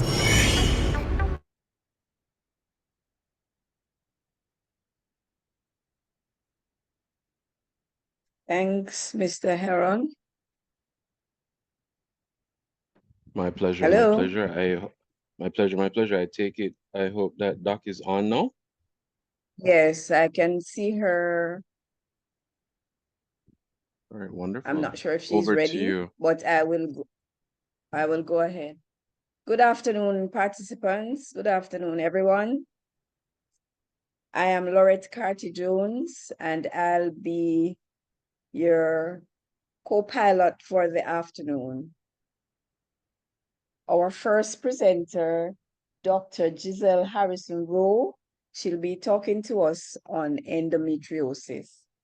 Dr. Giselle Harrison-Rowe is a 2018 graduate of the University of the West Indies, Mona, with a DM in obstetrics and gynecology. In 2003, she graduated from the Walden University with a Master of Public Health degree. She has training in minimally invasive surgery and assisted reproductive technology. Dr. Harrison-Rowe has experience beyond clinical medicine, including having served as Honorary Secretary of the Medical Association of Jamaica, 2021 to 2023. For the Jamaica Medical Doctors Association, she has held executive positions as interns representative, honorary secretary, public relations officer, and conference manager.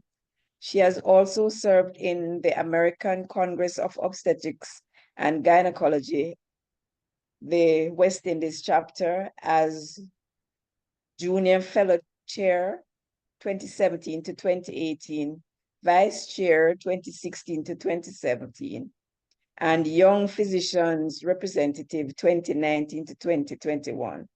She's now a fellow of the American College of Obstetrics and Gynecology. Dr. Harrison-Rowe has presented at multiple conferences. She's a Christian and is very firmly oriented with her immediate family consisting of her husband and 2 children. She has a heart for people in general and a genuine love for patient care. With no further ado, I will turn over to Dr. Harrison-Rowe.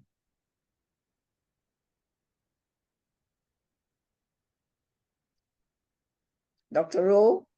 Good afternoon and thank you. All right, I'll jump right into it. Thanks for the introduction.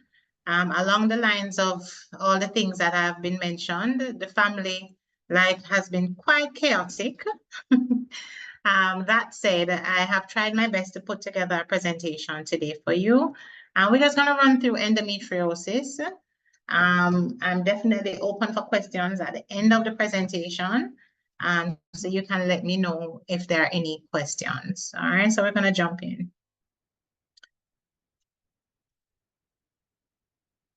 All right, so just a quick outline. We'll just have a quick disclaimer, look at the definition of endometriosis, incidence, pathogenesis, risk factors, a little bit on the natural history and the clinical significance. We'll look a bit on diagnosis, the classification systems, and just some of the management options available. So there are no financial conflicts, nothing to disclose, not promoting any particular products or services, not meant for medical advice, and clearly treatment has to be individualized. So anybody who might need evaluation or management for endometriosis needs to be assessed individually. And patients with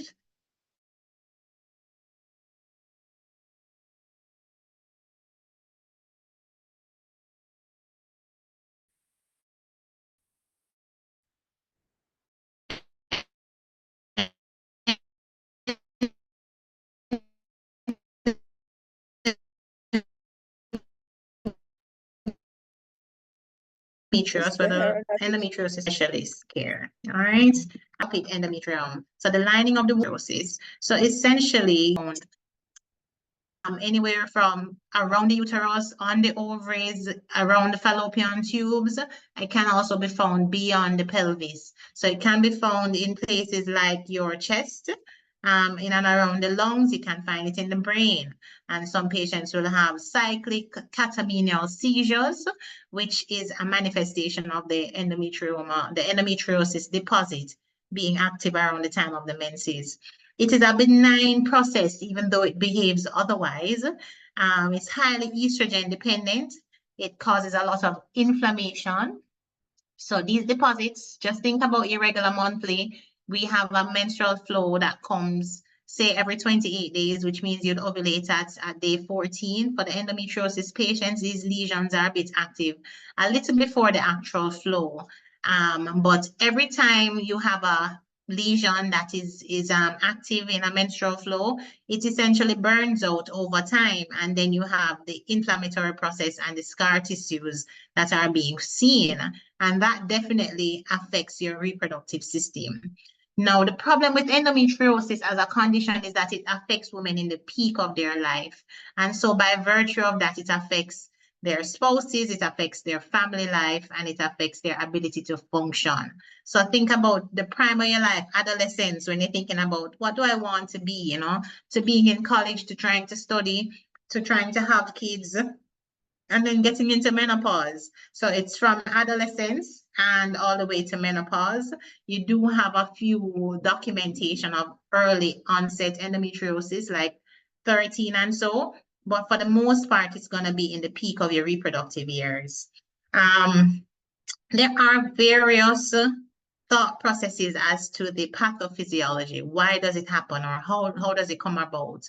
And there is thought that there might be an element of direct contact, and that we have demonstrated, for example, when you do laparoscopic surgery, if you're removing, for example, an endometrioma through the umbilical port, you want to make sure you put it in an endobag to make sure that you don't cause any seeding of the lesion elsewhere. So that has been demonstrated in umbilical ports and stuff like that. Hematogenous spread, that sometimes is used to explain, and the lymphatics explain why you can find it in other sites beyond the pelvis, beyond the diaphragm. All right. The incidence, you have 10 to 15% of women in their reproductive years. 70% of women with chronic pelvic pain will also be found to have endometriosis, and about the same amount with infertility will be found to have some amount of endometriosis, the 50 to 70, dependent on your source. Now, the peak prevalence, as we were trying to allude to earlier, is between the ages of 25 and 30. So it really is the prime of your life. It's usually, you know, coming out of college, getting married, thinking, okay, I want to try and have a child. That's the prime of your reproductive potential. And that's when it is most rampant. Now, the pathogenesis, as I said, there are many theories, some of which include that you can have what we call retrograde menstruation. So essentially, you know, you have the uterus, tubes, and ovaries. What they believe happens, instead of the menses coming from uterus into the cervix and down through the vagina, it goes back in through the fallopian tubes. There is some sense in it, in the sense that the myometrium, the muscle of the uterus, is muscle. And so it does have muscular behavior in the sense that it contracts, and therefore the fluid can go from any area of high pressure to an area of low pressure. So the tubes, if the pressure rises enough, could serve as that area of lower pressure. Hematogenous spread, the lymphatics, which were mentioned before, and then there's an immunological component as well. There's also the thought that you can move from a mature cell line to another cell line, and that could be part of the explanation for that. Now, the natural history of these lesions is that you will have a lesion that comes up, say, in the early adolescence to the 20s, and it will either regress, progress, or remain stable. This was shown in a study in 1994, Sutton et al., when they did a 6 to 12 month second look laparoscopy. Did not do any intervention at the first look, and they found that 29 to 45% progressed. So if you had stage 1, you end up with stage 2.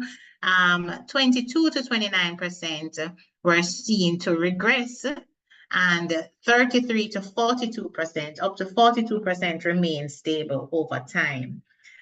So that is something to note. So how endometriosis behaves is not predictable.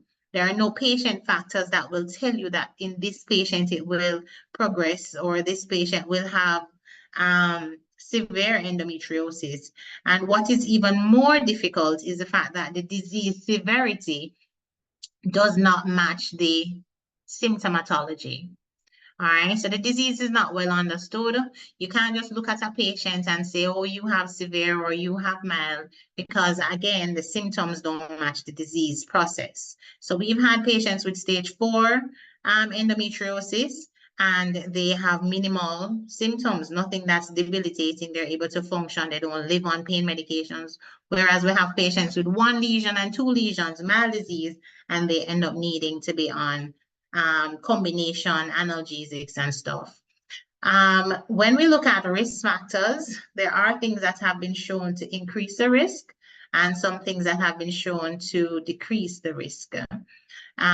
So if you have early menarche, shorter menstrual cycles, so not 28, so for example, you're 21, taller height, alcohol use and caffeine intake, dependent on the source. There have been studies that demonstrate that. Increased parity, smoking, for example, those have been shown. The higher BMI is very controversial because with the high BMI, you do have external estrogen that is within your adiposity that is also affecting how all of these hormonally sensitive deposits are acting. So again, mixed reviews on whether or not the BMI, obesity, will impact on the disease itself. Chronic contraceptive use, especially if you do continuous, that is shown to decrease it and also has been shown as a modality of treatment. Regular exercise is definitely a good thing, and some evidence that fish oils and omega fatty acids may also help in risk reduction. So what's the clinical significance? It's great to just say, oh yes, there is endometriosis, but there are many conditions and there is not necessarily a correlation between this disease and a particular outcome. But unfortunately, in endometriosis, we do have a very high correlation between endometriosis and infertility. And so that is one of the major clinical significance, highlighting again the age group that's affected, primarily the 25 to 35.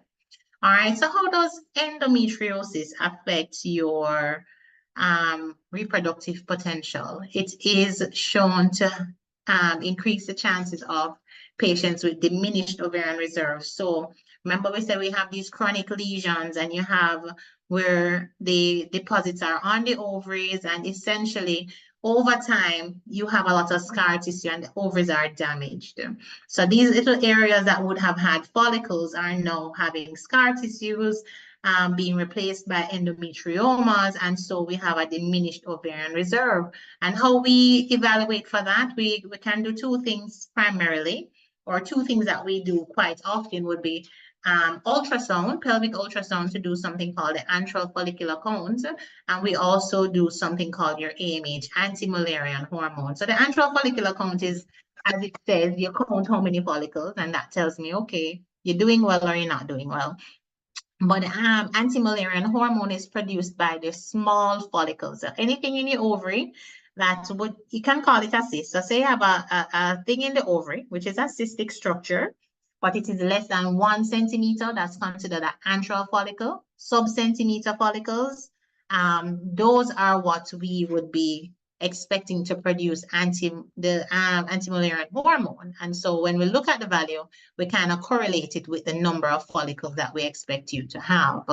Now, patients with endometriosis often have a number that's less than 1, and that's because of the the damage to the ovary. A number greater than 1 is related to a better outcome from a fertility standpoint. Not only will we have less eggs in endometriosis, but the egg quality is also decreased. And again, that's a function of endometrioma, the inflammatory cells, you have your mast cells, your cytokines, all of those things that are going to be affecting the egg itself. Pelvic adhesion is going to distort the pelvic anatomy, and that can cause it to be very difficult for egg and sperm to meet, right? Whether it be the tube distorted, the tubes can be badly damaged, just as in STIs. So when we have tubal factor infertility, we often are looking to see if we find evidence of endometriosis, whether historically or surgically. There is a major psychological impact that infertility has in the setting of endometriosis. So think about this patient. Picture this person has been living with chronic pelvic pain since, say, age 12, right? Lived through high school, missed a lot of days of school every month because of this pain. And now you've transitioned into being an adult, having painful intercourse, and now saying, okay, I want to have kids. You know, a lot of people want that. And now you have difficulty conceiving. So you can see the impact not only of the pain cycle, but also of the infertility. There's a significant cost associated with treating infertility that arises. And so that's also an impact on the patient. That's another clinically significant thing to think about right now. IVF is $12,500 US and can be much higher depending on the location that you're seeking it. And the average person, if we're looking at our population, we cannot cater to the population because the average person cannot afford that. That's close to 2 million, right? So the average person can't afford that, and that adds to the depression. And then the effect it has on the relationship. So many a times women are threatened that the men are going to step out, you know, because you can't have a child for me. And there are so many factors. So endometriosis is not just a condition on paper. It has so many aspects to it that can definitely impact a patient's quality of life.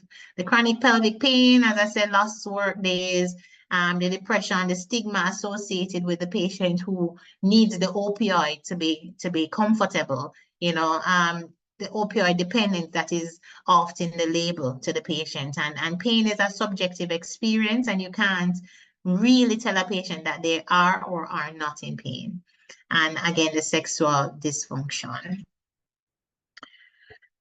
We have many ways that the patient may present, and a lot of the times it can be subtle enough that if you're not careful to put it together, you will actually miss it.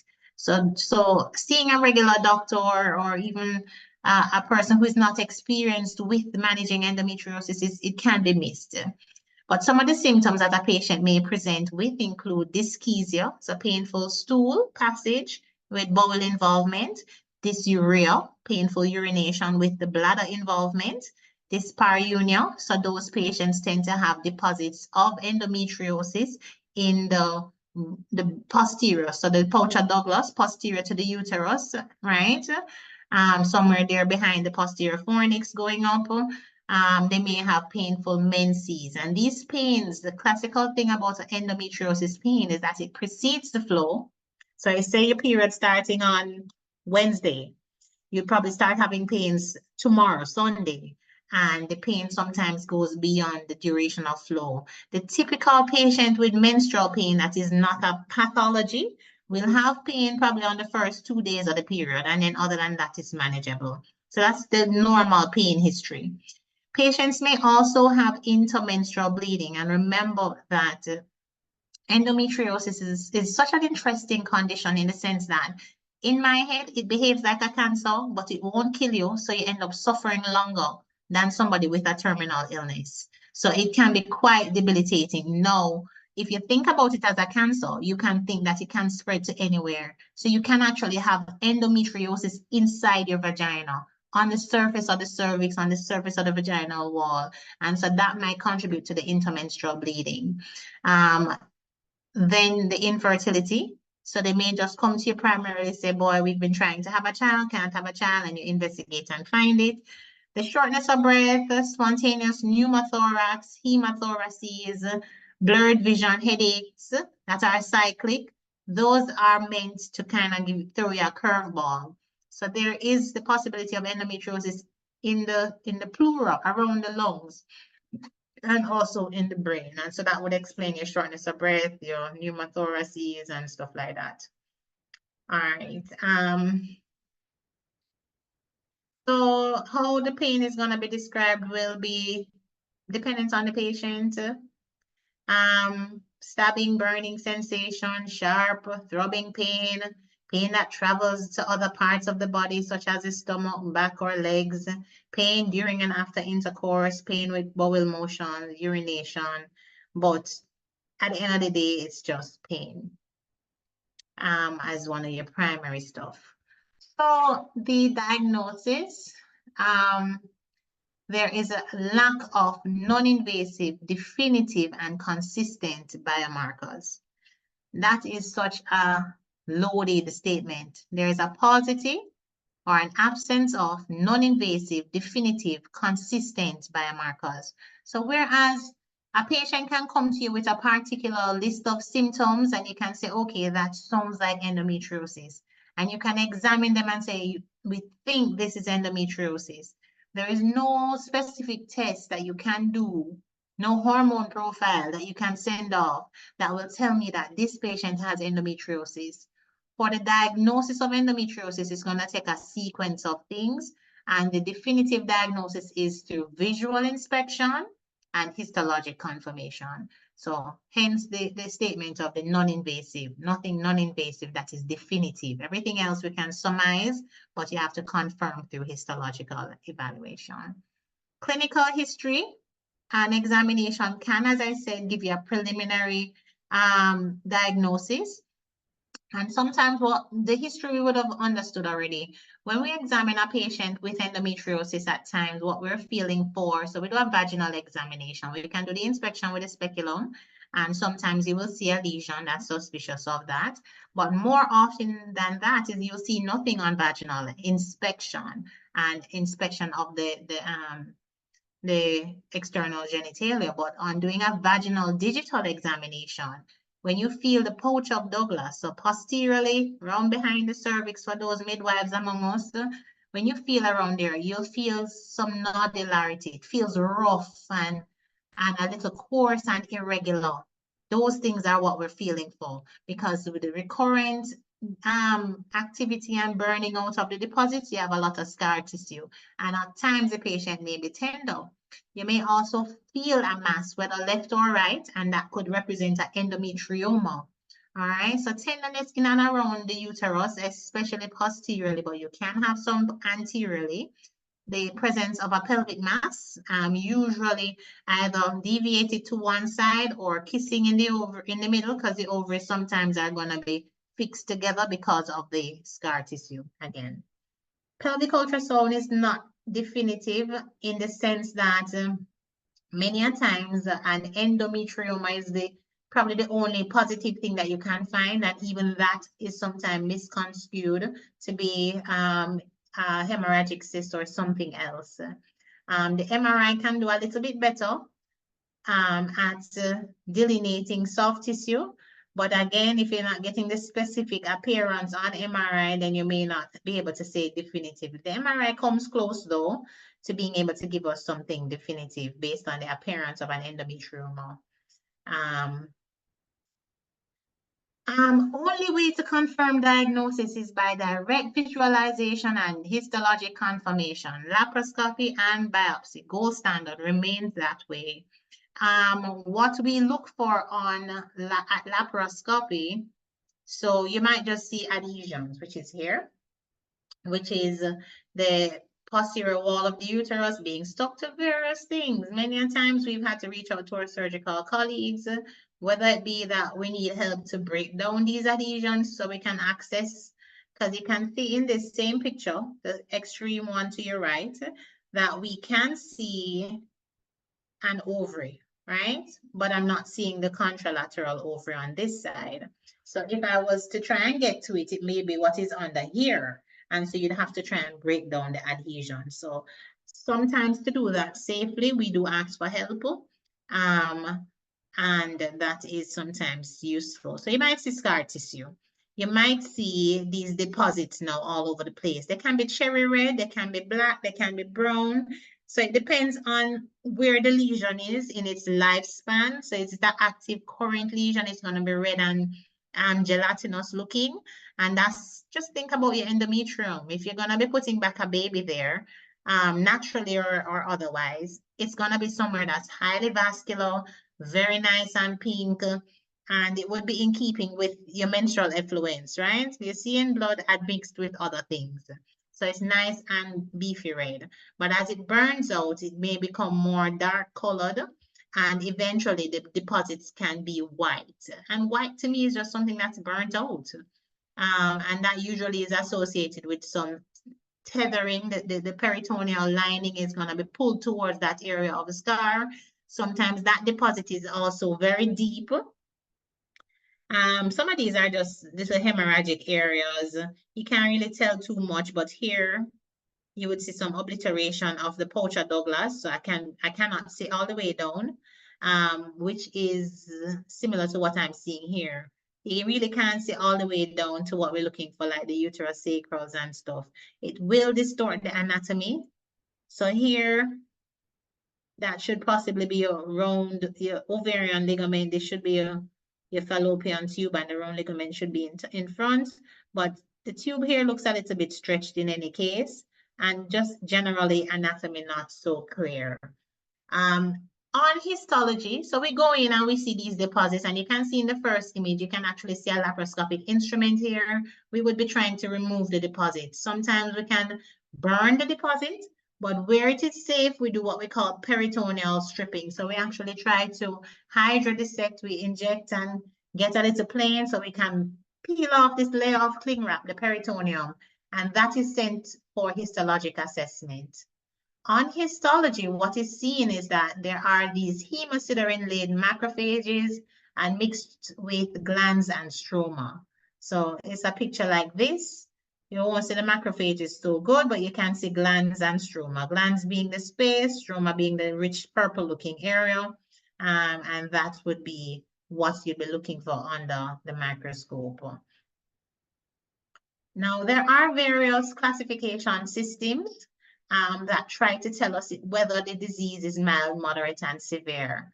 It is based on a scoring system, and it's also based on the size of the lesion.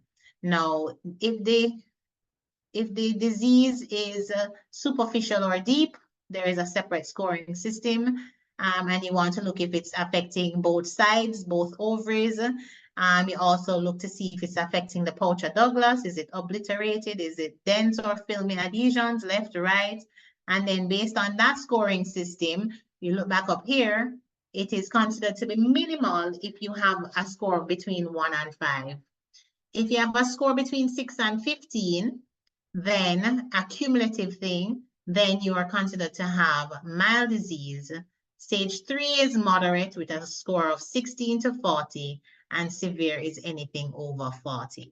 So you can look in the extremist column for the size and that will show you that that is where the score is highest. So if the disease is very pronounced and it's, the lesions are large and bilateral, then you're likely to have a higher score. There are times we see endometriomas and stuff on one side only.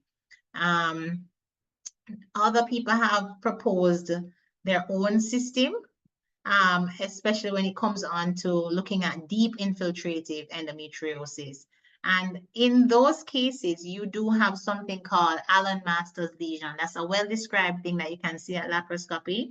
And what it is, it implies that the endometriosis is now beyond the peritoneum, and it's basically pulling the peritoneum towards it.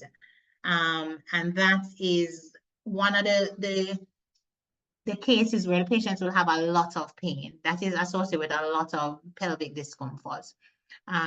We address it in a similar way. you disrupt the peritoneum above it and try to go as deep as you can without affecting any nerve or any other surrounding structures. All right, so the management options for patients with endometriosis. Hopefully by now you have a little understanding of what endometriosis is. The management is going to be primarily geared to the debilitating symptoms, the ones that would make the patient come in.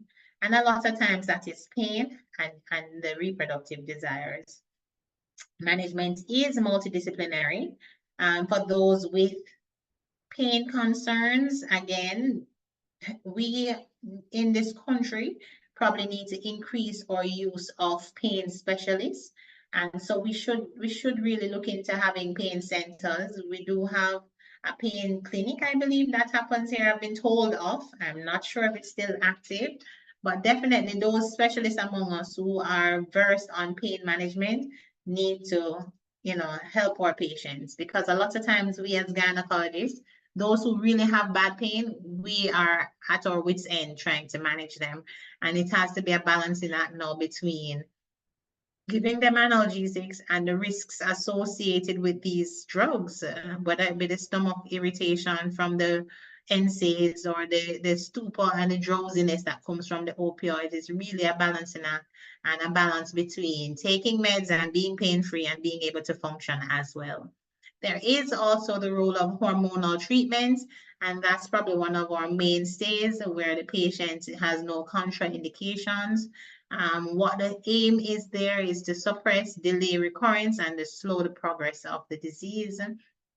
And then surgically is gonna be diagnostic and therapeutic. Diagnostic in the sense that we just spoke of, and therapeutic in the sense that it can reduce the disease burden and restore and improve the anatomy.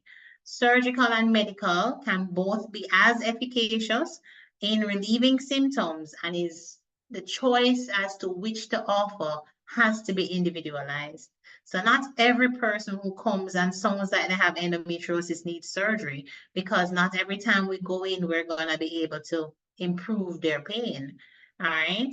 And again, I've gone into people who have very bad pain and find one tiny lesion, and I promise you, as much as I'd like them to believe and for me to convince them that I've cured them, I would not have solved their issue, their pain issue.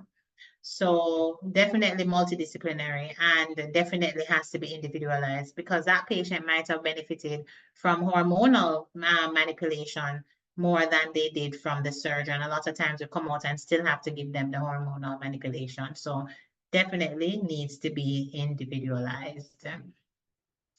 So we know our pain meds.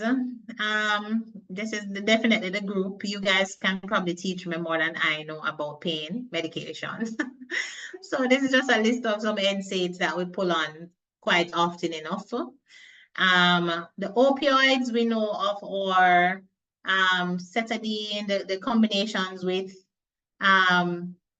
Panadine and those things. So we know our combinations. So we said the NSAIDs tend to be first line because, as I said, the process is an inflammatory process. A lot of times where we have to add the opioids is in the patient who really just not controlled with that alone, but then you have to balance the constipation and the other things that may cause additional abdominal discomfort. Along the lines of actual treating of the disease, the low-dose contraceptive pills, such as those with ethyl, estradiol, and progestins, are considered to be first line. And if there is no response to NSAIDs in three months, then progestins, whether oral, injectables, or intrauterine, can be offered, and your GnRH. All right, so hormonally, we look at first and second and third line stuff. For the first line drugs, we look at lesions that are less than 3 centimeters. So those patients probably would have mild disease, especially if they don't have multiple sites. You want to give them a combined contraceptive, whether oral, transvaginal, or transdermic. And what that does is to suppress the ovarian function. So progestins, for example, are going to antagonize the same receptors as your endogenous progesterone, and that will definitely help to reduce the disease, the flaring up of the disease, because they have weak androgenic and estrogenic effects. So they're not going to be as much as your endogenous hormones. The northestrone for your retrovaginal lesions can be offered. Depot, so injectable GnRH, if you're going to use it for too long, more than 6 months of monthly or every 3-month injections, then you need add-back therapy, and that's particularly for your bone health, because we know that those induce a state of menopause. Alternative to your progestins, you have the medroxyprogesterone acetate, that's your Depo-Provera, and again, it induces amenorrhea, and through that mechanism, will actually help to reduce the disease burden and help the lesions to burn out. You have other drugs that can be offered, so the low dose danazol, those can be used as well. But some of the things that have been more recently advocated would be your levonorgestrel, intrauterine device, for example, the Merino. Also the Jadel, which is a subdermal implants. Those are also levonorgestrel systems. And those can also be significantly helpful in patients with endometriosis. So we've had that be the mainstay of management for quite a bit of our patients, and it's been shown to improve pelvic pain in those subset of people. As I would have mentioned, for the depomedroxyprogesterone acetate, the concern for prolonged use is going to be a reduced bone density. And so anybody that's going to be on prolonged GnRH or Depo-Provera needs to be given exercises that are going to strengthen the surrounding stuff. So low impact, high resistance exercises to strengthen the surrounding musculature to try and support your bone. We know that when a woman gets into menopause, there's significant reduction in her bone density. But the truth is we achieve our maximum bone density in our 20s. And so beyond that, we really need to conserve on what we have, because if we're going to be using stuff like the hormonal medications that inhibit estrogen, then we're going to cause significant drop-off before even menopause onset. Specific conditions, we would have spoken of the thoracic endometriosis. And here the patient may have cyclic chemothoraces manifesting with pleuritic chest pain, cough, and shortness of breath, just to reiterate. Multidisciplinary team approach, definitely. And whereas the gynecologist may be able to offer the hormonal suppression, the cardiothoracic surgeons are going to be the ones that deal with anything else. So the thoracocentesis and the pleurodesis and occasionally chest tubes that may be needed.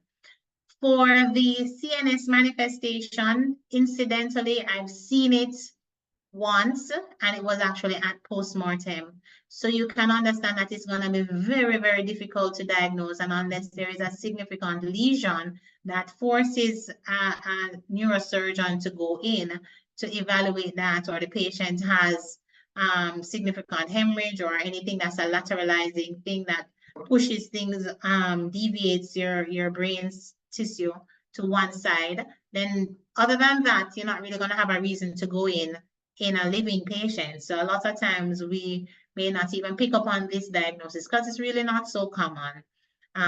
You may not pick up on the diagnosis. Treatment for that would be the same, hormone suppression. And just to mention a few other things that were not stated, for example, Electrum, which is GnRH agonist. That is a medication that we use, and it induces a state of menopause. How we administer it is going to be either monthly dosing or every 3-month dosing. Is one of the mainstays, but the problem is the side effect profile. So it does cause the hot flashes and night sweats and all of that, decrease libido. So think about giving this to a patient who's 27, just got married, and you're going to tell her about hot flashes, decreased sex drive. So it's not the most friendly drug, and the side effect profile is definitely questionable. and not so favorable for many patients. We would have mentioned laparoscopic surgery, and the truth is it's fitting to end here for many reasons, but primarily because laparoscopy is your mainstay. And as I said, patient selection is very, very important. Again, this is probably a better picture now. So I don't know if you remember me showing you something and saying that the pouch of Douglas was obliterated. These would be a uterosacral ligament. So now you can see deeper down in the pelvis beyond everything. So that's a little better picture. But there is a enlargement here on this ovary. So there may be an endometrioma present on this right ovary. The glare is a little bit difficult to see with the glare, but this ovary is enlarged. And here again, some deposits. So laparoscopy allows you to see. Think about open surgery. I'm opening anterior to the uterus. If I use a fan and steel lower transverse incision here, I'm going to be abutting right upon the uterus as I enter, bladder and uterus. I can't see beyond the uterus. I can feel. I can tip and sometimes look all the way in the back, but if there is significant disease, you can't really do much about it. If I do a midline incision, similarly, you're bucking up on everything and all the bowel comes at you. But the best way to see everything down in the pouch is going to be with your laparoscopy, with your patient, with her head down, and with your pneuma peritoneum established. Hi, Doc. Wonderful presentation. 2 minutes. Well, there you go. You beat the 2 minutes. Okay, thank you. Thank you, Dr. Harrison Rowe. Are there any questions for her?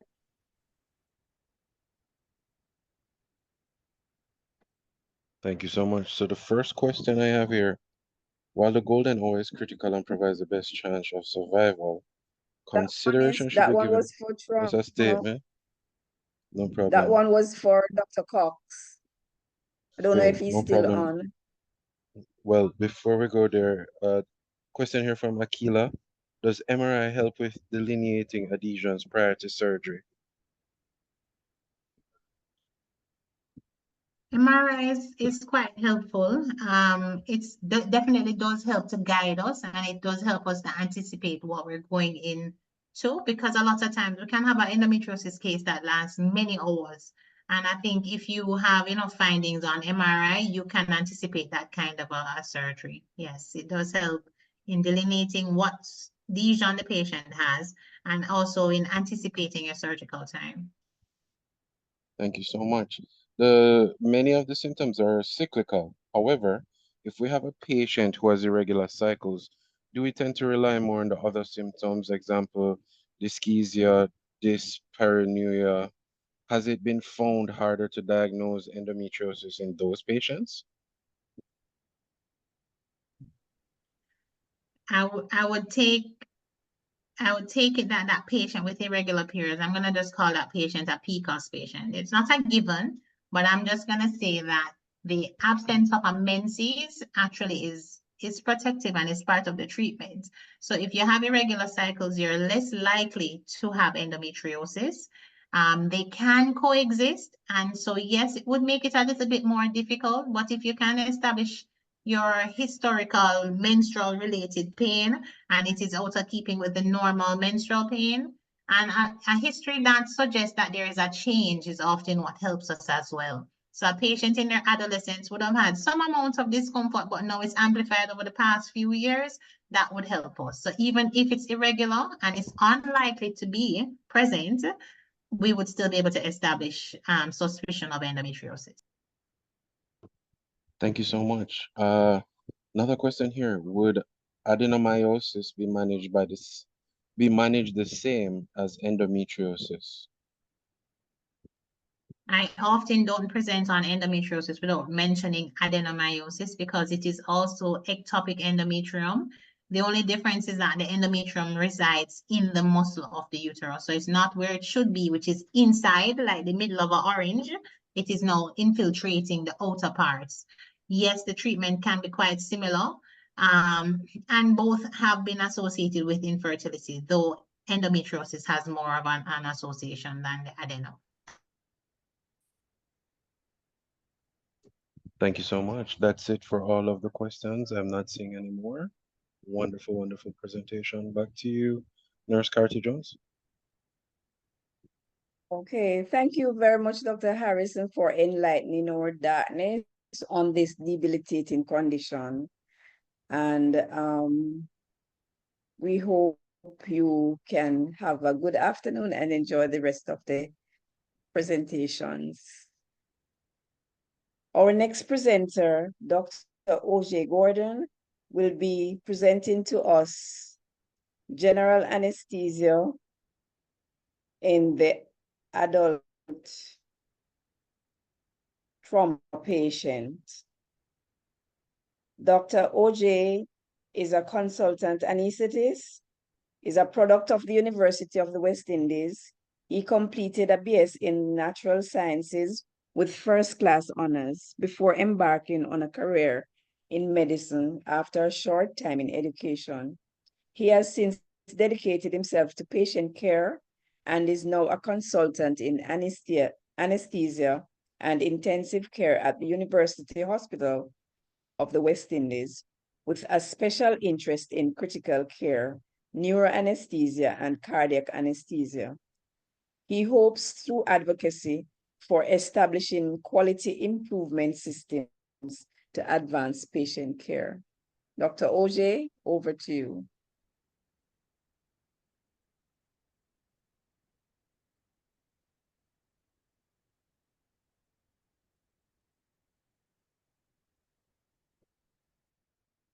Yes, hello. Good afternoon, everyone. Just confirming that you can hear me. Yes, but you're a bit low. Can you speak again? Hello. We can Just hear you. confirming. You can hear me? Yes, we Okay. can. All right. Yes. So good afternoon, everyone. I want to thank you all for inviting me here. So today, just in keeping with the theme of the conference, I'm going to be just doing a quick overview of the management of general anesthesia in the adult severe trauma patient. Now, many of us attending the conference would be in the field of anesthesia. So some of what I'm saying may be things that you already know. It may be a bit of a review. It may be a bit of a reinforcement, or there may be things in here which are new to you. So I'm hoping that by the end of this, we would have all benefited. So let's proceed.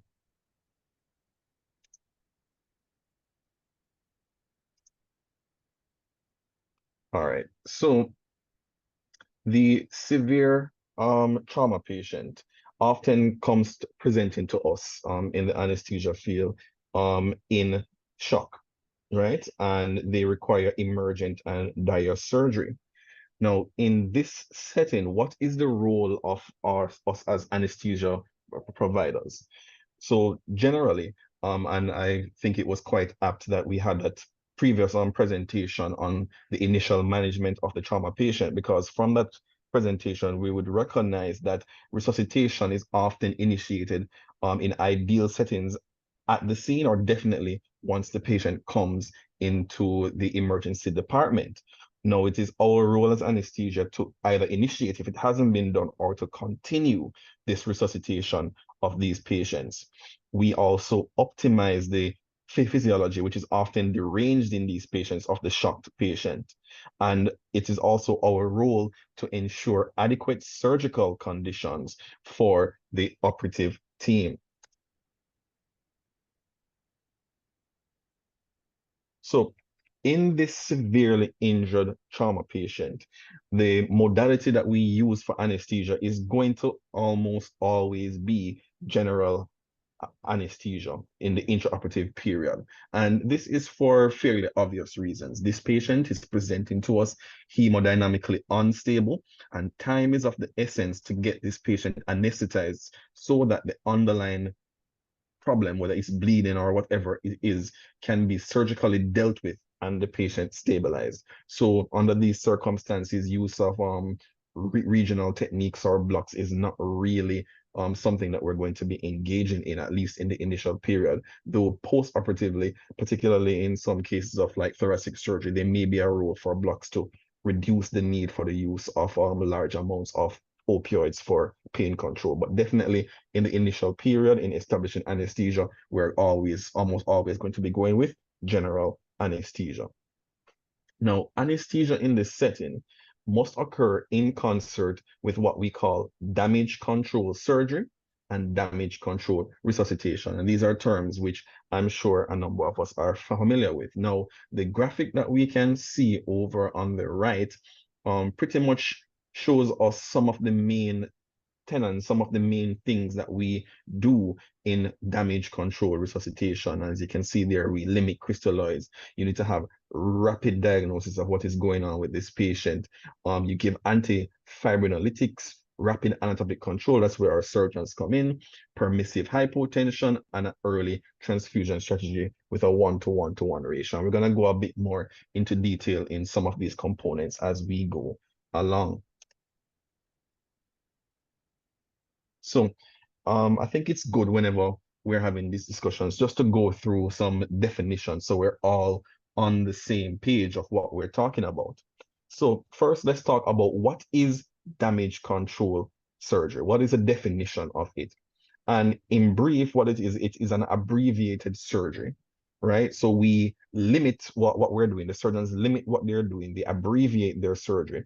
And the focus is not on achieving definitive repair and anatomical and physiological repair of everything which is wrong with the patient, but the focus is more on controlling hemorrhage and limiting contamination. What do we mean by contamination? You want management of your metabolic derangements of any ongoing bleeding, or if you have say injury in the abdomen, you want to contain spillage from the alimentary or from the urogenital tracts. And what we're saying is that in damage control surgery, we have made the decision that the need for this supersedes the need for definitive surgery. So we defer definitive surgery, right? And what we're doing is giving preference to survival over morbidity, because when we don't do the definitive surgery, there is a certain amount of morbidity associated with that.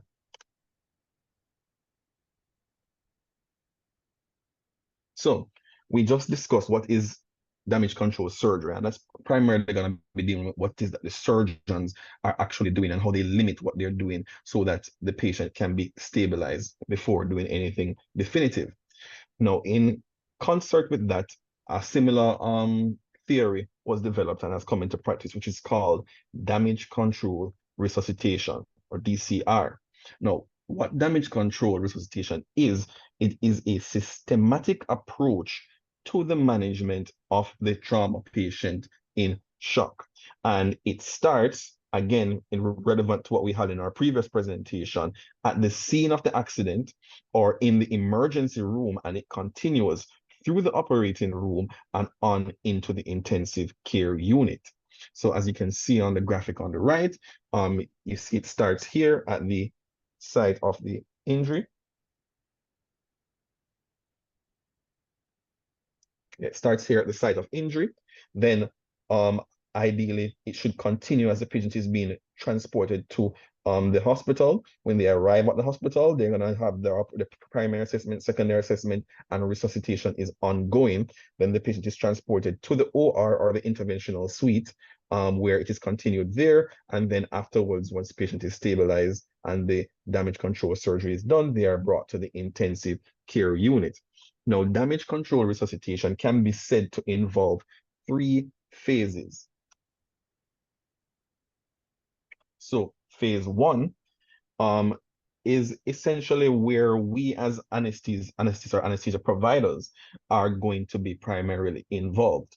And what is involved in that phase is limiting blood loss and maintaining circulating volume by practicing what we call hypotensive resuscitation, or it's also called permissive hypotension. We do this where it's appropriate, and we're going to talk a little bit more later about this in more detail, and we'll discuss those situations where the use of hypotensive resuscitation or permissive hypotension may not be appropriate. We also want to prevent coagulopathy by early and balanced use of blood products and other hemostatic agents. All right. Overall, it can be summarized in that we are trying to prevent and correct the lethal triad, a phrase that I'm sure many of us have heard before. And the lethal triad in our severely injured trauma patients who are likely in shock is coagulopathy, acidosis, and hypothermia. And it's called the lethal triad because each of these three things feed into each other. Coagulopathy will worsen acidosis, coagulopathy will worsen hypothermia, hypothermia will worsen. They each can feed into each other, creating a deadly cycle, which if not stopped can lead to very quick deterioration and death in our patient. And again, the graphic on our right shows us these main tenants and parts of our damage control resuscitation. Permissive hypotension where appropriate, minimization of crystalloids, early hemorrhage control, which is where our surgeons will come into focus, and giving products early in a 1-to-1-to-1 ratio. So after that phase one, which is where I said that we are going to be mostly interested in today, then you have phase two, where you have more complete resuscitation and correction of the physiologic derangements of the patient taking place. And this would normally take place in the intensive care units. After the initial stabilization, the damage control surgery to deal with the immediate problem while leaving definitive therapy for later, the patient will then be brought to the intensive care unit, and then you have assessment and treatment just to get the patient as physiologically improved and corrected as possible in that setting. That moves us on now to phase three, and in phase three is now where we then bring the patient back to OT. The timing depends on how quickly it takes to correct them and how much time we have in terms of removing packs and the risk of infection. And this is where we now have definitive management of the patient's injuries. And this usually takes place once all the physiological derangements that we've been talking about have been correct and the patient is now stable enough to undergo this definitive management.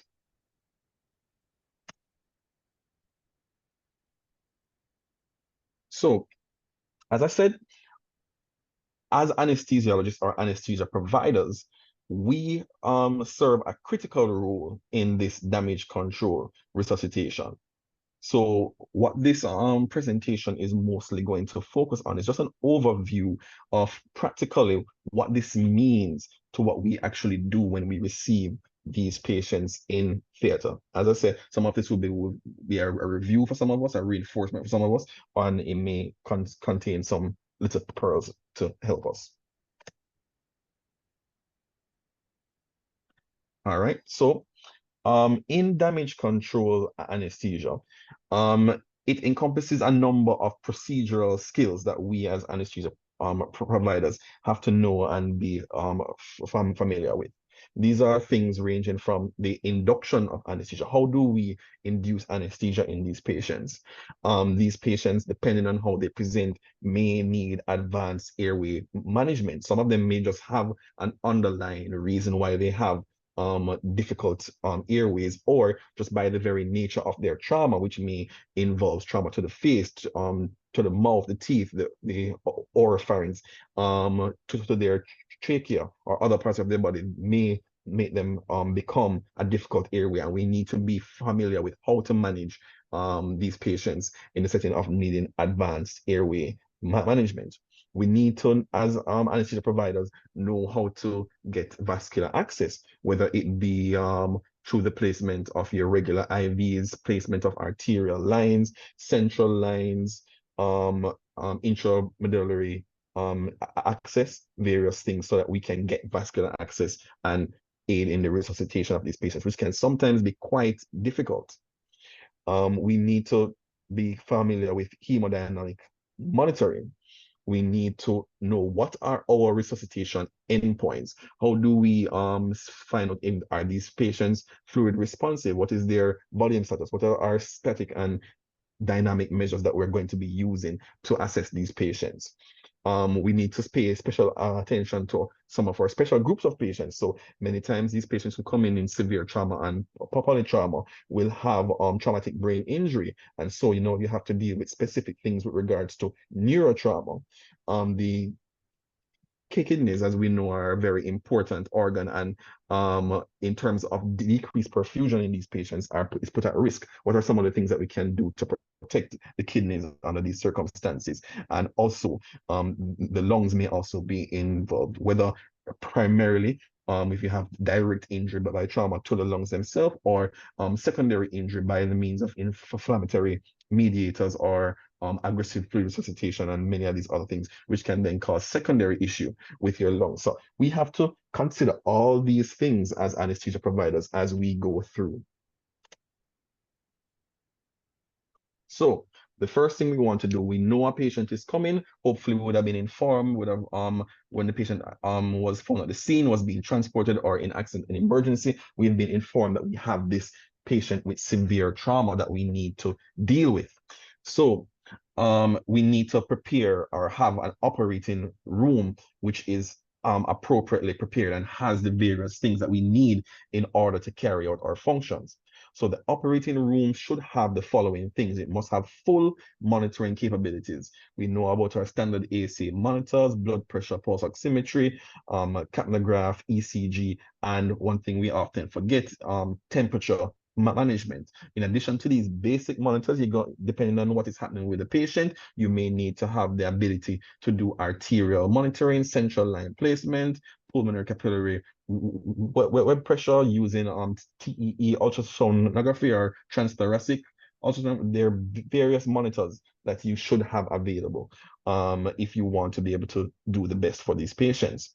Again, just reiterating that we need to have all the equipment necessary for routine and possible advanced airway management equipment, up to and including the need for a surgical airway if it is that we are unable to intubate the patient or secure the airway. You need to have equipment ready for rapid transfusion of whether it be large amounts of blood products, or if necessary crystalloids, and you need to have equipment to gain quick intravascular and intra-arterial access. You should have a fully prepared crash trolley, because these patients are coming to us in shock, often physiologically deranged. There is a high possibility of an arrest either before, during, or after induction. You should have a defibrillator, of course, and you need to have your inotropes / vasopressor infusions and pumps available to aid you in maintaining the hemodynamic stability of these patients. So once your OR is prepared, you now talk about the induction of anesthesia. So with the induction of anesthesia, what is our goal? Our goal, obviously, is to produce an unconscious state while maintaining adequate organ perfusion, right? Now, when these patients come in with severe trauma, they may actually be coming to you in a state of poorly compensated hemorrhagic shock. Now, we know that a number of the agents that we use to induce this state of unconsciousness can have deleterious effects upon the cardiovascular system. So in the setting of a patient who is already borderline or in a poor condition cardiovascularly, when you give them these drugs, this can then push them over the edge, so to speak. And also, if not the drugs itself, just the induction of anesthesia and the removal of their underlying sympathetic drive, which may have been what was maintaining them, once they're now asleep and they no longer have that drive, or that drive is now attenuated, that may lead them to go into arrest, as well as some of them are just severely volemic prior to induction, depending on whether you had enough time to do any resuscitation or not. So because of this, after the induction of anesthesia, these patients are often at risk of what we call post-induction hypotension or post-induction arrest. And that's something that we have to be on the lookout for in these patients. And what is recommended is that for these patients, it's good to actually have a vasopressor infusion made up and ready and actually connected to a line for immediate administration if you see any signs that you need to begin to support this patient from a cardiovascular point of view. Another thing that some people do is they may actually, in anticipation that the patient may have one of these complications, the post-induction hypotension or the post-induction cardiac arrest, they may actually co-administer a bolus dose of vasopressor concurrently with the induction agents to prevent exacerbation of the patient's underlying hypotension. So an example of that is that you may give 0.1 or 0.2 milligrams of phenylephrine, or you may give 4 to 8 mics of norepinephrine, or 0.2 to 0.4 units of vasopressin at the same time as you're giving your induction agent, just to give the patient that buffer, because you expect that there may be some hypotension, some hemodynamic instability after you induce this patient. So what induction agents is it that we normally use in these patients? So generally, what is going to be recommended is you want to use agents which are as cardiostable as possible. And that pretty much comes down to 2 agents, etomidate or ketamine are typically the ones which are selected as our primary induction agent. And even though these agents are hemodynamically stable, in patients in whom, whether historically or clinically, you have a high suspicion that the patient may be in shock, you still want to even reduce the normal induction dose for these patients.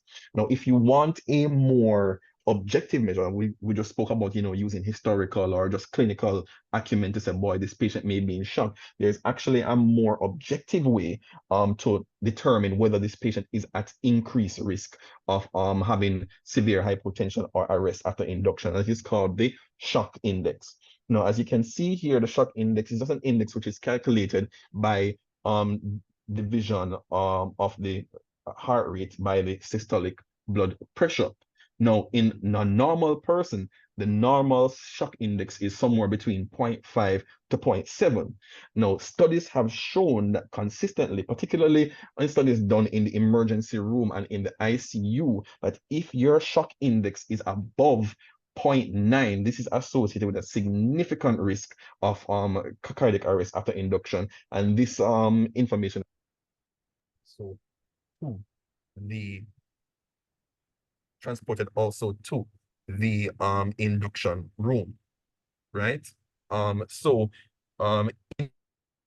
Where we are seeing that there is a high index, shock index, what we're going to be doing is we're going to be having our inotropes ready or co-administering on induction to prevent this complication, which we are aware is quite likely. All right, so we're just going to have a brief look at these 2 agents that we talked about and what are some of the pros and cons. Of course, we know that we don't have any ideal induction agent. So etomidate, we know it has a rapid onset, which is good for what we're using it for. And ideally as well, in terms of its effect on the cardiovascular system, there is no significant change in blood pressure, cardiac output, or heart rate. So quite cardiostable, this drug. The issue that some people may have with it is that it's known to cause it may cause a transient acute adrenal insufficiency, although no studies have shown this adrenal insufficiency from a 1-dose administration to be associated with any increased mortality. For this reason, though, we are gonna be kind of cautious in using it in patients who have septic shock, because we know that our adrenal axis is very important in our patients respond to septic shock. So it's maybe something that you may want to be very cautious about using if septic shock may be a component of your patient's representation. If after giving your 1 dose of etomidate, we're seeing that the patient develops refractory hypotension, then you would give a stress dose of glucocorticoid, whether it be hydrocortisone or methylprednisone, to try and reverse that issue and get the patient's pressure responsive. other drug now, ketamine. So ketamine, a drug that we here in Jamaica may be more familiar with. It also has a rapid onset. In terms of its effect on the cardiovascular system, it increases our blood pressure, increases our heart rate, and increases our cardiac output. And this is due to its sympathomimetic effects, right? It stimulates our sympathetic system, and so it creates these effects.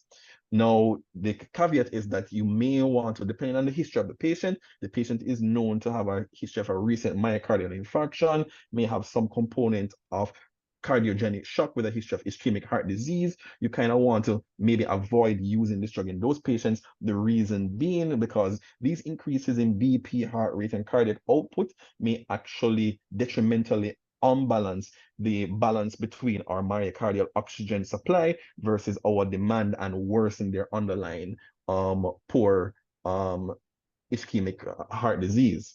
You also may want to avoid it in patients who are known to have pulmonary hypertension or right-sided heart failure because it can cause an increase in pulmonary vascular tension. And another thing to note is that while, as I said, it has its effects through the sympathomimetic effect it has, it also does have a direct small dose-dependent effect in terms of depressing the myocardium. That's not normally an issue because the sympathomimetic effect very easily outweighs that. But in a patient who may be presenting to you in extremis, who is already maximally stimulated in terms of their sympathetic system, there is no more catecholamine to release. So if you give a large dose of ketamine, the only thing you're going to be getting is that myocardial depression effect, and that may actually cause them to one thing to consider in these patients.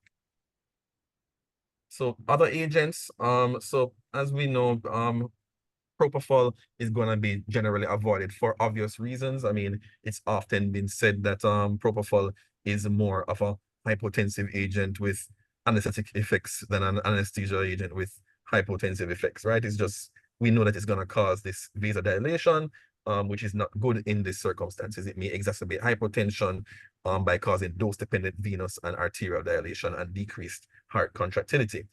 Or other agents, opioids, lidocaine, midazolam. In our hemodynamically unstable patient, we're just really not gonna be wanting to use them.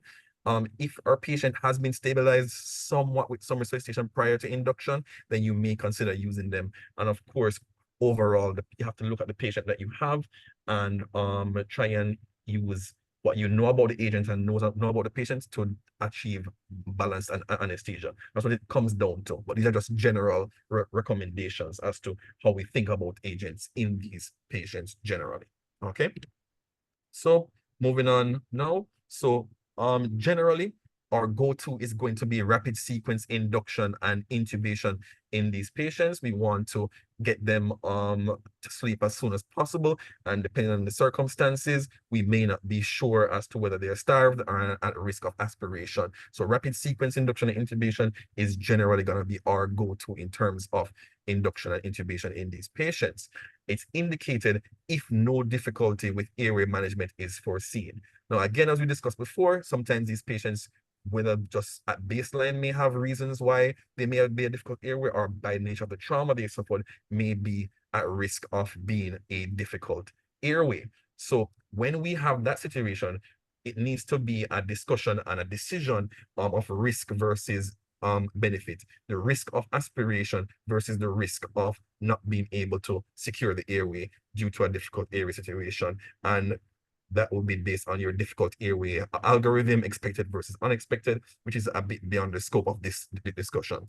So under those circumstances, you have to go down that path. But if there is no anticipated difficulty, then definitely rapid sequence induction. And the agent you're going to be using for that, one that will be more familiar with here, will be succinylcholine, which you can give as a dose of 1 to 2 milligrams per kg IV. Or if there is no IV access, you can actually give it IM at a dose of 3 to 4 milligrams per kg. You can also use rocuronium, which we know can be reversed with sugar medics at a dose of 1.2 milligram per kg IV, and studies have shown no difference, no benefit or advantage of one versus the other at this point. So we've gone through induction, now we're talking about maintenance. So what are we going to be used to be maintaining anesthesia? Generally, we're going to be maintaining it with a volatile inhalational anesthetic agent. All right. Our agents of choice are generally going to be sevoflurane or desflurane. Why? Because of the nature and pharmacokinetic properties of these gases. They allow rapid titration. So if your patient becomes unstable because you're giving them too high a dose of the volatile agent, you can quickly bring it down, and the concentration that's reaching the patient will go down along with the deleterious effects much faster than if you're using agents which take a longer time for the effects to be titrated up or down. As a general rule in these patients, you're also going to be administering your gas at a lower concentration, right? This is due to the dose-dependent cardiovascular effects of the volatile anesthetic agents, and also because these patients have oftentimes lost a lot of blood, they have a lower volume of distribution. So you actually don't need your normal 1 Mac in order to anesthetize the patient. Right? So you're generally going to be targeting a Mac of, well, let's go to the other side and we'll discuss that. Right. So what you're trying to do in this circumstance is you're trying to achieve the balance between adequate depth of anesthesia and also avoiding severe hypotension with lack of organ perfusion. You're trying to achieve that balance because you don't want the patient to be aware, but you also don't want to be, by nature of your volatile agents, causing them to be hypoperfused. Now we know that these patients, these severe trauma patients, they are one of the groups along with cardiac patients and our pregnant patients who are at increased risk of awareness for the reasons that we've discussed before. So what is your guideline? What are you going to use to guide you in terms of what MAC you can give to these patients? So generally, once you've reached the point where you are able to maintain your systolic blood pressures greater than 90 millimeters of mercury, whether it be an inotropes or whatever, but you are now consistently able to maintain their systolic blood pressure in that region, then the MAC can be increased to above 0.5. But once the MAC is below that, then you generally are going to be given a lower dose than a MAC of 0.5 for these volatile agents. Use of monitoring, such as your bispectral index, may also be used to reduce the risk of awareness. So studies have shown that maintenance of anesthesia at a MAC of 0.7 is associated with a very low risk of explicit recall. So once you're able to get that systolic blood pressure up to 90 and maintain that, then you can go up to a MAC of 0.7 and be reasonably certain, in the absence of bispectral index or other things like that, that it's unlikely that your patient would be aware feeling what is going on under these circumstances. A special caveat to note is that in patients with traumatic brain injury who are at risk of raised ICP, you are going to want to keep your MAC to be to less than 1. You don't want your MAC above greater than 1. The reason being is that with a MAC over than 1, there's a dose-dependent increase in your cerebral blood flow, which can then lead to increased intracranial blood volume and raised ICP. And you don't want that. So you definitely don't want to have a very high MAC with your patients with TTBI. Something to note. All right, so moving on now. A special note about nitrous oxide. I know generally across the island, we are in most places trying to move away from using nitrous oxide for a number of reasons.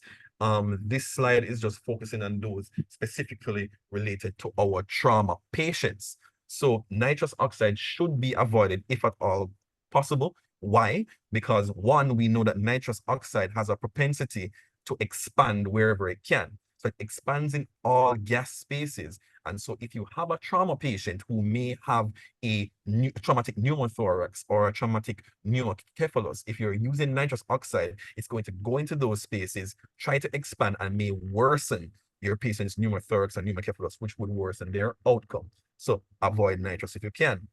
Also, in traumatic brain injury, nitrous oxide has been shown to increase your cerebral metabolic rate of O2 consumption, which you don't want under a situation where O2 consumption may be impaired already. And it may also increase blood flow and thus lead to a raise in your intracranial pressure. In patients who are at risk of pulmonary hypertension, it may worsen that as well.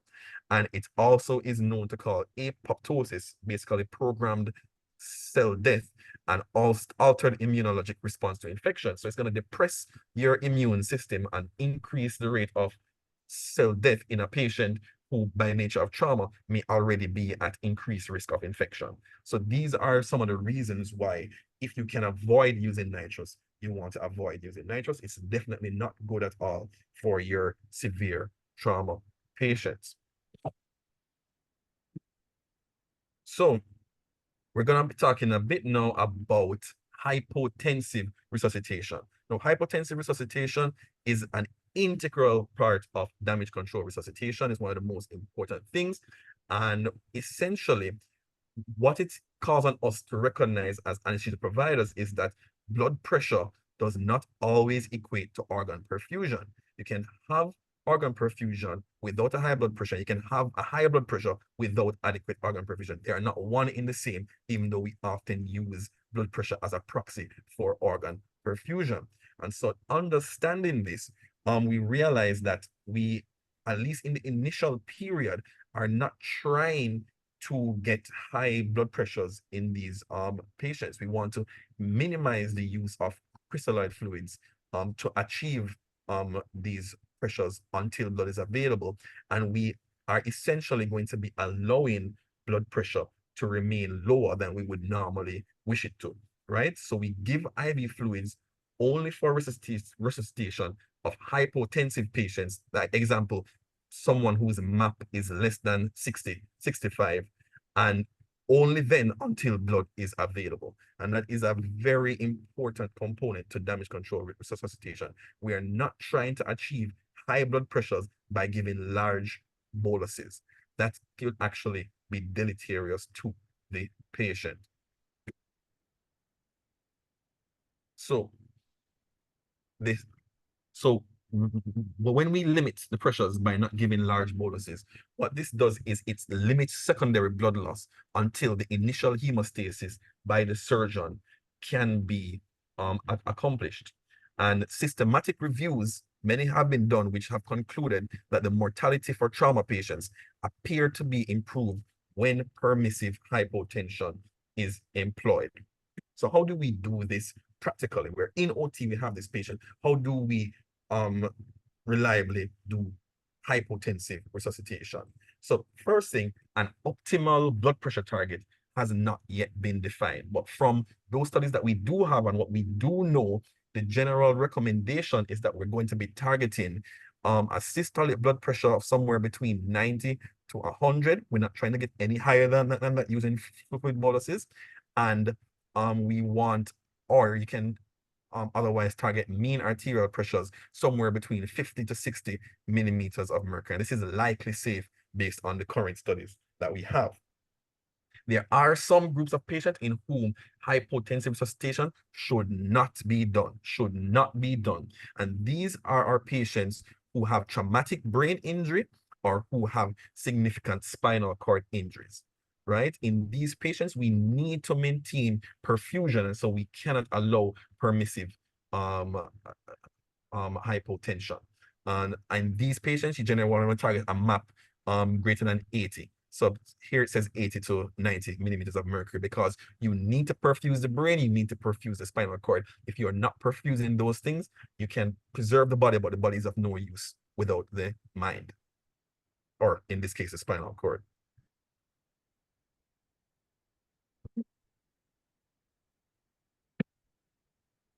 So now, moving on to what we call hemostatic resuscitation.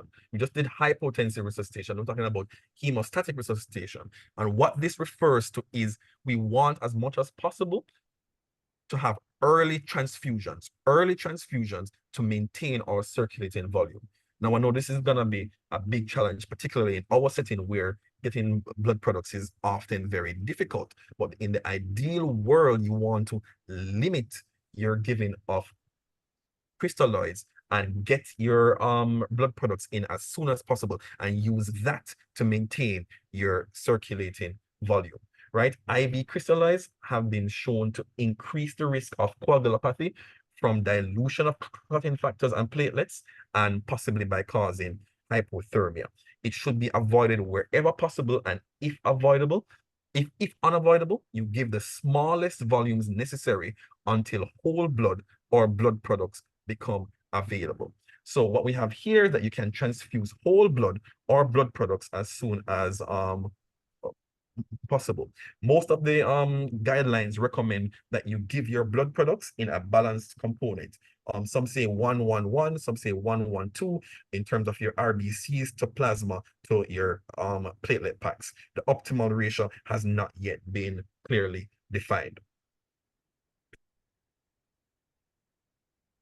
Right, so as we said before, you want minimalization of your crystalloid use. So ideally, you want to be giving no more than 1 liter of warm crystalloid solution prior to the availability of your blood components. Ideally, in an ideal world, you give 2 bags, and then after that, by that time, your plasma, your blood, your platelets, your whole blood, whatever should have arrived, so you can now switch to that and not take the risk of worsening this patient's coagulopathy, getting us into that deadly triad of acidosis that we're trying to avoid. As you can see here, it says crystalloid fluids promotes acidosis, particularly if you're using normal saline, and it dilutes your coagulation factors if you're giving large volumes of it, and it disturbs your inflammatory mediators. So all in all, giving a lot of crystalloids in these patients is not good. We want to avoid it and get our products in as soon as possible.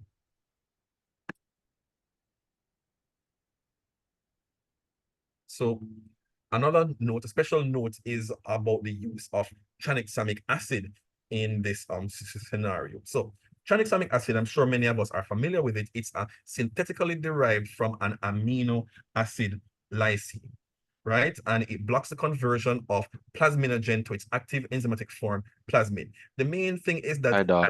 1 minute left.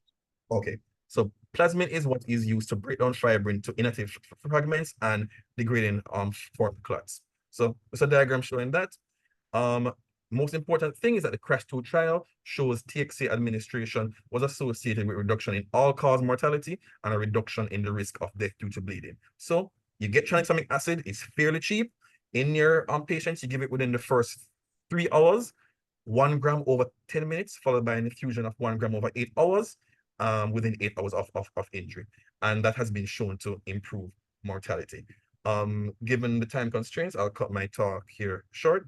I hope it's been beneficial. Thank you. Thank you very much, Dr. OJ. That has been a very good presentation. Do we have any questions for Dr. OJ? Not seeing any questions at I the don't moment in see the any. Q&A. Not seeing any myself.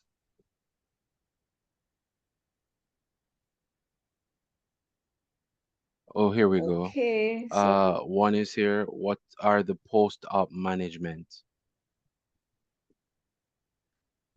Right. So again, I guess I took a bit too long with my talk because the post-op management was towards the end of the slide. But the main thing essentially is, having done the damage control surgery and stabilize the patient, you need to ensure that the patient is transported with all the same monitors that you required intra-op, transported with those monitors to the intensive care unit.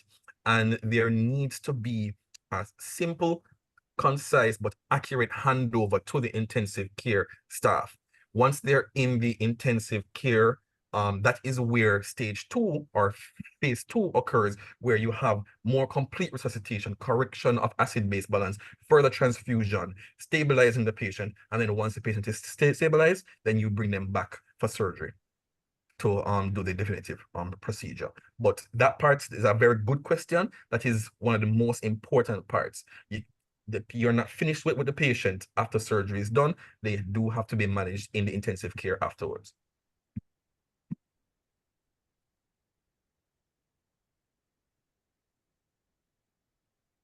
Thank you so much. Any more questions? Thank you so much. No, not seeing any questions at the moment. All right, that being the case, thank you all very much. Enjoy the rest of the conference. Thank you very much, Dr. OJ. 1 minute to stretch. And our next according to our program, our next presentation is managing trauma in Jamaica. And that will be done by Dr. Ronette Goodluck Tyndale. Oh, I'm sorry. I think we should have one of our sponsors, Abbott. Do we have them on board? Take a powerful step in building new tissue with Juven. Juven is a refreshing therapeutic nutrition drink that has been clinically shown to support wound healing in as little as 2 weeks. Taking just 2 packets of Juven per day has been clinically shown to help your body repair after injury, surgery, and wounds. Juven is formulated with powerful ingredients: arginine, glutamine, beta-hydroxy-beta-methylbutyrate, HMB, collagen protein, and micronutrients. These ingredients work together to support building tissue. Arginine is an amino acid that helps promote blood flow in the body. Increased blood flow improves delivery of oxygen and nutrients, both vital for wound healing. Arginine also promotes building of proteins that can contribute new tissue to support healing. Glutamine, also an amino acid, plays a role in collagen production and supports the immune system. HMB helps protect proteins from breaking down in your body, which helps new tissue to build up. Collagen is a protein found naturally in bones, connective tissue, and skin.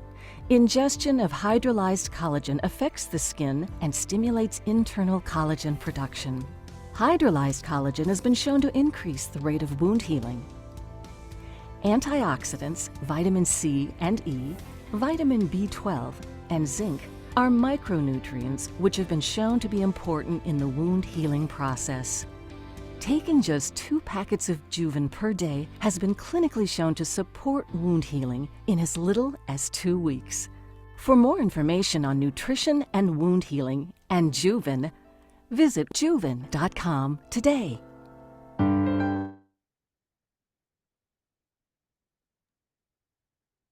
Thank our sponsors. And we're going to be entertained by Dr. Goodluck Tyndale in managing neurotrauma in Jamaica. She's a resident at the University Hospital of the West Indies with titles MBBS, MRCS in education, DMUE, neurosurgery, cerebrovascular, and pediatric neurosurgeon. She's a member of the Neurologic Surgeons Federation and also MAJ and ACJ. She has research interest in vascular malformations. Dr. Tyndale, over to you.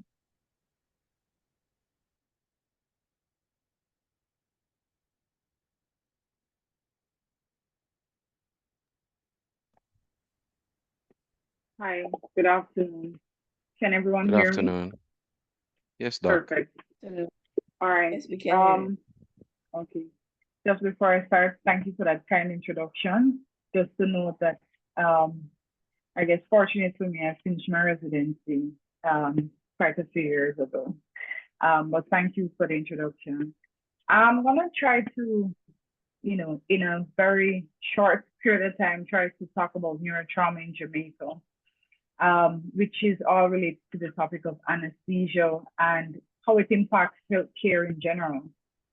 And I have no disclosures, and how I felt when I was asked to give this talk is really a topic of neurotrauma versus ICU, because that's really what we've been struggling with in Jamaica. Not just for neurotrauma, but all the other diagnoses requiring ICU admission, but specifically because a major part of our ICU admissions are related to major trauma, specifically neurotrauma. I think that that's where part of our struggle is in terms of the impact of trauma in healthcare and ICU anesthesia. This chart is to show you, it should be blue and orange, and it shows the population, which is about 3 million to ICU beds. And you probably will have to put on 2 pairs of glasses before you see any orange. So my calculation based on the ICUs across Jamaica is we have roughly 25 to 30 beds in that space, not coming specifically down about nursing staff and the full complement that makes an ICU space. So in essence, really and truly, if you look at this picture, ICU for our population, or what should be appropriate, is really and truly barely there or non-existent. When we look back many years ago, when Professor Crandon and Dr. Harding did this paper on the etiology of head injury patients that were admitted, they found that in a 4-year period, they had close to 1,000 head injured patients, all right, which is significant. And that was many years ago. And I'm sure, based on the report, I mean, recently where University Hospital was asking persons to, be mindful of the long wait because of increased persons presenting to the A&E. I'm sure that we're more than 1,000 over a 4-year period seeking medical assistance for head injury.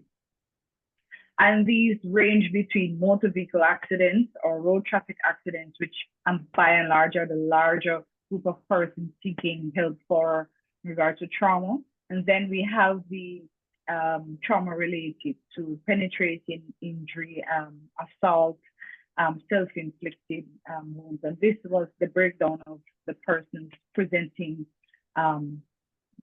in that paper. In general, a fourth to a third of all the trauma-related deaths are secondary to severe head injury. And there was in 2018, about 1.35 million deaths in 1 year related to brain trauma. So it's quite a significant contributor in terms of our polytrauma patients.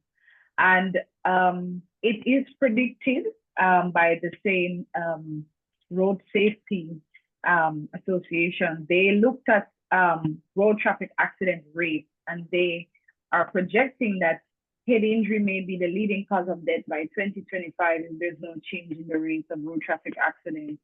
And this is worldwide. This is not specific to Jamaica.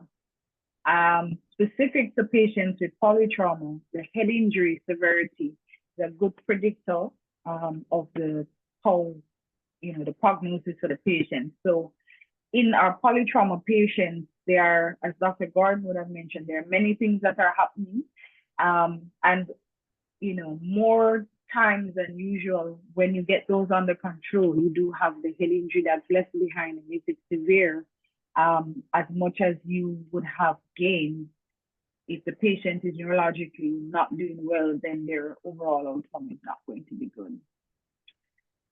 So this was a systematic review of over 237 papers looking at the cost to take care of head injured patients in the ICU. So this would be moderate to severe head injury. And the cost per year varied between $2,000 to $401,000 US per year.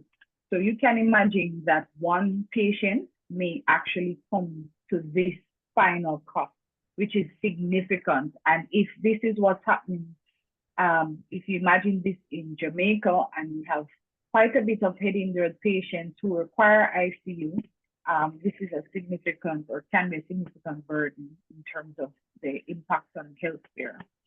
I'm going to spend some time looking at the pathology or the problem itself. We classify head injury as either open or closed, and then you have penetrating, which can be your high velocity gunshot wounds, or low velocity, like stab wounds, etc. More commonly, or more, the classification we use to help to decide on the impact would be the severity based on the Glasgow Coma scale in mild, moderate, severe head injury. And the other classification that is also very important is primary head injury, which occurs at the time that the accident has occurred, where we are unable to change much of what has happened at that time.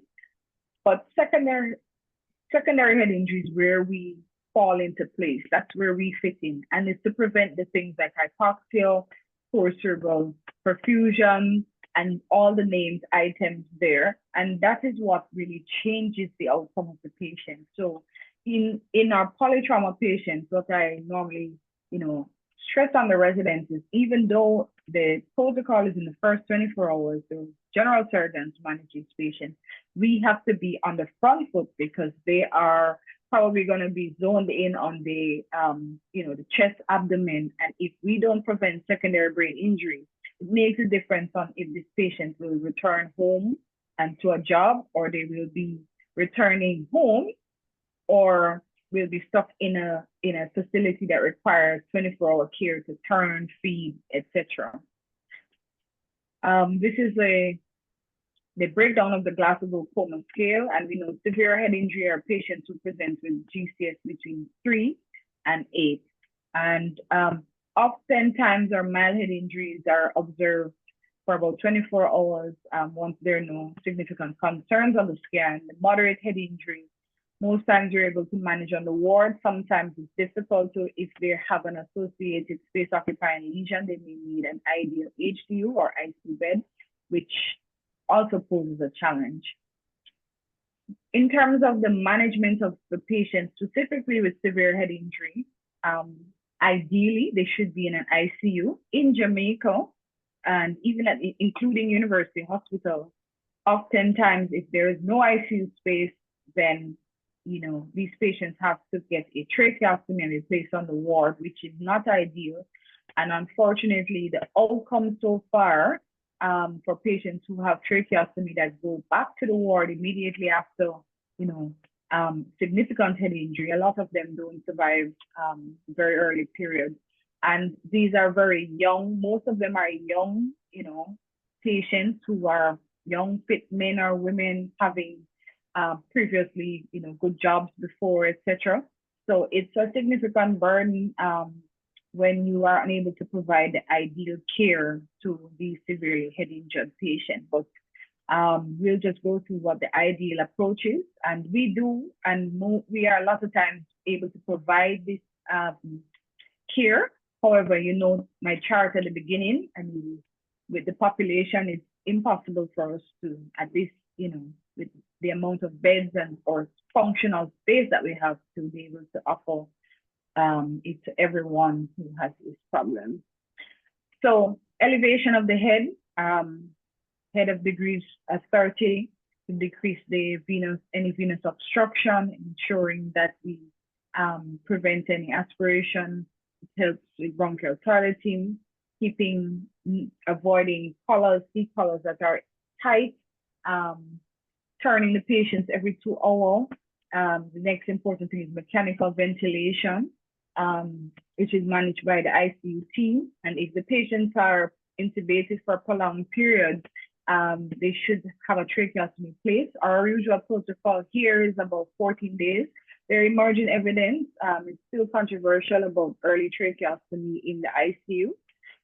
We have to also be mindful of the potential complication. I had a very young man who was in his 30s, had a episode, head injury, had a seizure, GCS fell to 3, there was no ICU space. He was post-ictal, so ideally we have to protect his airway, etc. He was straight, went to the ward. Thankfully, after the post-ictal period, his GCS came up, but then he had some respiratory distress, and we found out that he had a massive pneumothorax, and that was secondary to a complication during tracheostomy placement. So, you know, it's not without its troubles. What we see in some of the chronic patients, even in the early patients, PAID syndrome or sympathetic hyperactivity, which we treat with beta blockers.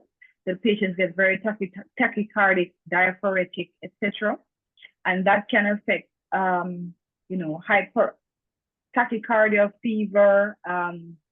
Those things are not good for the initial management in terms of secondary brain injury. So it's important for us to control those symptoms of the sympathetic hyperactivity, which peters out over time.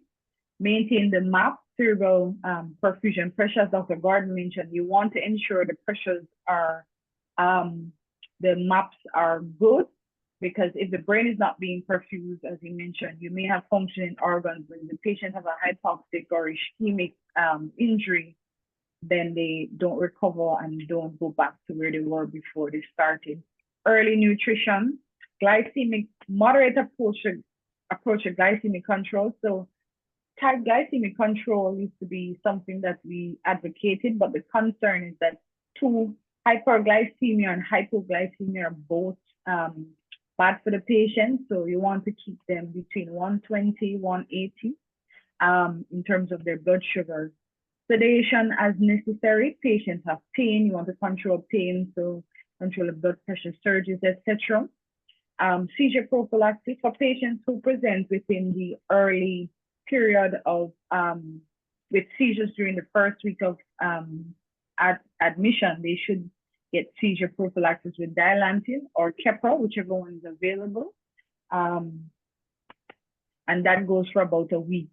We have the usual GI prophylaxis, DVT prophylaxis. About 20% of our trauma patients in the ICU would develop a clot in the leg, which we know puts them at risk for pulmonary embolism, which can be fatal. Fever, hyperthermia is a significant cause of secondary brain injury. So we have to aggressively monitor and treat these patients. Hypothermia actually has a positive impact. However, the evidence is not coming out of the Brain Trauma Foundation. It is not advocated for hypothermia to be administered as a form of treatment for these patients, but we do know bouts of hypothermia may be good too in the prevention of secondary brain injury. One of the main problems that we may encounter is the management of the intracranial pressure, and sustained ICPs of above 20 millimeters mercury is where is abnormal, and we have to treat that. The normal is less than 15, and the Brain Trauma Foundation, the guidelines are that if your GCS is between 3 and 8 after you've resuscitated the patient, and there's an abnormal CT finding, they have contusions, they may have some small subdural, there's edema, then that patient should get an ICP monitor. And if the GCS is low, there's no abnormal CT finding. If that patient is posturing, they're older than 40, and they are hypotensive, they should have an ICP monitor placed. All right, and these are the places that we can do. Normally, we place the intraparenchymal monitor or the intraventricular monitor. The intraventricular monitor is the gold standard. It allows you to drain CSF, so it's not only diagnostic to tell you the ICPs, but it can offer treatment by draining the CSF. You know, the Monro-Kelly doctrine, the brain is a fixed vault, and there's fluid. There's brain and there's blood. So if there's cerebral edema, you drain some CSF, you help to bring down that ICP and improve the cerebral perfusion pressure. Some of the medical management in terms of the elevated ICP, we elevate the head. We administer mannitol or hypertonic saline. In severe cases, we alternate hypertonic with mannitol. Transient hyperventilation, no, hypoventilation and too much hyperventilation are both bad for the cerebral perfusion pressure in terms of hyperventilation can cause stenosis of the vessels and decrease the blood flow, and then hypoventilation may cause hyperemia of the brain, which is not good. Barbiturate coma, when there is failure of all the above mentioned techniques, you can induce a barbiturate coma. We oftentimes, in our situation, once we have an ICU available and the patient fits the criteria, we sedate the patient. Ideally, we try to avoid neuromuscular paralysis that promotes pneumonia or put the patients at high risk for pneumonia. So we sedate and ventilate for about 5 days to ensure that we get the patient get the cerebral metabolic rate down.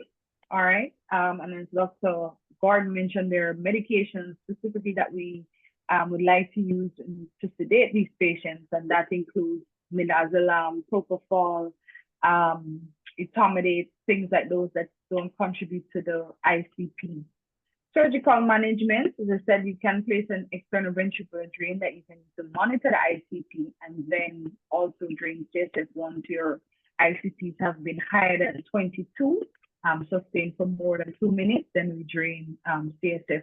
Surgical decompression.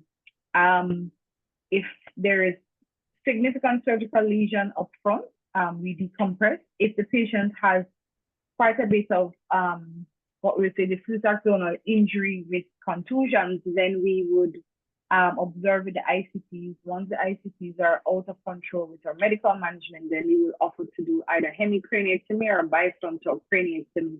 If there's an associated intraparenchymal clot, then we would evacuate that as well. As you know, our ICU patients, they have 10 different lines coming from all over the ET tube. They most times have on a C collar. This is the ICP monitor. This is the monitor here that is giving the readings, and they have several infusion pumps with several medications to keep the blood pressure and the maps up and sedate them. So it's quite involved in taking care of a severely head injured patient. Specific to the intracranial pathologies that occurs with these patients, you have our linear fractures or depressed skull fractures. Our triggers for surgical management of those include if the depressed skull fracture, the depressed component of bone, which is, as an example here, is greater than the thickness of the normal skull width, then that should be elevated. If there's an associated cerebrospinal fluid leak, then we would want to elevate and repair the same. These patients with the depressed skull fractures, if the dura is breached and there's cortical injury, they can be at risk for seizures. So we usually give a weak seizure prophylaxis. Then this is a classic picture of an epidural hematoma. I know classically we describe them in younger patients, but they can occur across the board. Once you've picked it up, if the volume is greater than 30 mils, then it should be evacuated. If it is less than 30 mils and the GCS is low, it also should be evacuated. Oftentimes, the patients with epidural hematoma, you evacuate and they often have a good recovery. One of the more troublesome hemorrhage, which doesn't look as bad as the epidural, is the acute subdural hematoma. However, the blood is between the brain and the dura. The epidural, the blood is between the dura and the bone. So in the subdural, the clinical condition is usually worse. There's more significant trauma to the brain compared to the epidural. So these patients tend to be more sicker, and their recovery or their bounce back tends to be a bit more challenging than the epidural patients. So if it's more than 10 millimeters with midline shifts, then we want to drain that subdural hematoma. All right. And then oftentimes you will see our ICU nurses will see us admitting the trauma patients with more diffuse axonal injury, which goes across the grades where the scan looks normal, but the patient has persistently depressed GCS. 2, where they have extensive frontal or contusions across the brain with cerebral edema. The basal cisterns may be patent, so we may opt to watch with an ICP monitor. if it is that the ICP monitor, if the numbers are going up, then we may opt to decompress them. In the more lower grades of the diffuse axonal injury, with just sedation paralysis for 5 days, osmotherapy, we're able to sometimes get away without a operation. And as you know, these are often polytrauma patients with other medical problems. So, it's always, you have to tie and make sure their coagulation is fine, their hemoglobin is fine. They may have long bone fractures, chest fractures that also require surgical intervention. So if it is that we are able to tie them over without a cranial operation, then hopefully we can decrease their morbidity and mortality. And there are considerations when they have the large contusions. If it's more than 20 cc, then we would evacuate. Once there's edema, brain herniation, then we do decompressive craniectomy. In Jamaica, we know that often, well, not often, there are times that we have to do these operations, treat the patients and send them back to the ward, which is non-ideal. And it's kind of, those who survive will survive and those who don't, So it's part of the challenge that we face in Jamaica locally with our severely head injured patients. Some of the issues that come up during their ICU admission, VAPs with multi-drug resistant organisms, central line related sepsis, DVT, PE, decubiti, are some of the challenges that we face. I just want to spend a few minutes on some of our local challenges. Pre-hospital care, which includes ambulance, paramedics, which, it's fair to say, in part non-existent. We have an ambulance that most times these patients are brought by standards to hospital. Their C-spine is not protected. Their resuscitation doesn't start then. It starts when they get into the emergency room. The emergency room does not know they're coming, so they aren't prepared to, they have a team ready to get on board like it should be done. So that is one of our challenges. So our ambulance system needs to improve in terms of having paramedics that can offer treatment. I've had the opportunity of working elsewhere and see what the paramedics can do. I've had patient transfer with epidural hematoma. By the time they got to A&E, they had received mannitol. They said while on the flight over from the where they were coming from, the patient, people became dilated. They had administered mannitol. They placed an art line. So when they came, we just took them straight to theater and went to work. So, that would be nice if we get there one day. There's variations in A&E practices. One of my pet peeve or problem I have is that patient comes in with polytrauma, severe head injury, and they wait until the services get there before they protect the airway. That should not happen. It's a challenge. Some persons are in places where there's a challenge in terms of persons being able or equipped to intubate in the ICUs in our smaller hospitals, so that they be transferred to an institution that can intubate. And then sometimes you have a situation where that institution calls to find out, do you have ICU space? We want to know before we intubate this patient, which is not the ideal practice. ICU space, as I mentioned, it's just a little stroke in that big blue sea in terms of beds. And it's not just beds, it's, a complement of things that go with an ICU space. That remains our challenge. Rehabilitation, where do they go after they've successfully gone through ICU and have survived this? We have mono rehab, which do offer good service when they're able to accept the patients. They often go on a waiting list. The support after they leave in terms of home may not be strong. Normal return to society. I don't know what the numbers are in terms of how many of these severe head injury patients return to their normal work, but we do have a lot of success stories in young patients who we've been aggressive with up front. They came in severely head injured and we're able to get them out and back to work. I had the opportunity of bumping into a patient who was at an event, and he came up to me and he said, I was admitted to ICU and I had a head injury and back at work and stuff. So that was good to see. One of the things I guess that may be taboo is the discussion of comfort care, where patients who are not salvageable or eligible or should be admitted to the ICU, there are no specified rules and regulations to say this is not a patient that we should offer care based on their condition. For example, patients who have penetrating head injury crossing the midline GCS of 3 node pupils, we, I guess, at some point should get to the point to the level where we have a criteria to say that these patients would not benefit, and then they will go towards comfort care, where you have a designated area where they're made comfortable while the families around them as they transition. Or we say, we're not going to escalate, we're going to de-escalate treatment. So there isn't much to say about that. It's something that we, especially from the neurosurgery standpoint, have to go and discuss with the relatives. Some physicians are uncomfortable, but again, I've had the exposure and the experience in first world, where you have a severe head injured patient whose GCS3 pupils are blown. In those places, you have an organ transplant team.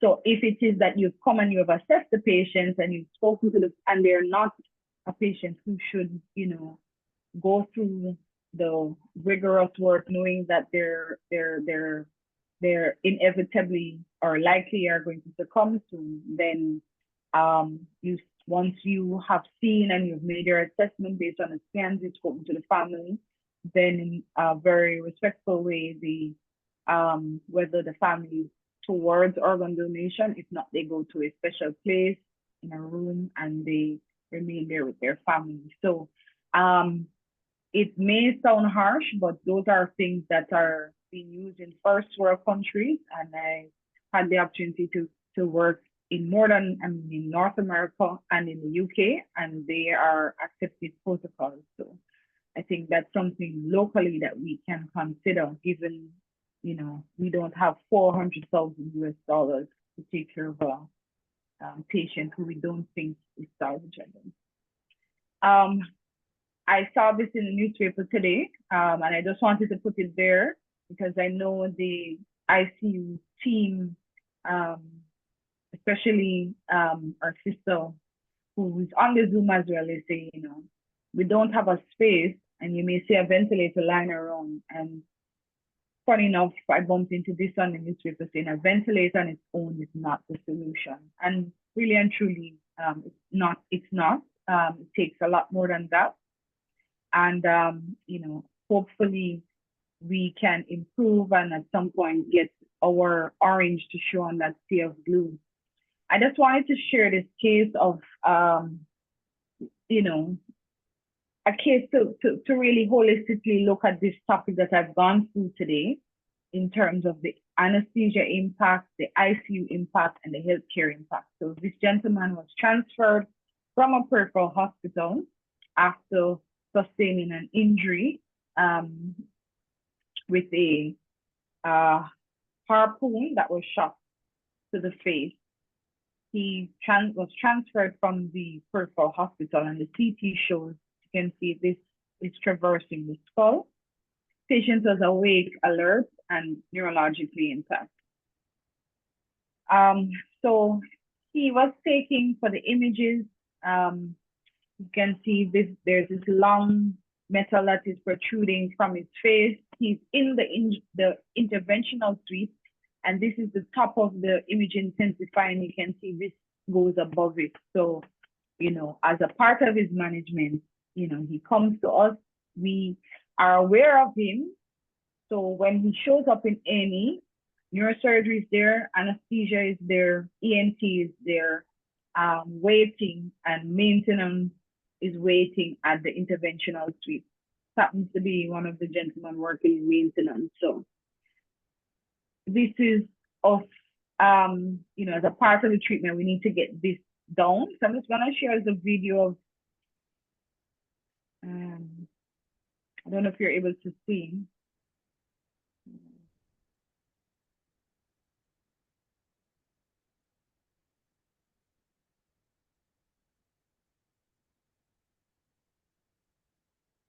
Start, we had to get us, I'm not even sure what you call that thing, a metal, something from maintenance to cut that in a safe way to amputate it while, ensuring that it remains intact.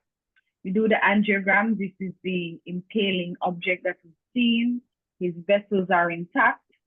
And now we can take him to theater where we can see this, the metal here entering through the base of the skull. And this is the back of the skull where it fractures to exit to the outer table of the skull. This is his post-op scan. So this patient goes to the ICU. He stays in the ICU for 2 days. He gets a course of antibiotics because you can see that is a very rusty piece of metal that has coursed the entire right hemisphere. Thankfully, none of his major vessels were injured, and we were able to keep him neurologically intact. I just want to show the long list of persons that were involved in his care. All right, so you have A&E, you have the ambulance, you have RA&E, neurosurgery, anesthesia, ICU, and mind you, this is the entire anesthesia staff that is out, consultants, neurosurgery consultants, everybody, ENT consultant, ophthalmology, interventional nurses. This is on the weekend. The nurses have to come out, set up. Then we have radiology who's facilitating the scans before and after. We call out the maintenance team. So before the patient comes, we walk over to maintenance and we say, hey, this is what happened. They've called us about this patient. We need to get this metal cut down. How can we get it cut down? Because we don't have any equipment in the operating theater to cut this down. So we brainstorm it, come up with some ideas, and then they made that recommendation. During that time, one of our anesthetic residents, anesthesia fellow was there with some saline irrigating so that, there's oxygen there, so that we don't cause any, fire, anything like that. So it was quite involved. We have our allied service, which includes physiotherapy, etc. And pharmacy, he was on antibiotics for 2 weeks, IV antibiotics.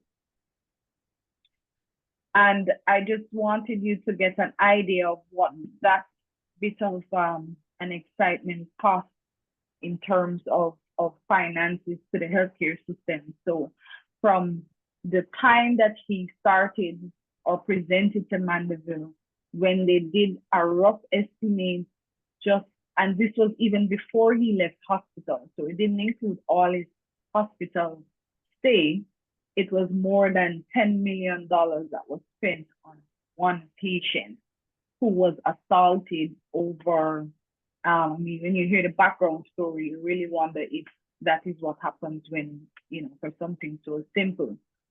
And we know that, in Jamaica, outside of road traffic accidents, we have those issues. But this is to just give an idea of what it costs or the impact it has on our system when someone has a severe head injury and they have to go through the work to get treated involving ICU care. I know that there are things that are less than ideal, I would say. We hope that all our severe head injury patients would go to ICU and get the one-to-one care, all those monitors, the lines, sedated, paralyzed as needed. But there are times they are not met, and when the patients are in the periphery, we have to take them to control or to manage because they don't have the specialty service there. They come to university. Sometimes we are still not able to give them the optimal care. We do our best from anesthesia. We do our best from neurosurgery, the ICU staff. but it's not at all times possible. And even so, it is still of significant impact financially on the healthcare system, even in terms of resuming work, etc. So I think that, in closing, that neurotrauma in Jamaica has a significant impact. There are many things to fix to make it ideal, to ensure that we can get the best outcome from these patients. There are things that we can do to decide on which patients we should not go further in terms of medical or surgical treatment based on their, presenting symptoms or complaints, and when we examine and what their scans look like. But I guess until that is in place, we continue to, treat all of them. I hope that, someday things will change, but this is where we are for now. So, yeah, that's my brief synopsis of neurotrauma here in Jamaica. Thank you. Thank you, Doc, for your brief but comprehensive synopsis of managing neurotrauma in Jamaica. And that was a very interesting case that you presented just now. Are there any questions for Dr. Pollack? Dr. Tyndall, sorry. Thank you so much. I'm see seeing a one. question. Would you like to read it, Nurse Carter Jones? What steps are being taken so far to develop a criteria for those patients who would not benefit from escalation of care? That's Right, from thanks. Renee Gooden. Thank you, Nurse Gooden. So, so far, I am not familiar that there's an active plan. I know the ICU, there is a published paper by Dr. Metzler about the criteria for admission. I think one of the challenges is it's more or less, I guess, taboo to say that, we're not going to escalate. So nobody wants to say it. So it's something that definitely we should push more towards, getting some hard answers and drawing the line. And letting persons know and let it be known across Jamaica that this is the criteria. We have a social media pandemic or epidemic where, if it is that it's not clear, then you will have families who claim that, the patient was brought in a salvageable state and was more or less left to pass. So it will be a lot of ethical discussions, and I'm sure persons who, outside of just us, the physicians, will need to be involved to make these things actual rules and regulations. And they have happened elsewhere in the world. So I think we just need to start somewhere so that we can, make the decision. Especially when you're taking, I've spoken to outside hospitals before on the phone. I've said to them that the patient you're describing is likely, brain dead. They've lost all signs of brain stem function. So there is nothing based on the scan examination that you've shown that transferring this patient is going to add. But they ask for the patient to be transferred so that we can be the ones to tell them, which I understand, but it's also not good in terms of resources, because you're transferring a person just for us to tell them that patient is not going to survive and we're not going to do anything for them. So we do it, but it's unofficial. As we specifically from a neurosurgery standpoint, but I think, yes, we need to push to get some formal documentation that is our practice, and we're covered to proceed that way.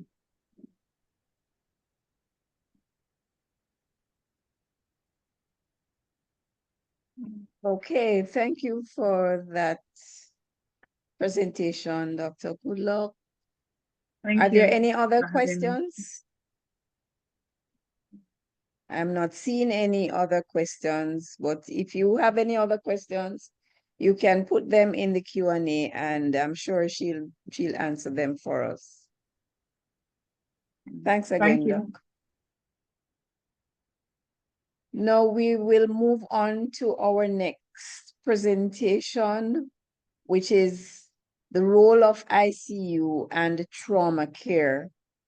And that will be done by Mrs. Marsha Downer Campbell, who is a senior nurse manager in the ICU, and she holds MA, BSN, RM, and CCRN.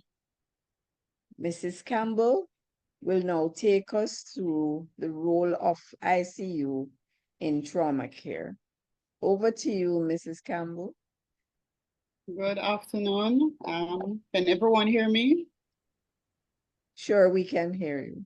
Okay, I just want to say a big thank you to Jana for, as usual, putting on an excellent the one-day educational seminar. Congratulations to the panelists that went before. Excellent presentation so far. And I just want to go right into my presentation.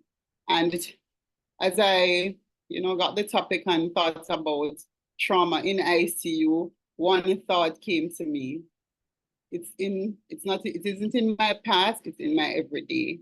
Because trauma, whether the patient is in ICU or has been referred to ICU, is something that we deal with every day. And as most of the panelists alluded to before, it's something that ICU struggles with because we, by no stretch of the imagination, has anywhere near the amount of beds required to care for these patients. So we go into the presentation, and I just want to, this is really just a brief overview. Trauma and the types of trauma we see in Jamaica and the types of injuries that are sustained would need a whole lot more than a day for us to just talk about the problem and, not just talk about the problem, but to have some solutions going forward about how we are going to address this public health problem. All right. So trauma is a leading cause of morbidity and mortality worldwide, particularly among the young and active population. There are injuries that we see that are both intentional, and these are from violence, and we're a very violent society. But this is worldwide, a worldwide problem where we have unintentional and intentional injuries taking roughly 4.4 million persons worldwide, and represents about 8% of all deaths annually.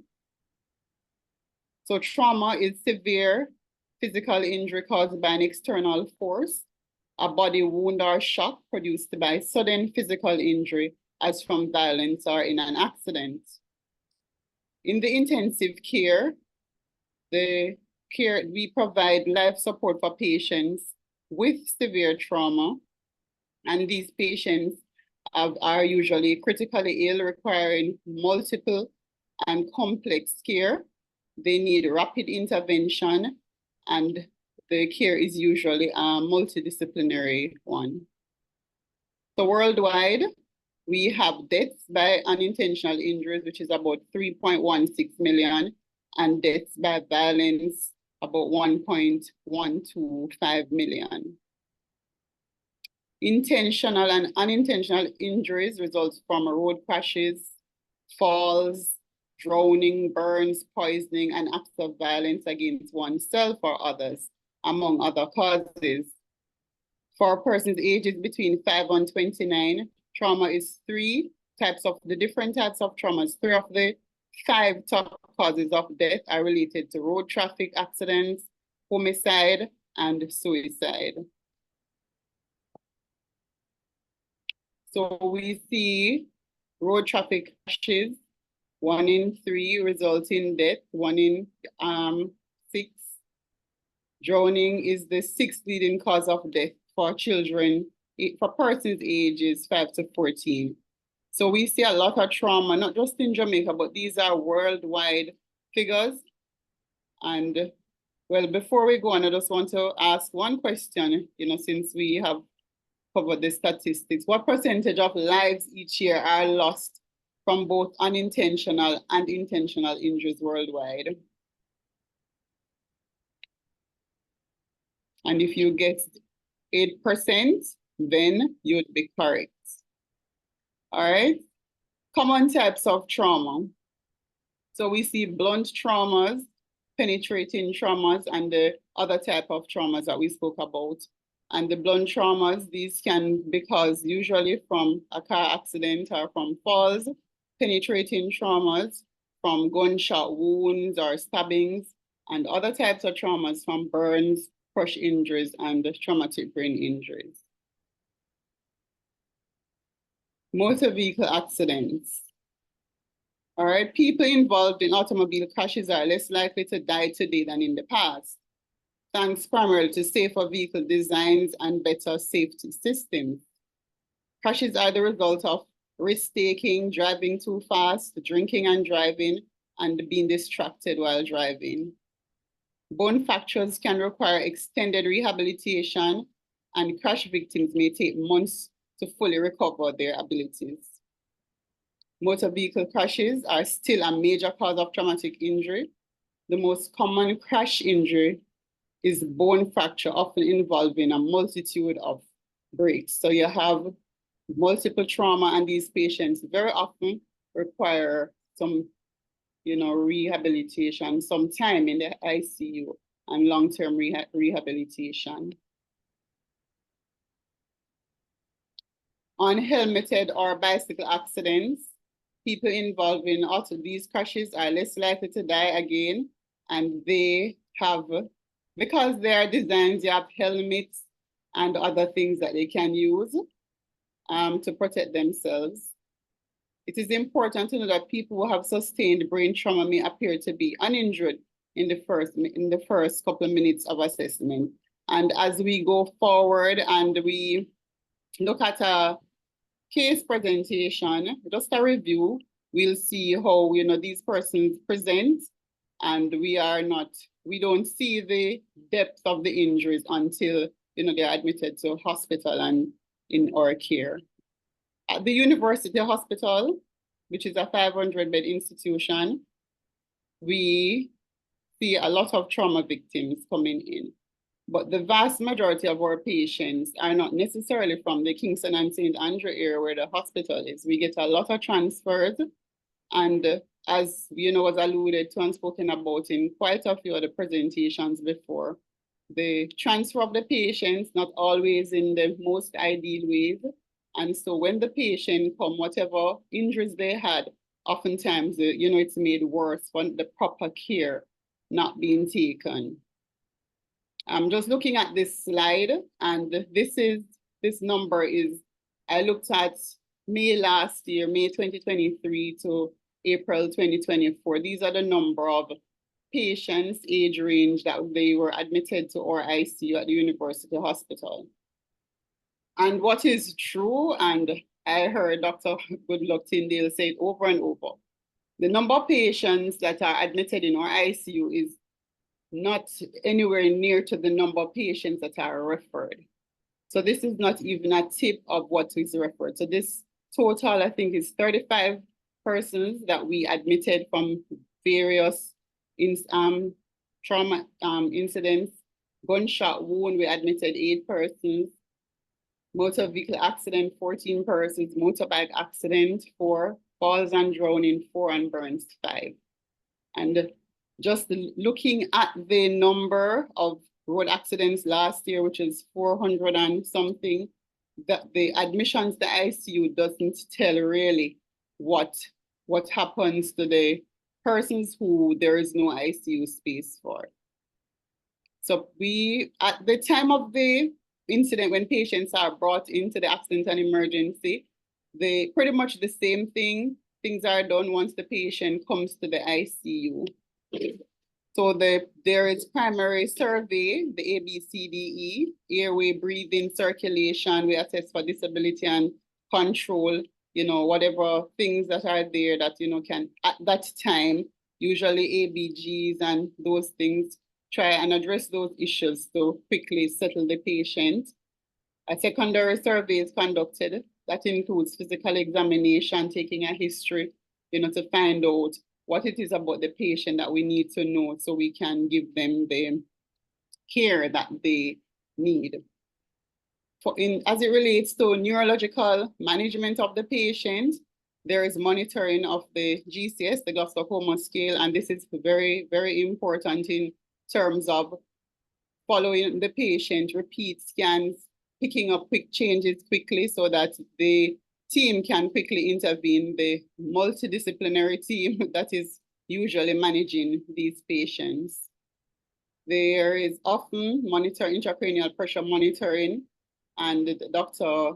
Goodluck Tyndale, she spoke about the monitoring and the role of ICP monitoring in ICU patients, especially patients. Usually, most of our admissions trauma patients do have significant brain injury.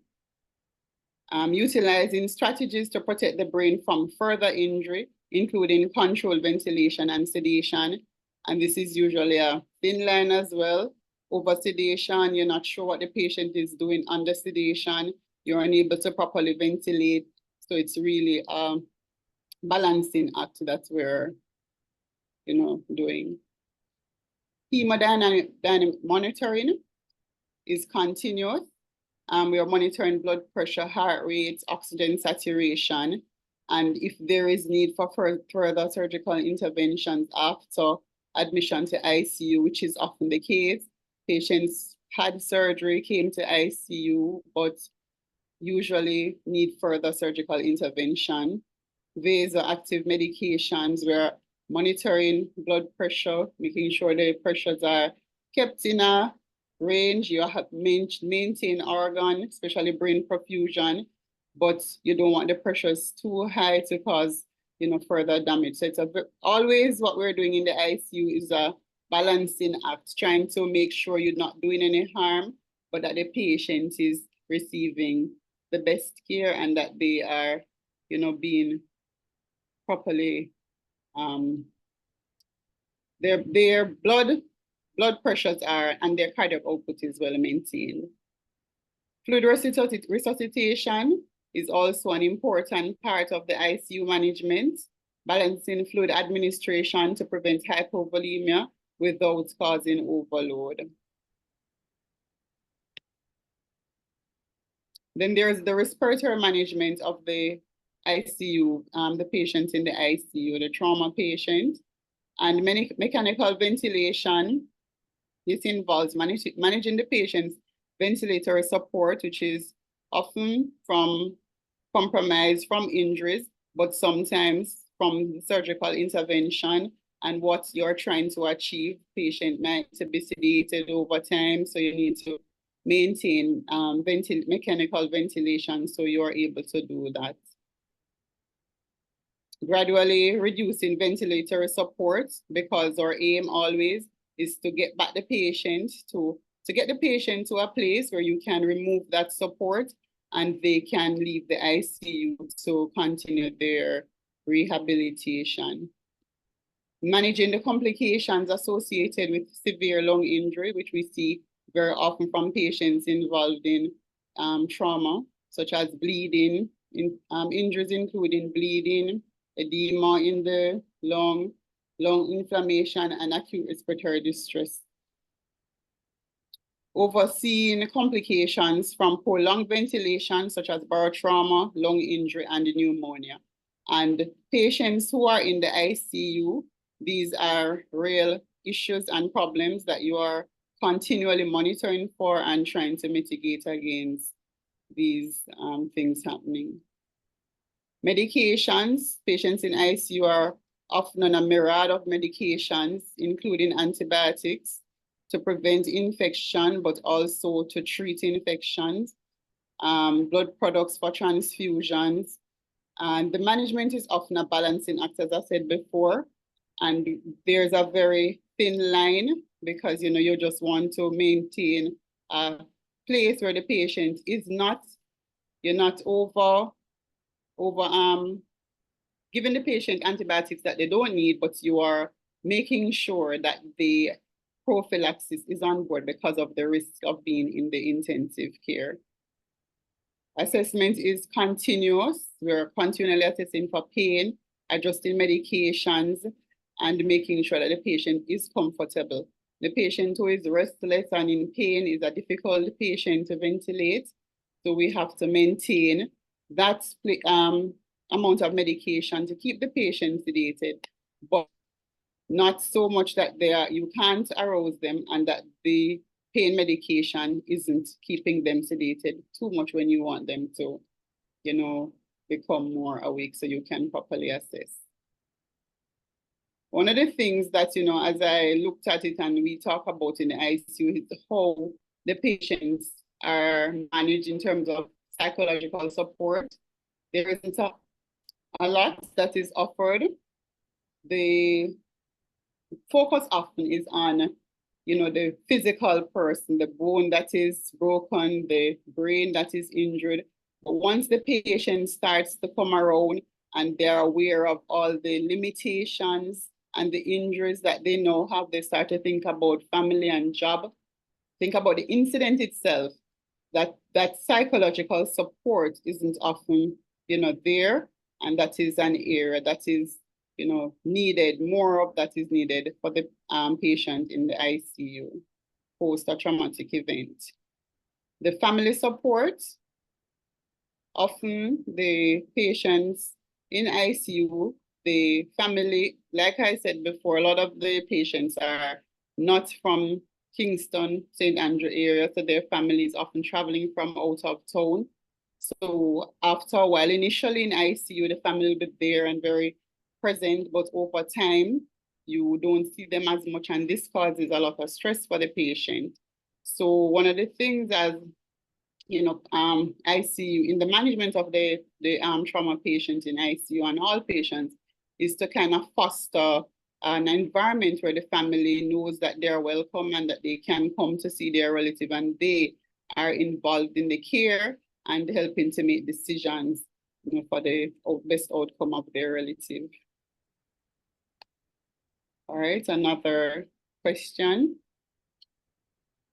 What is included in the secondary surveillance assessments? All right, so we said the airway, breathing, and the assessing for disabilities. We would do that in the primary assessment, and then a full examination is done at the secondary. So if you said full physical examination, then you would be correct. All right. So in looking at a patient that has been admitted in the ICU, one of the things I liked Dr. Goodluck's her review was a patient that didn't spend a lot of time in the ICU. But one of the things that for me and a patient in ICU is the length of stay of a patient, because it has a lot of implications for the next patient that comes in. So the discussion and the decisions about what type of patients you admit and that forward thinking, you know, ability to say this patient might be in ICU, it's not always there. And often in an emergency and a patient that is transferred or brought in from accident and emergency via main operating theater, you're just thinking about, you know, the patient needs an ICU space. So this gentleman, we'll call him John Smith, 42 years old, is a male, occupation unknown. He was admitted to the University Hospital on the 22nd, 23rd, between accident and emergency, main OT, coming to ICU somewhere about the 24th. All right, so he initially presented to a peripheral hospital, having been involved in a motor vehicle accident, resulting, well, he was intoxicated and was involved in a motor vehicle accident. So when he presented to the peripheral hospital, he was noted at the time to be confused, had associated back pain and inability to feel his lower limbs. He was resuscitated according to the ATLS protocol and transferred to our facility for further management. On examination in our accident and emergency, his temperature was 32.7, blood pressure 116/69. He had a heart rate of 49, respiratory rate 22, saturation of 100% on room air. And he had scans done, a CT of the spine, CT scan was done on the 23rd, and it showed that he had anterior subluxation of C6 and C7, associated commixture of the facet and lamina of C6 and C7. He had extensive injuries, and his CT brain showed no acute intracranial events, but he had compression. What it showed was he had severe canal stenosis with compression of the spinal cord. On the 27th, he had, not the 27th, on that day after he had his CT, I don't know why I did this, he was taken to the main operating theater and had a halo traction placed.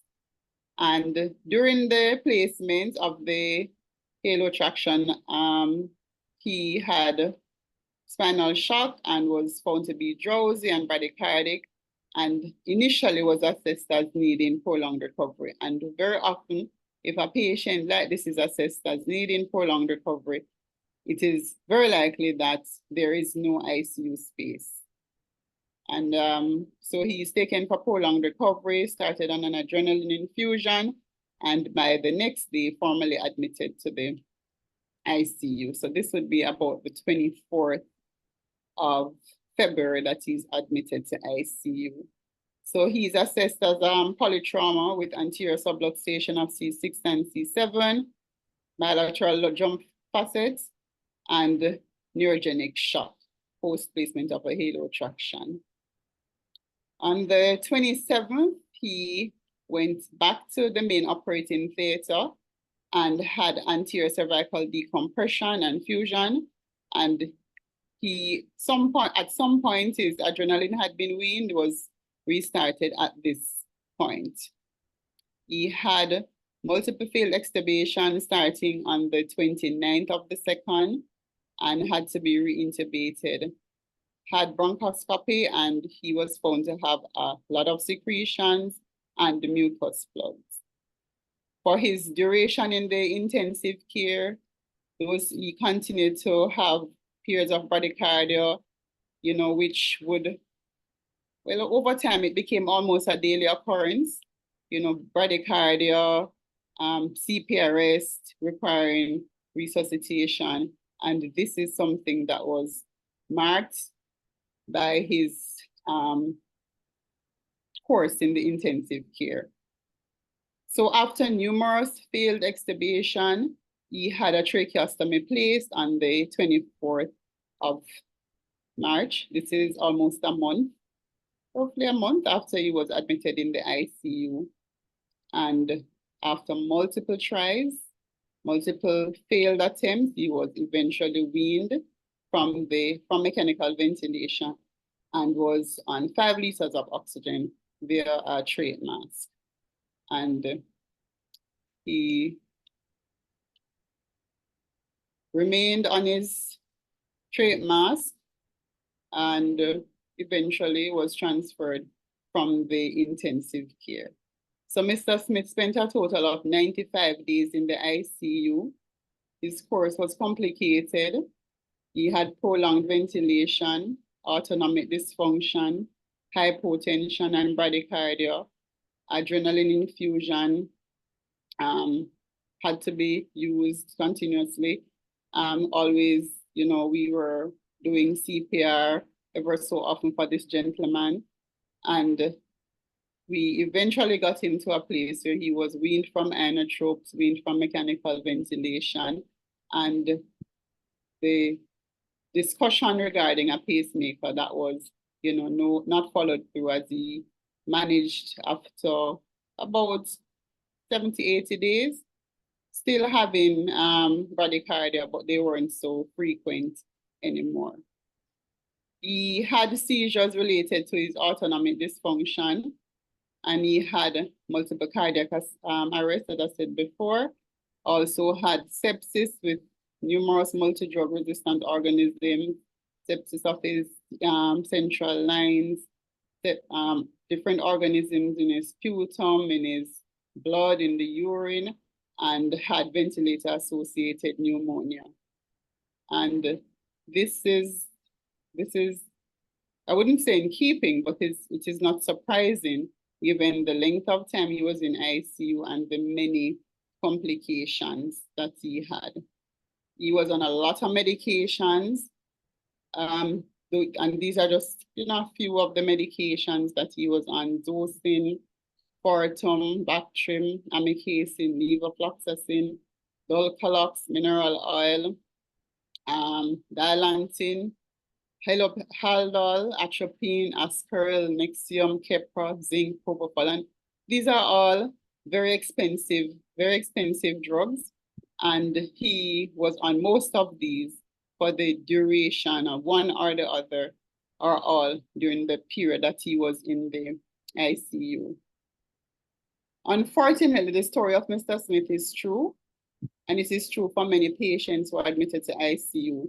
Maybe they are not there as long, but the course is a very tumultuous one, and the outcome is not always clear, and the road to recovery is a very long one, with many complications requiring multiple treatment modalities, and the cost, as you heard before, is significant. So if you're transferred from a peripheral institution, spend about 2 days in ICU, maybe 2 weeks on the ward while you recover enough to go home, that's about $10 million. So you can use your powers of calculation to work out what the cost of caring for Mr. John Smith is like. And the question I always ask is not to be uncaring, but who is going to cover this cost, and how will we be able to move from this place if this is what it requires to give care for one patient post a traumatic incident? The fact is that trauma touches thousands of people in our community every year, including us and our families. And understanding more about the reality of trauma can help people make safer choices. And as I looked at safer choices, I looked at the Sustainable Developmental Goals. And I want you to look at these 17 goals as well.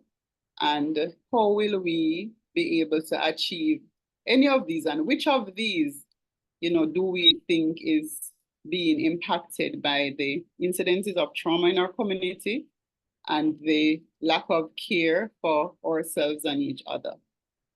All right, and these are the four that I selected.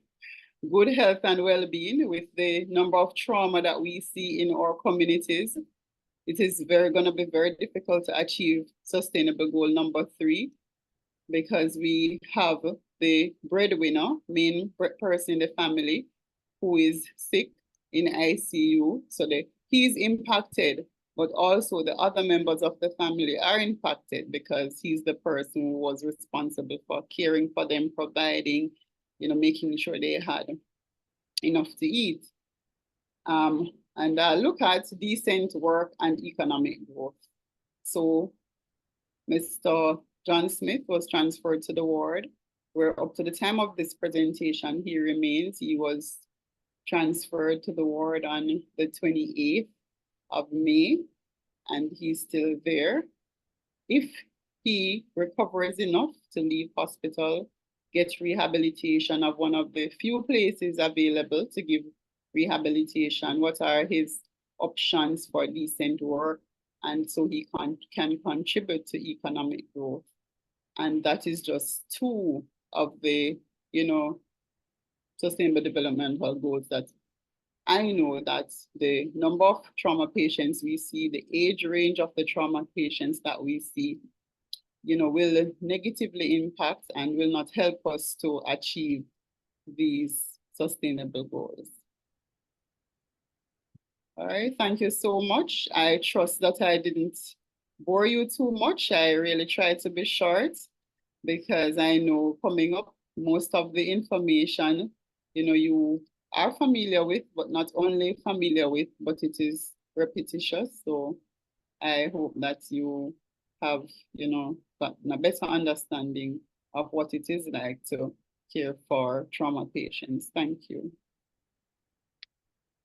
Thank you, Mrs. Campbell, for allowing us to peek into the ICU and to reinforce how trauma is impacting our healthcare in Jamaica. Are there any questions or comments for Mrs. Campbell? There is a question in the Q&A. It says, why was he on Aldol? There is a lot that is not in the presentation. Like I said, I really just wanted to get to the not to go too much in depth, but part of his course in the ICU is that he also had seizures. He also at times when he come around was, was combative even. And so he was reviewed, and as most of the patients in ICU are, they become, the space and time is a bit confusing. So it is just part of the course of the treatment, so we can help them to be a little bit more calm and, in the space. It's not the easiest space to be in. And when you're there for so long, you are, a challenging patient, depressed, and, a lot of complications from being in the ICU. So that is just part of the treatment of being there. Thank you so much. If there are no further questions, we will now hear from another of our sponsors.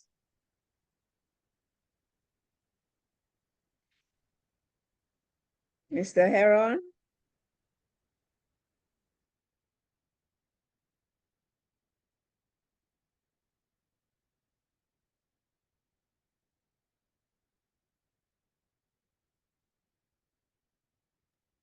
I'm not hearing him. Sorry about that. I'm right here, but I'm having some issues. 1 second. The video should be playing, but it's not coming up.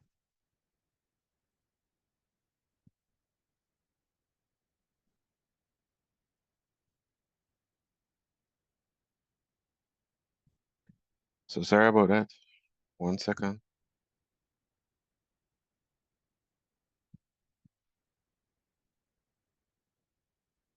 Are you hearing me, nurse? We're hearing hearing you, you. Mr. Heron. Okay, perfect. Thank you very much. I seem to be having some technical issues at the moment. Murphy's Law. 1 moment, please.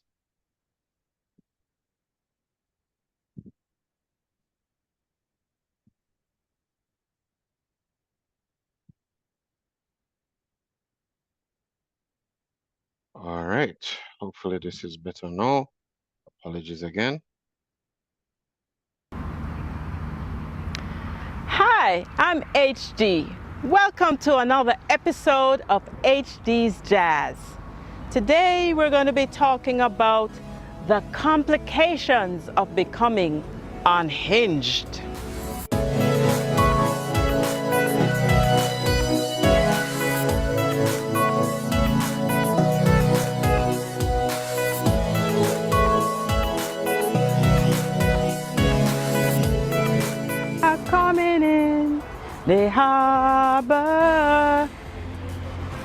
Okay, Fred Locks, 1975, talking about Marcus Garvey's Black Star liner. Well, today we're not talking about any kind of shipping industry, but you know, ships fascinate me. It's amazing how big and heavy they are, yet still they manage to glide along the sea. And have you noticed how many hinges and pulleys they have? What amazes me is that they are able to function well under some of nature's worst conditions, namely the corrosive salt air. But we have a lot of hinges in our bodies, but we refer to them as joints. And today we're going to be speaking specifically about the joint right in front of your ear, the temporomandibular joint. Yes, I know it's a big word, but I'm going to break it down for you. Temporal bone, mandibular bone, temporomandibular joint. For short, we're going to call it the TMJ. The TMJ is one of the most sophisticated joints in our bodies. It rotates and it translates. And because it's able to do those two things, it allows our jaws to open and close and slide from side to side, which allows us to do a myriad of things, from smiling to chewing to acting silly when we're ready. But it is unique because there isn't any other joint that is as flexible. If you have something so complicated, then the chances of things going wrong are increased. Because it can do so much, there's a lot at stake. Now, what can happen to cause challenges to our TMJ? Well, you know what? Between the ages of, say, 1 and 17, as kids and youngsters, we're very active. And so it's easy to get injured, falling on the field, getting elbowed, tripping and falling on the concrete. And, you know, it may seem that in no time the pain is gone, but there may be underlying things that continue. Our body compensates quite a bit, you know. Have you ever noticed when you walk into a room, if it smells really bad, after you've been in there for a while, you don't smell it anymore? Well, it's the same thing with our joint. It can be injured, but the brain says she still has to chew, she still has to speak, make it work. So the joint has lots of fluid that continues to lubricate it. There are a lot of muscles attached that are flexible, and the bone itself is flexible. But as we become older, we lose some of those things. The joint fluid decreases, the muscles aren't as elastic, and the bone certainly is not as flexible. So what may not seem like a problem at age 15 may be a serious problem at age 40. Here's the challenge. The TMJ has several components. There's an upper component, there's a lower component, and then there's a little disc that's in between. The challenge can be with the disc, it can be either with the upper or lower component, it can be with the ligaments that attach the disc to the lower component, or the muscles, any number of things. So a thorough TMJ examination must be done. And sometimes we need to take images so we can see what that joint looks like. Sometimes the treatment is treating the muscles. Sometimes the treatment is treating the way the teeth come together, putting in a shock absorber, because there are many reasons why the joint may be problematic. If you're stressed and clenching and grinding, you're going to really do a number on that joint, or the muscles that attach to the joint. If you're trying to constantly create an airway at night because you have sleep apnea, that's another reason why you might be clenching or grinding at night.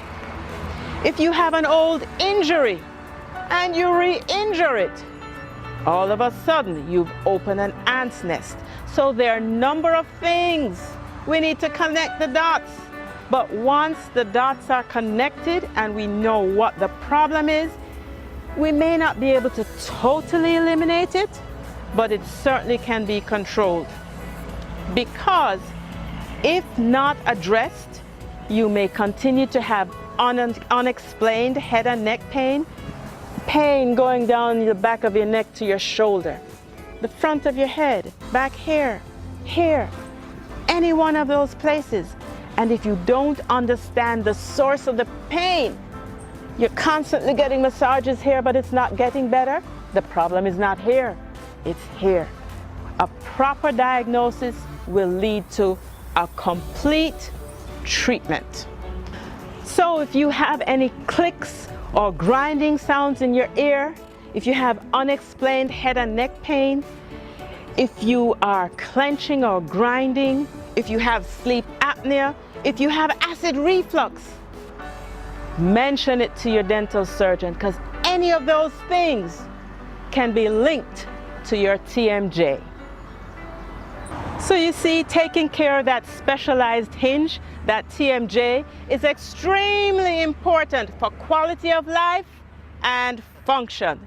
Listen, catch me next time on our Facebook page, YouTube, or our website. See you next time on HD's Jazz.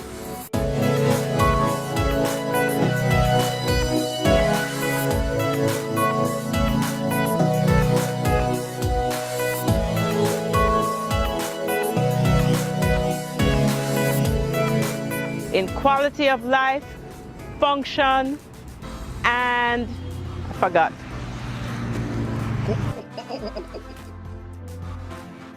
We would like to thank our sponsor, Dr. Myers, for that beautiful presentation. I'm sure she woke us up if we were falling asleep. Now, we will go into our final presentation for the afternoon, Growth Beyond the Growth, Survivorship in Gynecological Cancer. And that will be done by Dr. Natalie Headley.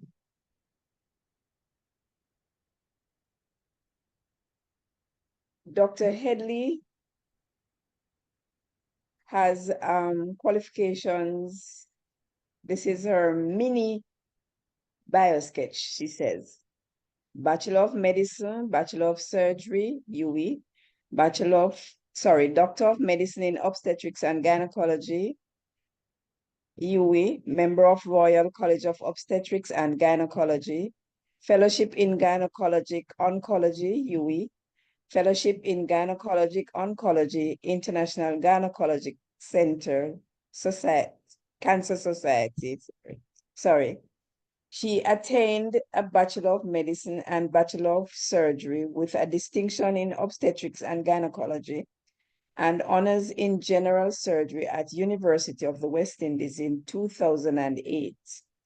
Her passion for women's health drove her to pursue a career in obstetrics and gynecology, and she completed her residency in 2015.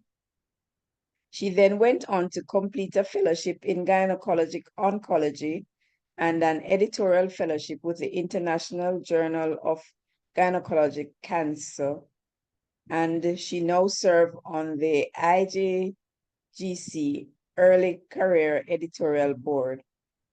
She has recently been accepted to the editorial board of the Obstetric and Gynecologist, a leading peer-reviewed journal in the field.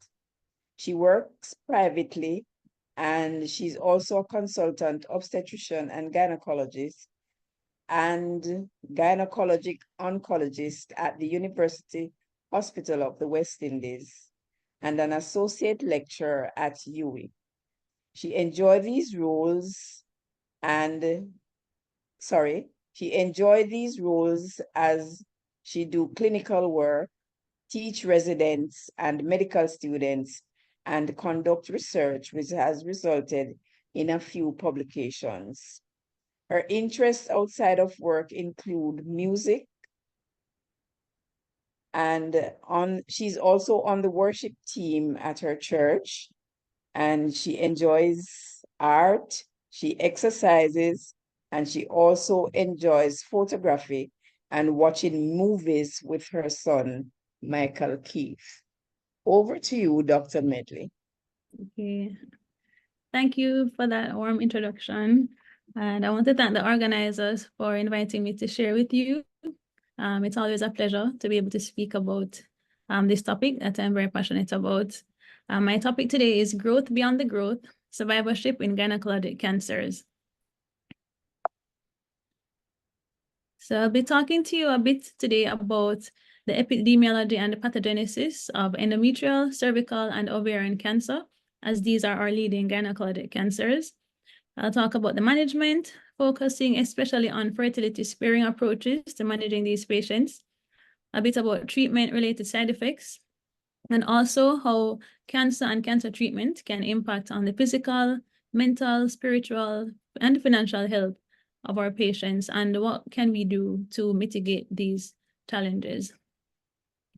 So gynecologic cancers impact the biological source of women's identity and their ability to reproduce.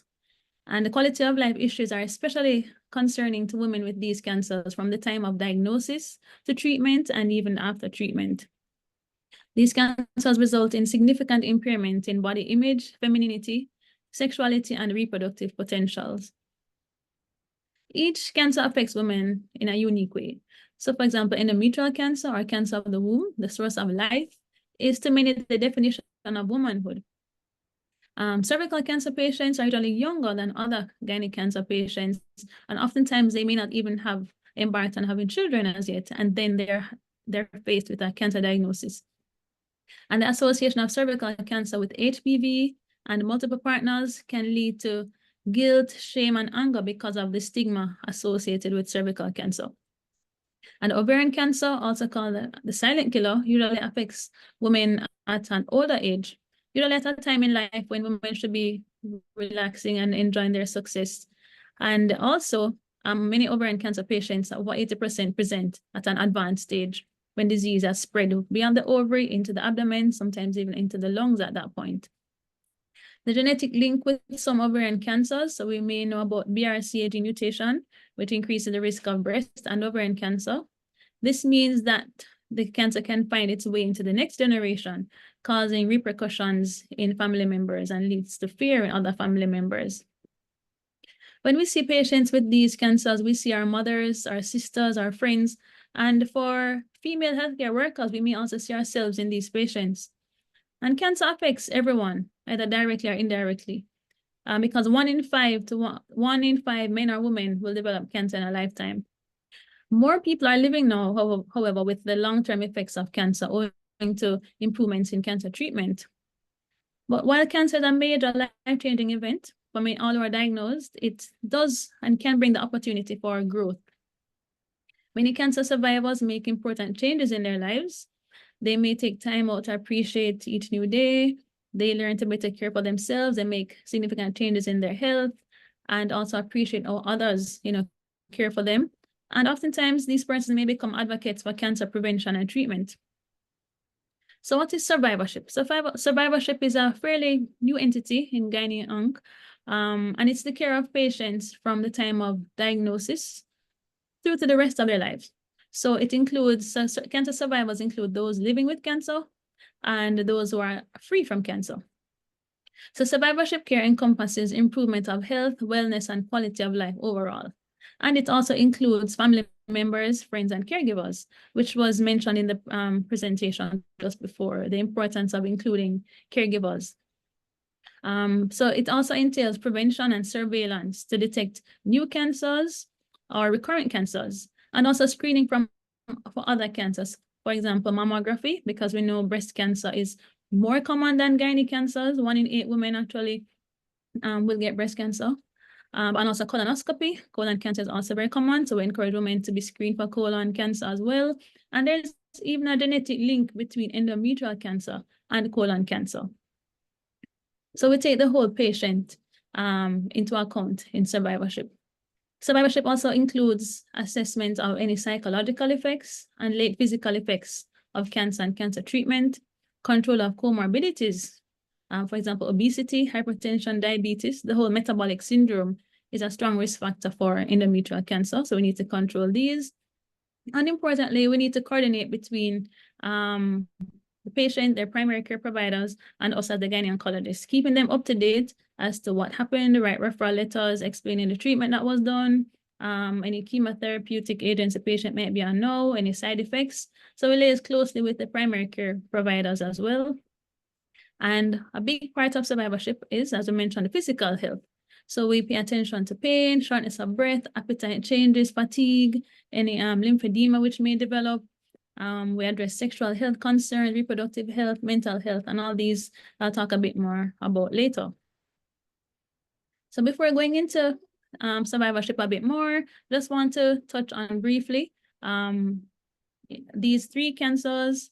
How commonly do we see them? How do we manage them? So endometrial cancer is actually the second most common gynae cancer in Jamaica.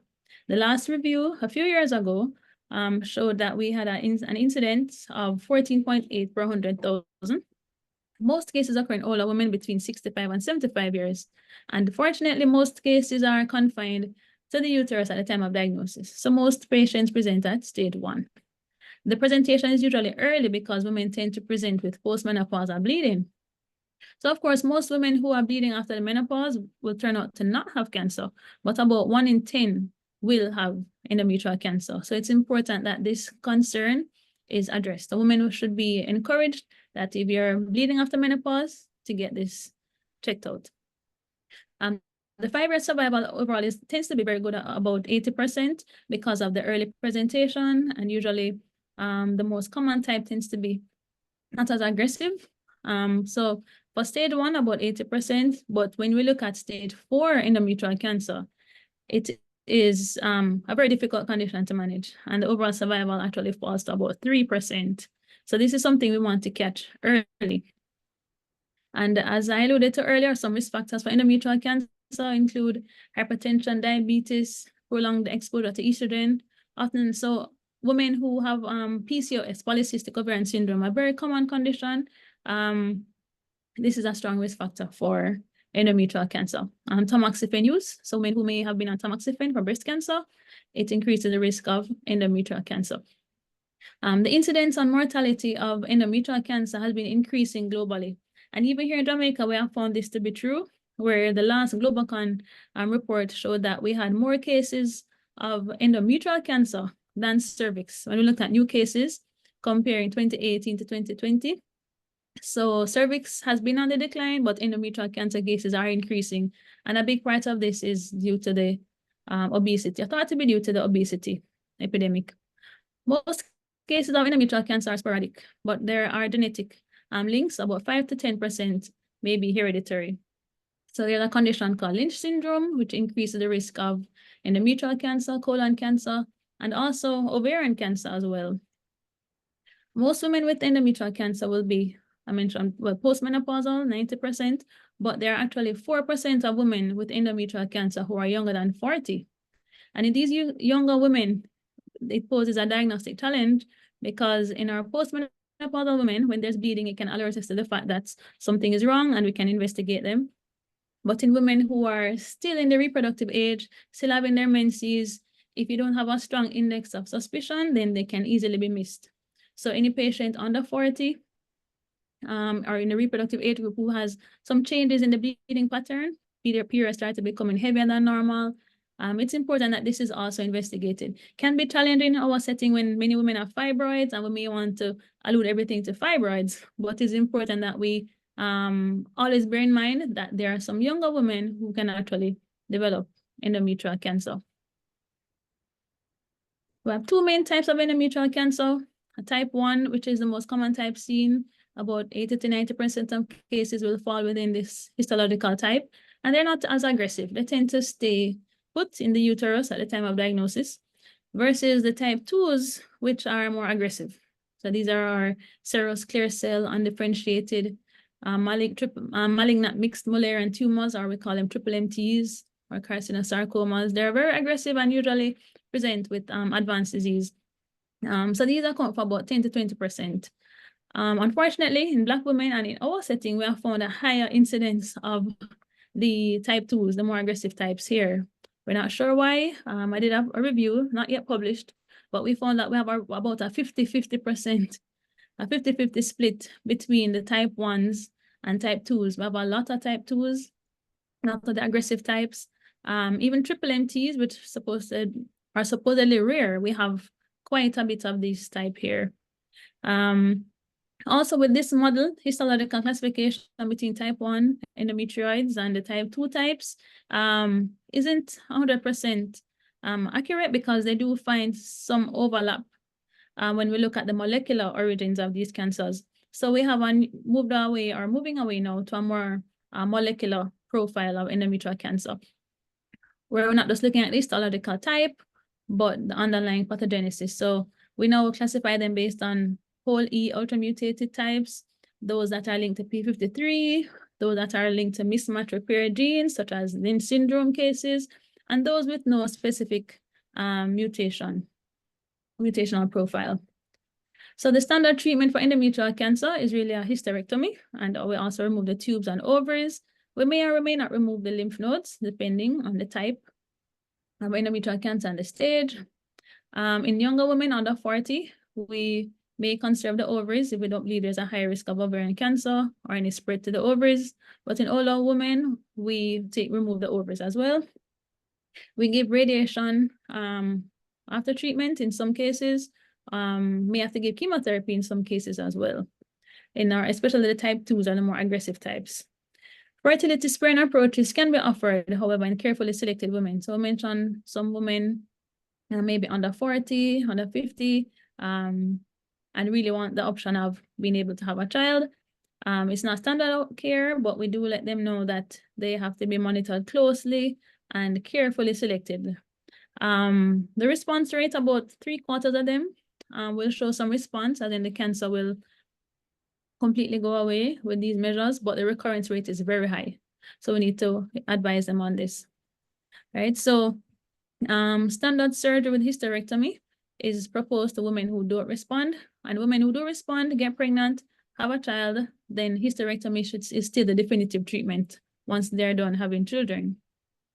So we use hormonal treatment, medroxyprogesterone acetate or megestrol acetate, or the levonorgestrel intrauterine device, commonly called Mirena, can be used. We do regular endometrial assessment. So we may do a DNC, dilatation and curettage, at 6 months, monitor them closely to see if there's response. In women who have had this approach done and got pregnant, they will find the live birth rate was about 28%. So about 1/4 of them will go on to have children. But it's increased if they do IVF or assisted reproduction to about 39%. Fortunately, pregnancy is associated with a reduced risk of endometrial cancer recurrence. So we don't have to worry that them getting pregnant is going to aggravate or worsen the disease. This slide is busy, but it's just to show you the details that goes into monitoring or selecting and monitoring, following up patients who are given fertility sparing treatment. So they have to have the endometrioid type, the grade 1. They can't have the aggressive type of endometrial cancer. It has to be confined to the lining of the uterus. There should be no evidence of it invading into the muscle of the uterus, right? No contraindication to the medication that we're going to be using. Close follow-up. They have to consult a fertility expert to see what their fertility potential is like even before embarking on this path, right? Close monitoring, doing endometrial assessments every 3 to 6 months and so on. So it's a very involved process. So now on to cervical cancer. So this is our leading gynecologic cancer here in Jamaica. The incidence is about 15.7 per 100,000. The global average is about 13.3. So we're just a bit above the global average here in Jamaica. If you remember, the figures for endometrial was about 14.8. So you can see endometrial was following closely behind cervix. And I'm sure when the latest review is out, we'll find that endometrial cancer has probably surpassed cervix by then. Most cases of cervical cancer are found in countries like Australia and Jamaica, low and middle income countries. And this is really because of screening. Nothing to do with the biology of the disease. It's really because of our lack of a formal and robust screening program. The mean age of diagnosis is about 50 years. And cervical cancer is strongly linked to human papillomavirus, or HPV. Type 16 and 18 HPV accounts for about 71% of cases. So out of the 12 high-risk types, 16 and 18 account for the majority of cancers. And we have other cancer-causing types seen here. Fortunately, most HPV infections are cleared within 2 years from the time of infection. So it's not the norm for HPV to cause cervical cancer, it's the norm for it to be cleared, but in about 10% of women, infection persists. And in women who have a weakened immune system, for example, women living with HIV, they're 5 to 6 times more likely. So women who don't clear the virus readily, there's an increased risk of cervical cancer. So this is just to show you the trend in our cervical cancer incidence. We have seen a nice steady decline in our cervical cancer. So good job to the healthcare team in getting cervical cancer cases down. So some more risk factors. So we mentioned HPV infection, age at early sexual debut, multiple partners, immune suppression, whether from medications like transplant patients or women living with HIV, other STDs, coexisting STDs, having HPV-related infections of the vulva or the vagina as well, women who smoke. But I think the biggest one out of all of these, or one of the biggest ones to remember, is not doing your pap smears. So it's good to know that women who have multiple partners and so on, but we actually have local studies actually that showed that when looking at these social factors, number of partners and coitarchy and number of children and so on, in women who had abnormal smears versus those who didn't, they didn't find a major difference. So, you know, we need to counsel patients and try to move away from the stigma sometimes and ensure that women know that one of the biggest risk factors is not doing your pap smears. Because the danger is that women may believe, okay, I'm in a monogamous relationship. I don't need to do pap smears, you know, and that's not true, right? So we need to tell women, all women need to go and get screened. There's women who don't do the pap smears. They found that 50% of women who develop cervical cancer have never done a pap smear, and an additional 10% did not do one within the last 10 years. So overall, 60% of people, of women who get cervical cancer, have not been appropriately screened. This just shows us different types of HPV, found in different genres and species and so on. So all the high-risk types, the cancer-causing types, are in the alpha genre there. And then the treatment of cervical cancer. So this exists on a spectrum. So if we catch the disease early, ideally in the microscopic stage, where it's picked up because of an abnormal pap smear, then the treatment can be conservative. So in women who have desires for fertility and they have microscopic disease, we may be able to just remove a cone or a portion of the cervix. If the disease is more advanced, we may have to remove the lower part of the entire cervix with the upper part of the vagina and put it back together, attach the vagina to the lower part of the uterus. And because the cervix is gone, then the integrity or what holds, keep the uterus closed, especially for pregnancy, that will be lost. So we have to replace that with a stitch or a cerclage, right? But then in women who have more advanced disease now, then we have to resort to a hysterectomy. And even more advanced disease, then we can't do surgery. We have to resort to chemotherapy and radiotherapy, or chemoradiotherapy.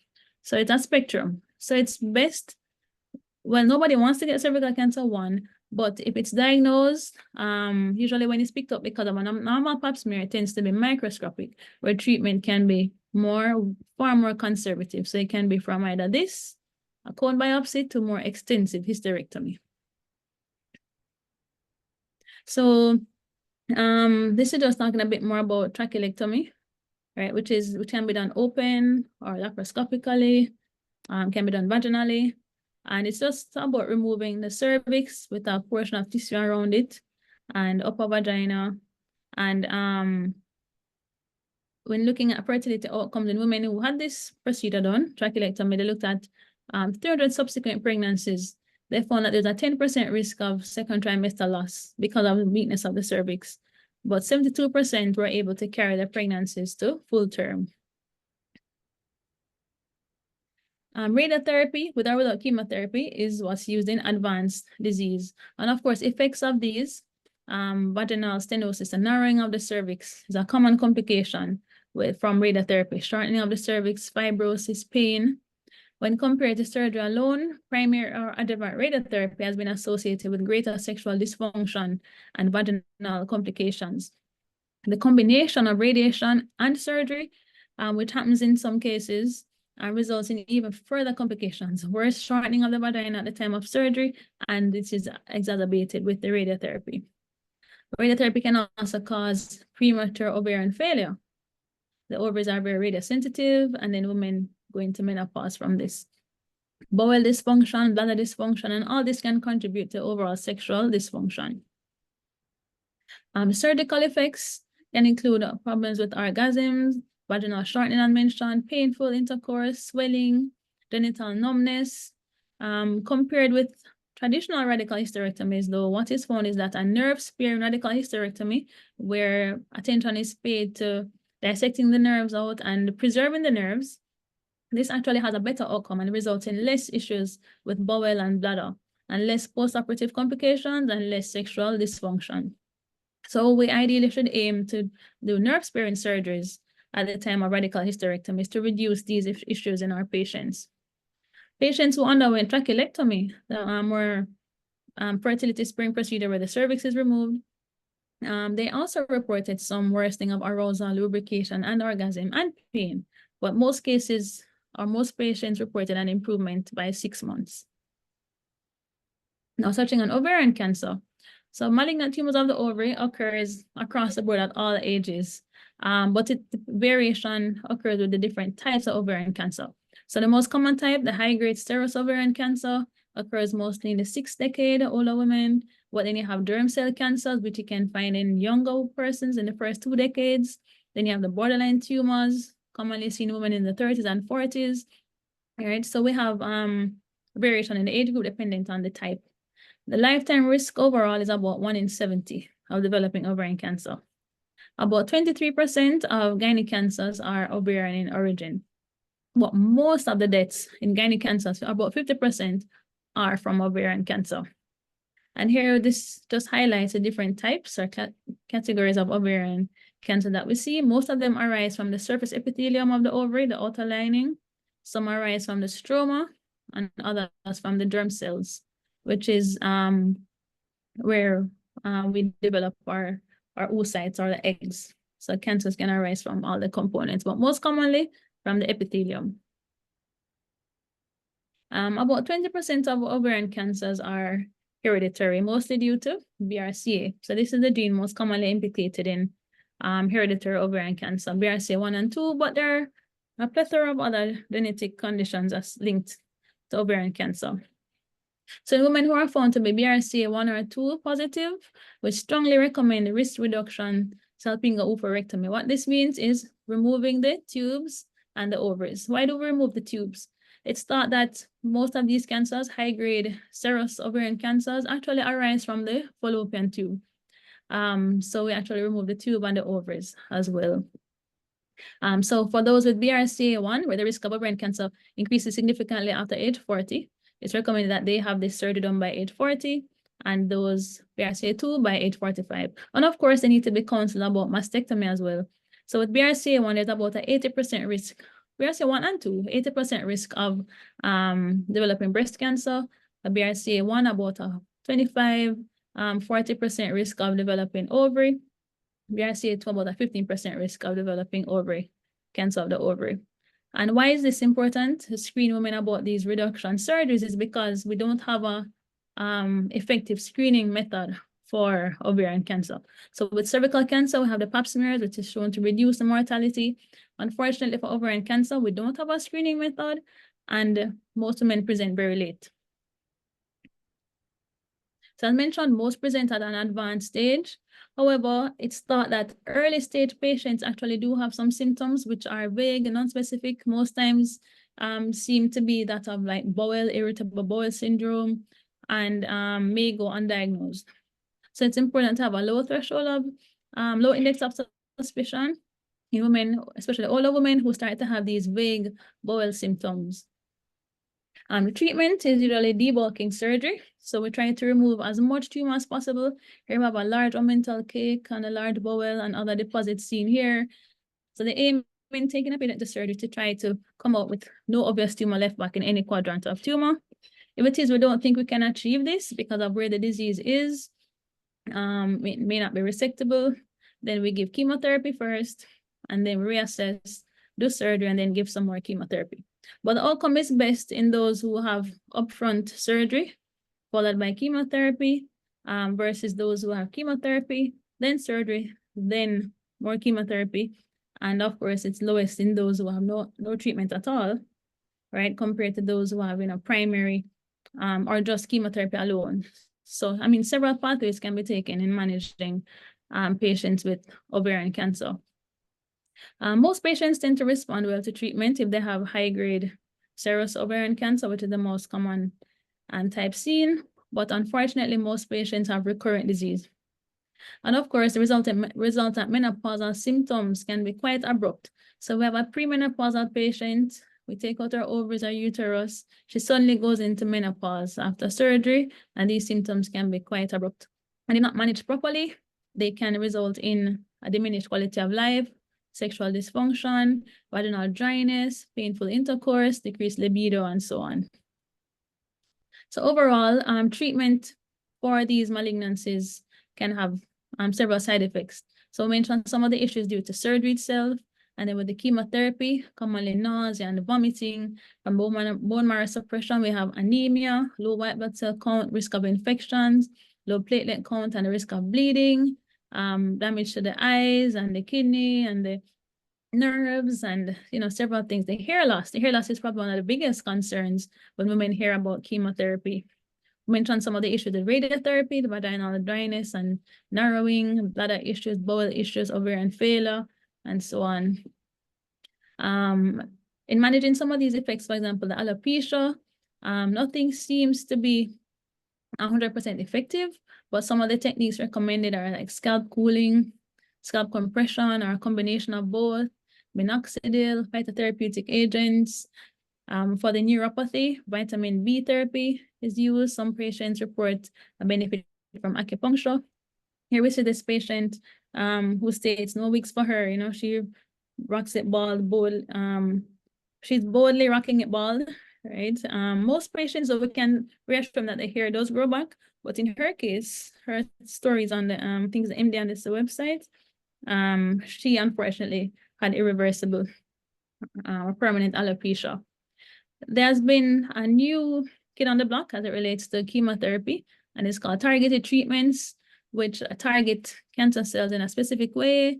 And the aim, or one of the effects, is that you should have less side effects than regular chemotherapy. But, unfortunately, they all still do have some level of side effects. So we have the anti-androgenic agents like the bevacizumab, of the PARP inhibitors, of immune checkpoint inhibitors.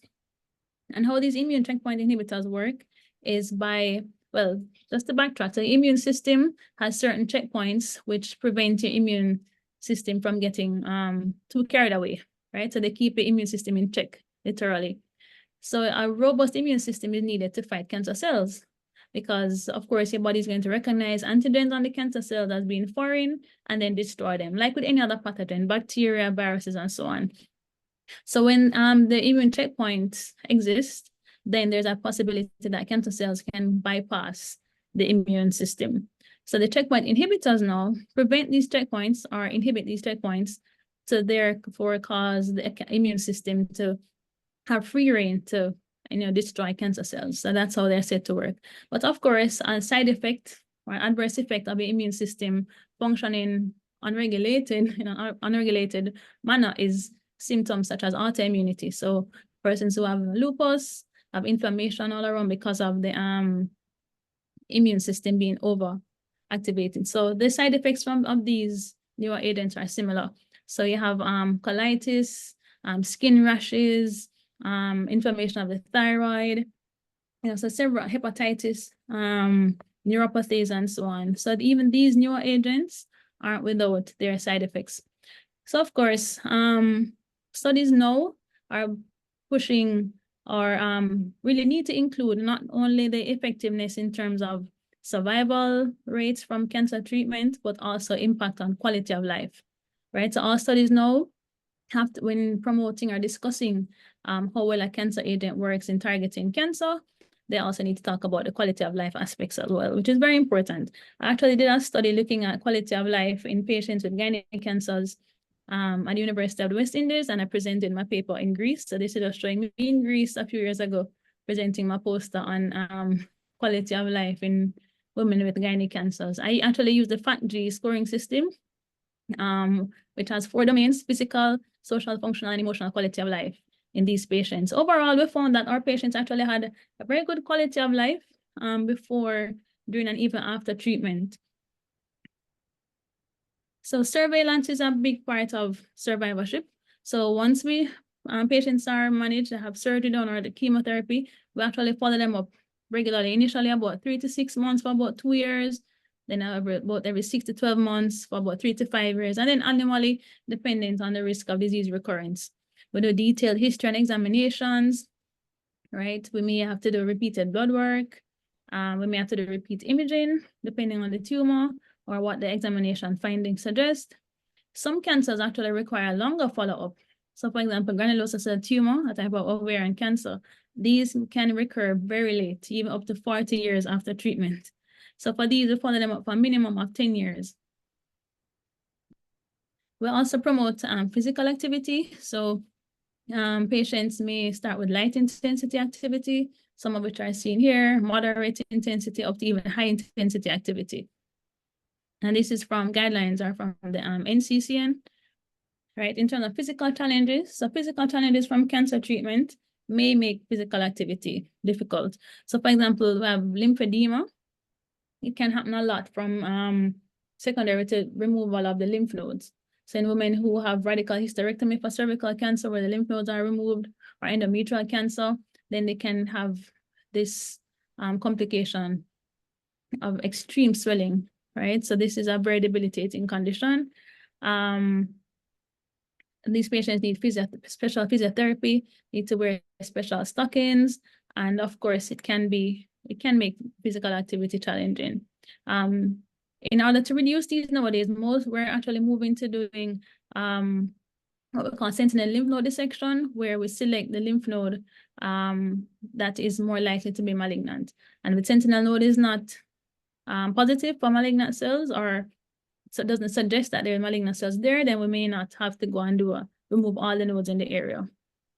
Other concerns, stoma, so patients who have a colostomy, right? This might affect their physical activity. Patients with neuropathies, secondary to chemotherapy especially, this can affect, physical activity, right? And bone loss, so this can affect how they do weight-bearing exercises and so on. Nutrition is important and also very controversial. You'll see a lot of information out there about which diets prevent or reduce risk of cancer. A popular one is the macrobiotic diet, ketogenic diet, intermittent fasting. So there are lots of things there. The NCCN, National Comprehensive Cancer Network, this is their recommendation as it relates to patients with cancer. Plant-based foods, so fruits and vegetables are recommended, healthy fats, healthy carbs, limiting red meat to about 1 pound per week, right? Limiting refined sugars, avoiding alcohol or limiting alcohol, avoiding smoking, adequate rest, avoiding processed meats, because processed meats are actually highly linked to cancer. Supplements, again, controversial. Some sources state some may interact with cancer treatment, some may increase the risk of recurrence. Some, for example, vitamin C therapy, some promote this as being very good at reducing the risk of cancer recurrence. But what's definitely promoted or recommended to all cancer patients, survivors, persons undergoing treatment, is close attention to their vaccination status. Right, so cancer survivors may be at risk of infections for several reasons. This could be due to us removing the spleen, radiotherapy effects on the bone marrow and bone marrow cells, steroid therapy, which they may be placed on for whatever reason, hematopoietic stem cell transplantation, So all these can affect their immune system or cause a weakening of the immune system, low white blood cell coming from chemotherapy and so on. So they should practice good hand hygiene, practice wearing a mask, wearing gloves when gardening or caring for animals, and ensure that their vaccination is up to date. So non-live vaccines, these can be given at least 2 weeks before cancer treatment or 3 months after chemotherapy or radiotherapy, right? And at least 6 months after bone marrow transplant. So these will include your flu vaccines, pneumococcal vaccine, HPV vaccine, Haemophilus. Live vaccines, we should really avoid these during cancer treatment or take with caution. So they should be given a minimum of 4 weeks before treatment or 3 months after. So for example, varicella, yellow fever, rotavirus, MMR vaccines. Now let's look at the sexual health of women with gynec cancers. So many women who have had a diagnosis of cancer report a negative impact on sexual health generally, and especially with gynecological cancers. And one of the main reasons for this is really the anatomic location of these cancers. The sexual dysfunction has been reported to be as high as 90% in women with gynec cancers. And it's multifactorial, the anatomic location, the psychological impacts, and all the issues we mentioned earlier that can cause women to have sexual dysfunction. And it can affect any phase of the sexual cycles, from desire to excitement to plateau, orgasms, and resolution. Any area can be impacted. But despite the high prevalence of sexual dysfunction, a little attention, if any, is paid to these issues in our women. Reasons for this could include a lack of training and skills on the part of the healthcare worker to deal with these concerns, or embarrassment on the part of the healthcare worker or patient to address these issues or to bring up these issues. We may underestimate the prevalence of sexual dysfunction or underestimate the impact it has, because in our minds, we might be saying, okay, she has cancer, sex, or being treated or just recovered from cancer. Sex is the least of her problems, so why should I even, bring it up? But this is the approach or the attitude that we should have, because we still need to look at the whole, holistic health of our patient. And studies show that most patients say that they would actually like to be more informed and would want to discuss these issues with their team. In a study of gynec cancer survivors, they found that 74% of survivors believe that the physicians should discuss sex, and 62% reported never discussing the effect of genital cancer on their sexuality. So it's essential for the care of the gynecological patients that these issues are evaluated and treated. And the treatment is multidisciplinary. But first of all, it begins by at least talking to the patient about it before treatment, so they know what to expect during and even after treatment. There is a brief sexual symptom checklist that's very useful and can be used to screen for sexual dysfunction. In terms of preventing sexual dysfunction from physical standpoint, the nerve-sparing techniques, I mentioned nerve-sparing radical hysterectomies actually reduces sexual dysfunction when compared to a regular hysterectomy. So this should be the approach chosen, if possible. Ovarian transposition, so moving the ovaries out of the way of a radiation field, and ovarian conservation where necessary. So in women with cervical cancer, usually on premenopausal, we can leave the ovaries in. Endometrial cancer under 40, we may leave the ovaries in to reduce the issues that come with surgical menopause and sexual dysfunction. Sexual health can also be aided by the use of hormonal therapy in women who have had the ovaries out or ovarian dysfunction secondary to radiation. Vaginal estrogen cream is very useful for vaginal dryness. Lubrication to be encouraged. Women who undergo radiotherapy, we have to stress the importance of vaginal dilatation, especially if they're not sexually active, because the vagina can be narrowed or stenosed right down to nothing, can be completely obliterated.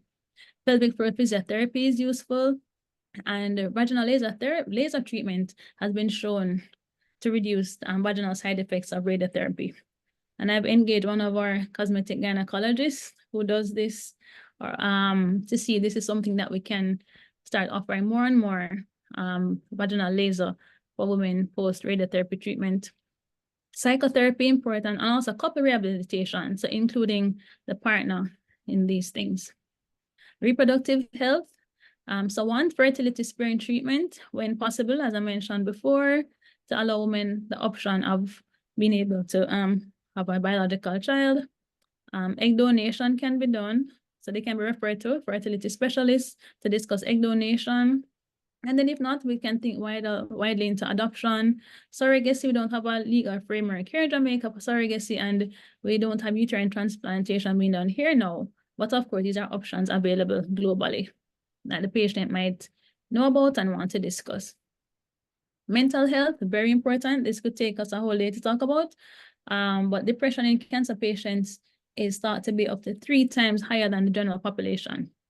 And it increases the mortality rate actually by up to 30% in persons who are depressed with cancer.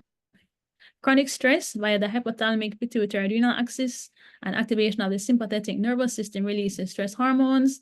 Chronic stress promotes development and progression of DNA damage and decreases the activity of our tumor suppressor gene, P53, and other related pathways.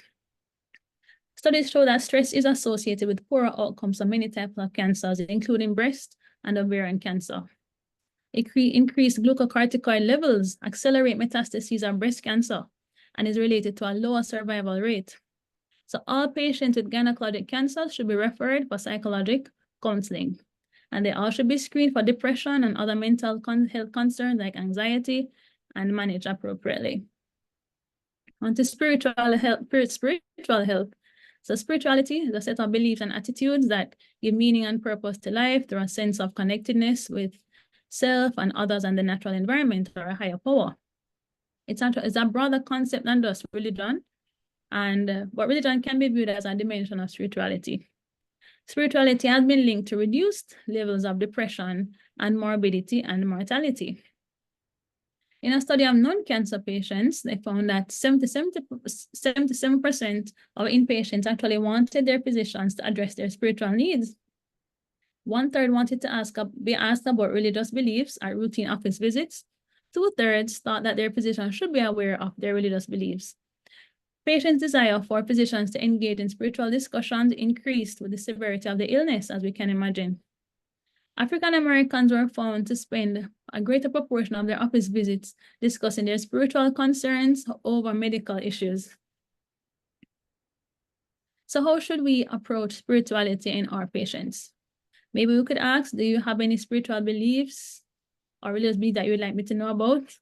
But then when we do ask, what should we do with this information or concerns, right?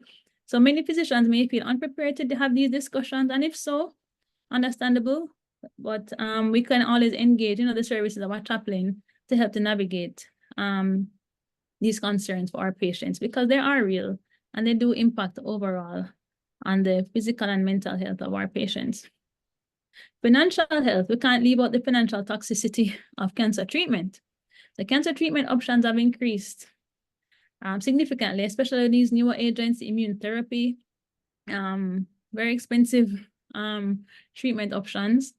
And they found that 48 to almost 50% of cancer survivors experience adverse effects, financial effects, as it relates to the cancer treatment. 34% of survivors are in debt, with younger age, lower income, and those with public health insurance being major risk factors. Patients with cancer have twice the chance of filing for bankruptcy. So financial toxicity is also inversely related to quality of life. So patients may skip appointments, they may reduce their medication doses, or may not take the medications altogether. Right, so healthcare providers should acknowledge the financial burden when discussing treatment options with our patients. We may not be aware of the actual cost, but recognizing the financial stress that patients may be under may empower them to have discussions about this, and then can allow us to refer them to some financial, or get some financial support, or choose options that may be more cost-effective for our patients. We can even explore non-governmental organizations such as the Chase Fund, or try to enroll our patients in clinical trials. And we can't leave out the caregivers. So high levels of anxiety and depression among caregivers of cancer patients, especially the spouses, do exist.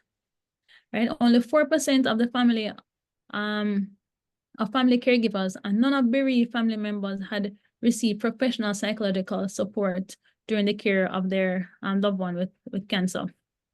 So psychological interventions for family caregivers of palliative care patients actually has been shown to reduce their psychological distress. Bereaved family members who perceive less social support reported higher levels of anxiety and depression.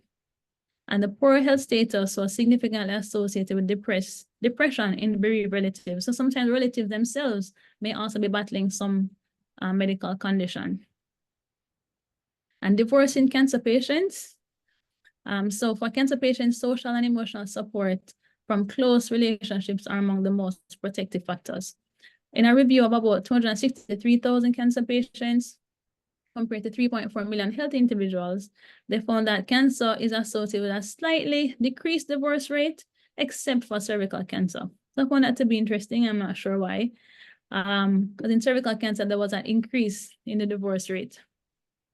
And the two other studies assessed divorce data in cervical cancer patients, and they found it to be slightly increased to about 1.36 odds ratio in one, and a risk ratio of about 2 times in the cervical cancer patient. So support groups, patients can be referred to support groups, which can be helpful for patients and their caregivers in relieving some of the distress. It can help to build bonds, help them to express the emotions, detoxifying death and dying, improve social support, it can improve the doctor-patient relationship as well. However, I've found 1 or 2 patients though who have actually stated that support groups don't work for them because it increases their level of anxiety, because a patient or someone they know in a group may be doing well, then they have a recurrence and it leads them to become anxious, wondering if they too may have a recurrence. So it may not be for everyone, but generally something that we do recommend. So in summary, quality of life issues are of special concern to women with gynecologic cancers. Care of these women includes attention to physical, emotional, spiritual, and mental health, not only the oncologic outcomes. Fertility-sparing approaches to treatment should be discussed where necessary. Quality of life checklists should be incorporated into patient care before, during, and after treatment, and family members and caregivers should be included and supported. So with that, I thank you for your attention. Thank you so much, Dr. Medley, for your comprehensive presentation on survivorship in gynecological cancers. There are a few questions. First one is, I don't want to butcher your name, so I'm not going to say it. Are you saying that pregnancy is safe with endometrial CA? That's the first one. Okay, all right, thank you for that question. So what was found is ideally we should counsel women that fertility sparing is not the standard treatment. So hysterectomy is the standard treatment.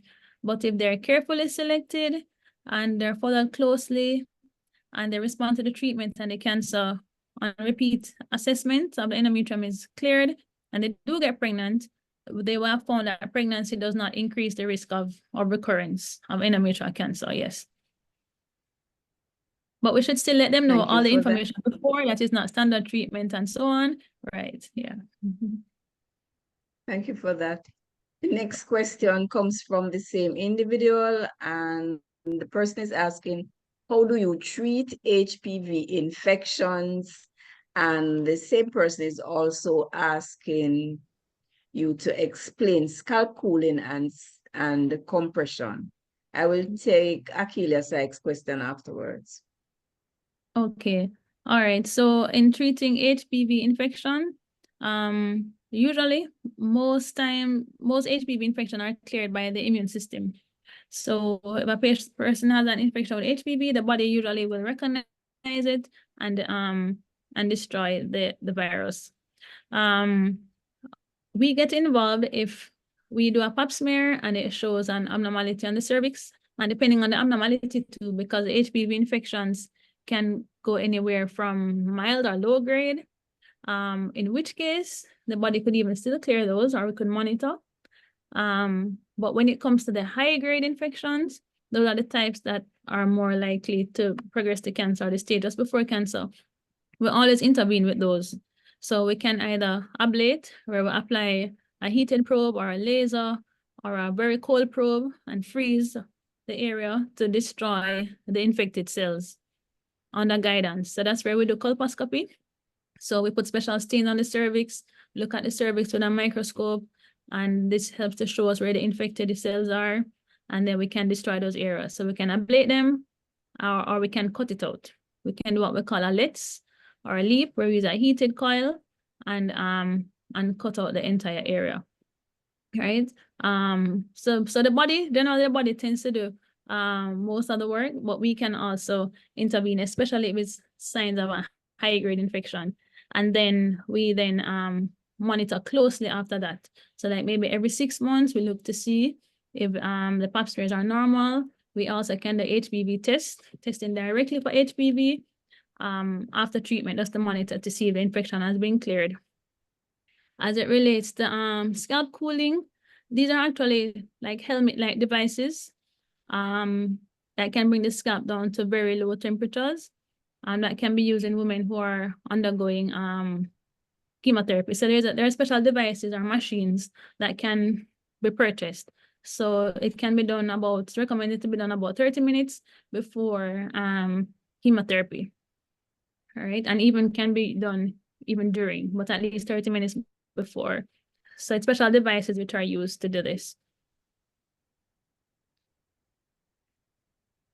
Thank you so much. Akila Sykes wants to know, she says, for cervical cancer, ACOG allows for pap smears every 3 years. Do you know if Jamaica has similar guidelines, or are we still on an annual screening program? Okay, thanks for asking that question. It's something that a lot of persons would really want to know, including patients as well. So we have also adopted the 3-yearly screening recommendation, where we recommend doing either pap smears, traditional pap smears, or HPV testing in screening every 3 years, starting at age 21. The reason for this is when they looked at a national public health or health economics approach, looking at screening women every year versus every 2 years versus every 3 years, they actually found that the pickup rate for cancer was just a marginal difference of probably less than 1% difference pickup rate compared to a much bigger cost. And of course, in these settings, this screening is funded by the government, right? Because it's national screening. So when looking at these approaches at a cost effectiveness, it was found that 3 years was a good point, a good balance between pickup rate for cancer and cost. However, in Jamaica, generally women pay for their own pap smears for the most part, apart from those who may use the public facilities and so on. So I tell women, if it is that you want to continue doing your smears every year, fine. Because some women want to do it every birthday. That's what they've been doing for years. That's how they remember to do it. I don't discourage it. I say if you want to continue every year, that is quite fine. But just don't go beyond 3 years. But if the government is providing a screening service, then it will be done 3 yearly. So if women want to go before the 3 years, they'll have to fund it on their own, which is fine. But yes, we have adopted the 3-yearly screening recommendation as well. Thank you so much, Dr. Medley. And you have answered all the questions. No, participants, thank you very much. There are some housekeeping matters in the chat. Just go to the chat and you will find some important information. And I will now hand over to Mrs. Nicholson for our vote of thanks.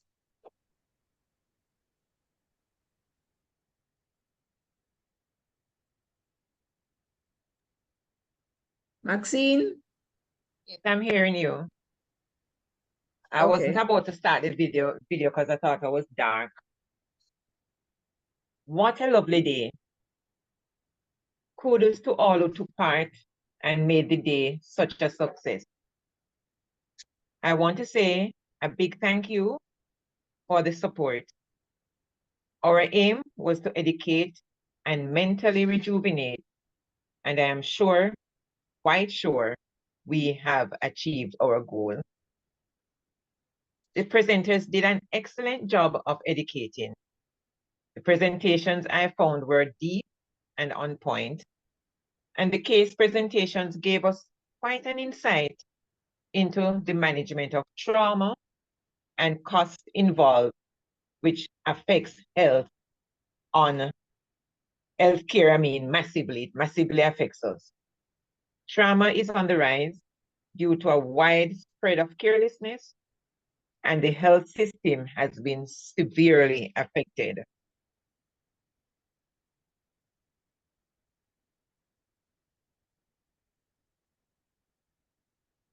How we deal with this makes a big difference.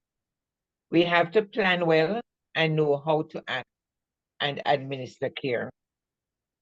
We certainly have been revived, and our approach moving forward has been positively boosted. We are prepared to deal with the many ways presented to us. And as we move forward, we aim to give of our best as we try to preserve and maintain health and life. I want to say thanks to the moderators who did such a great and efficient job. Thanks to the presenters for their timely and excellent presentations. Special thanks to the attendees for their support. It was not possible without you. Thanks to the executive team for their hard work in helping to successfully put this webinar together. To Oldgate Solutions, thanks. And this through Mr. Heron for our excellent coverage. It would have been difficult for us without your assistance. I now encourage you all to go forth and give of your best in service. Give thanks. Gratitude is a must. Have a great afternoon and all the best. And before I go, I must encourage you that I know I'll see some of you from UE and other persons again, but I'm just updating you. Our annual conference is in November, and I'm hoping I can get some of you interested. So we'll be talking about it and I'll be sending around stuff. It's normally a 3-day weekend conference, that we have at one of the hotels. So I'll update you, and I'm looking forward to having you on board with us in November. Take care. Bye. And thank you to everybody. Have a wonderful day. The information for your CMEs is posted in the chat. Of course, you'd have had it in your emails as well. Really informative day. Thank you so much for allowing Oldgate Solutions to play a part. Have a great day. Cheers, everybody. Thank you. Thank you.